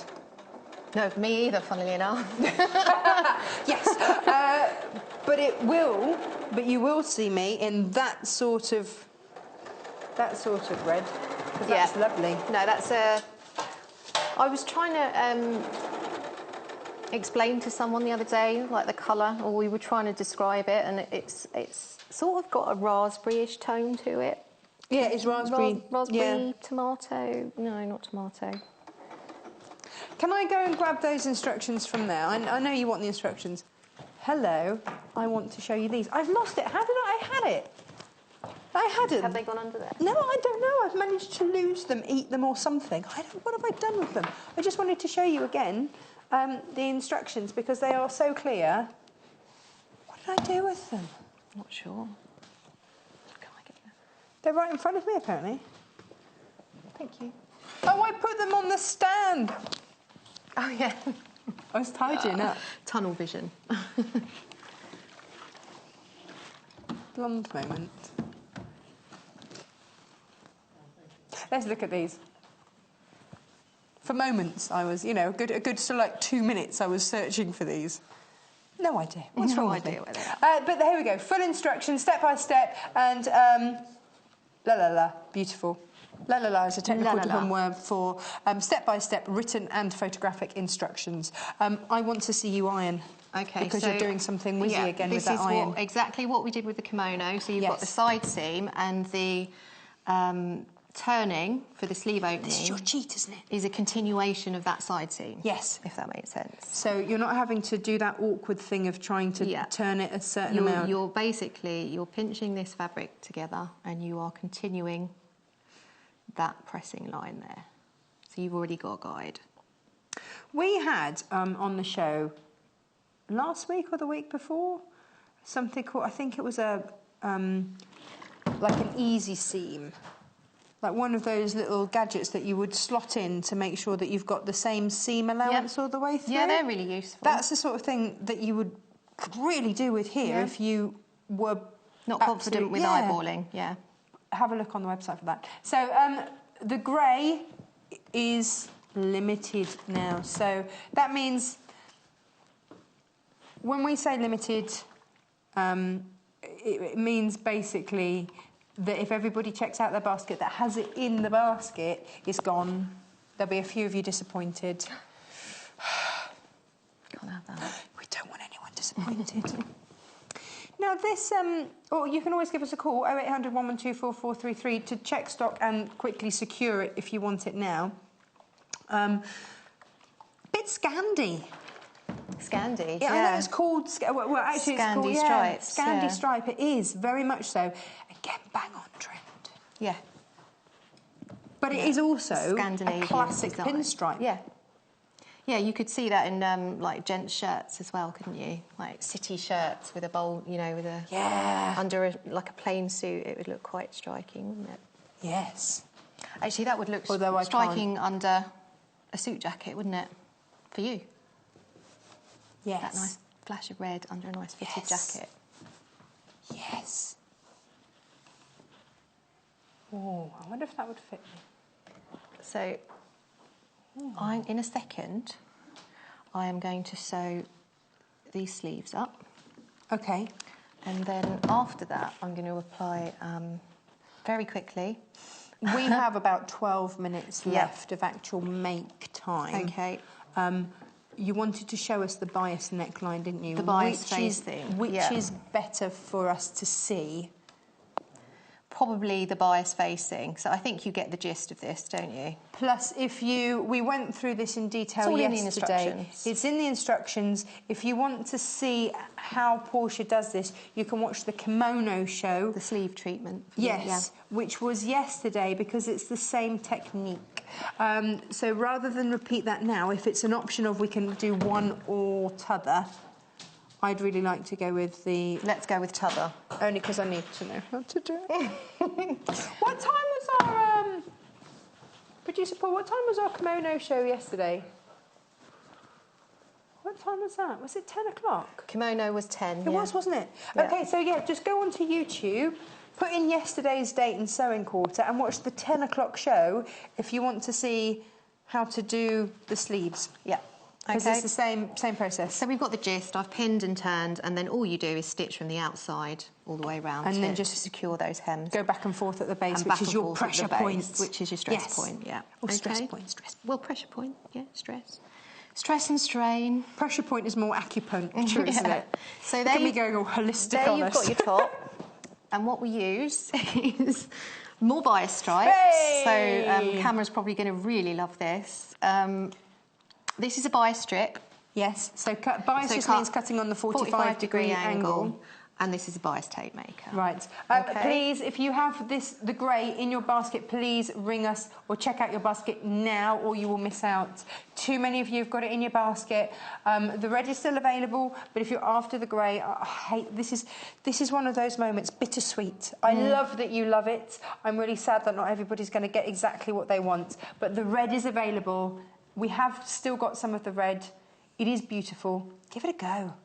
So, we're not going to demonstrate how to make bias tape. No, we're not, because we've done bias, but we do have on the show the bias binder maker. This is your 12mm bias binder maker, which is what you've used. Yep. So if you want to grab your 12mm bias binder maker so you can make your own bias, it's $10.95. Otherwise, you're going to have to do it the long way around. Yeah.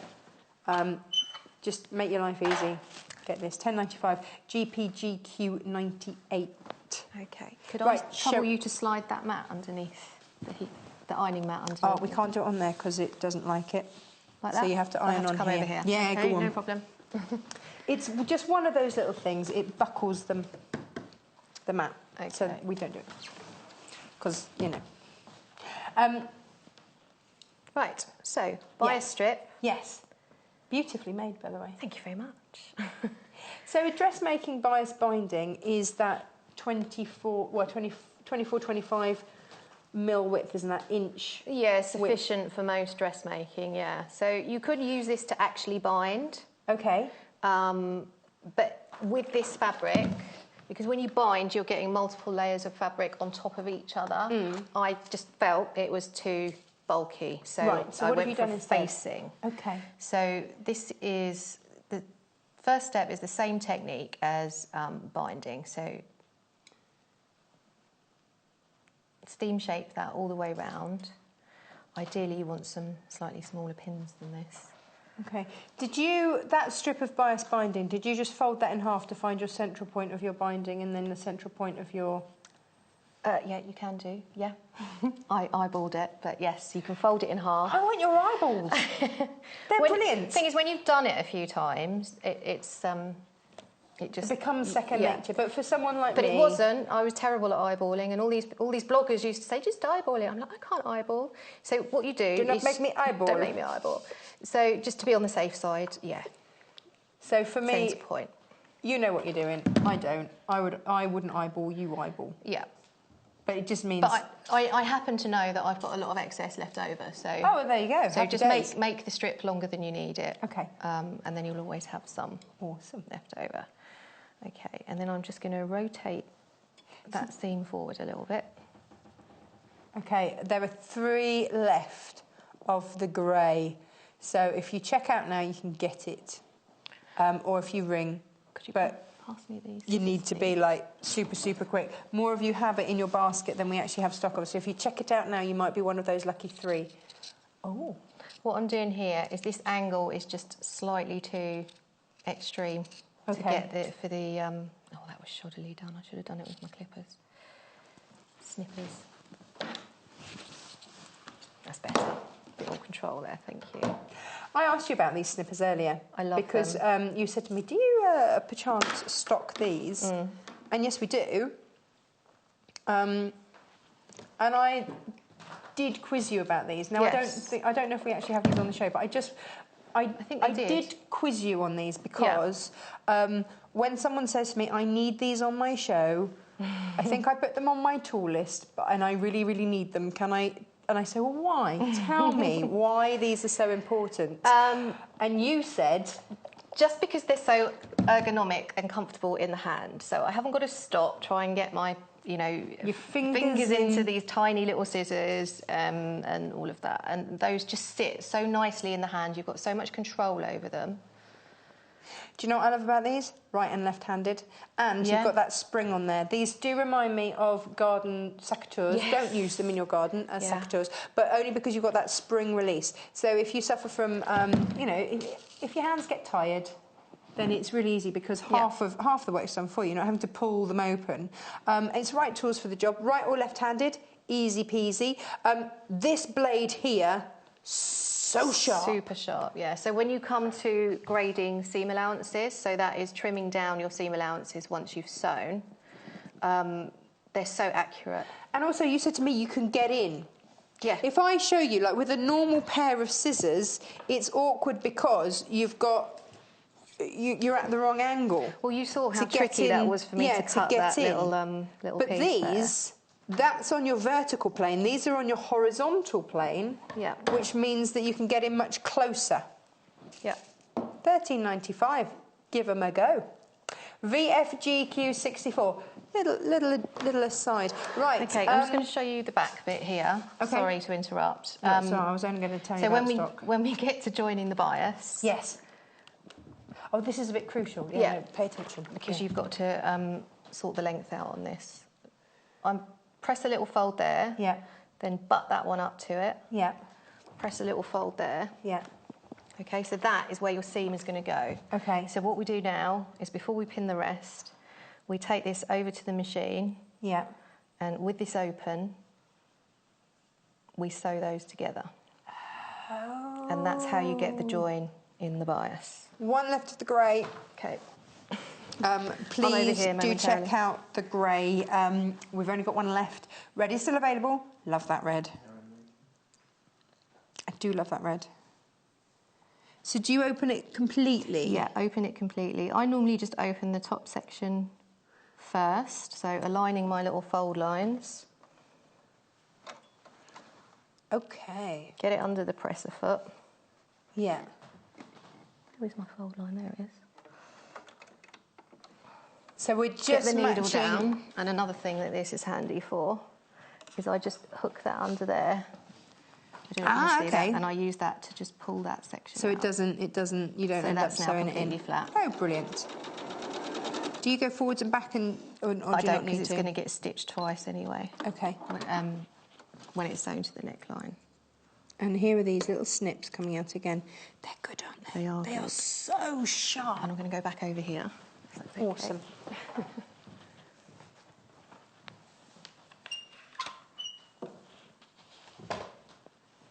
Please, can I just reiterate, please do check out your basket. More of you have it in your basket than we have stock, certainly of the grey, with only one left. Oh, it's now sold out. When we do try and give you advance warning of this, so if it's something that you really, really want, you do need to. We do still have stock of the red. It's one of those things, you know, we say check out, we won't guarantee it because obviously there might be a sudden rush, but you can always ring us 0800 112 4433 and you can always ring and check stock. The best thing is if you add it to your basket and you definitely want it, just check out the way that our what am I trying to say, Portia? The way that you works. post and package, yeah. You only check out once in 20... you can check out as many times as you like. But you only get charged one lot of P&P in 24 hours. Yeah, that see, I've been right. paying attention. Good. Good. Michelle's just joined us and has asked about the size. Here's the thing, Michelle. If you are going to do from selvage to selvage, then as long as your circumference around the bust is 60 inches or less, then that's fine. If you want to cut it so that you're going the length of the fabric, which is 1.5 meters, as long as your bust measurement is less than 1.5 meters, that would be quite some bust, wouldn't it? That would be impressive. That would be impressive. Really impressive. Then you're good.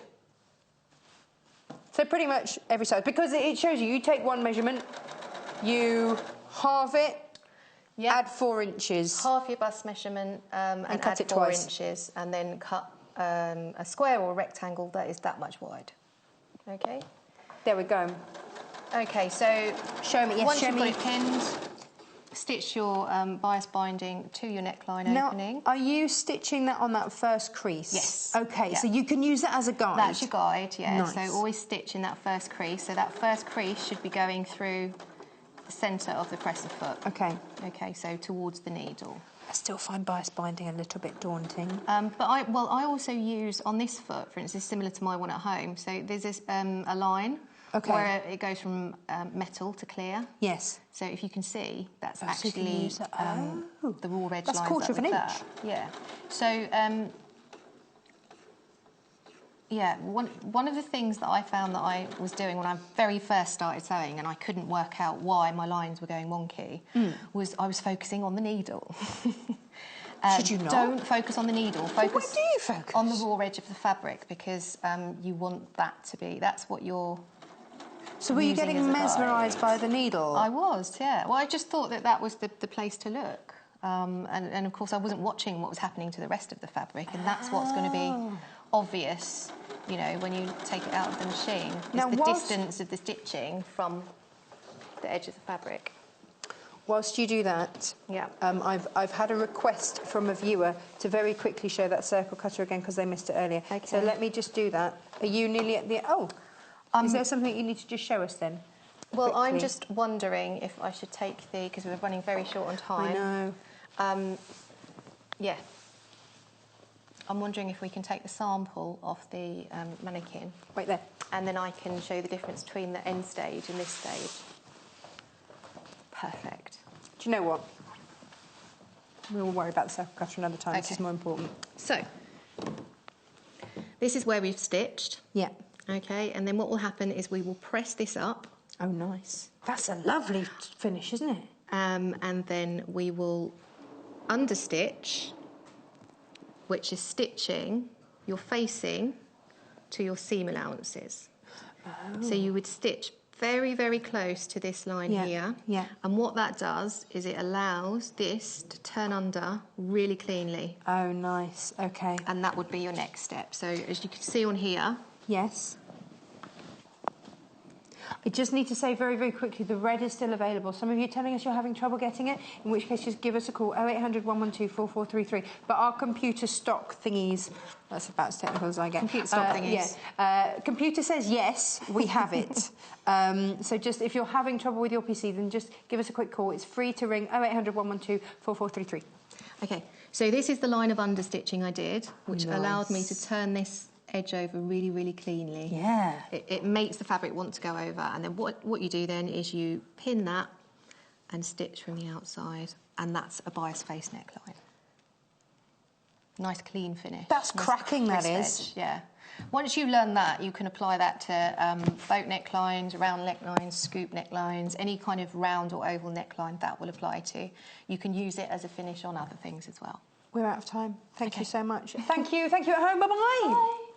Sewing Quarter is at the very heart of sewing as we bring you all things sewing and quilting. The team behind us live and breathe sewing day to day.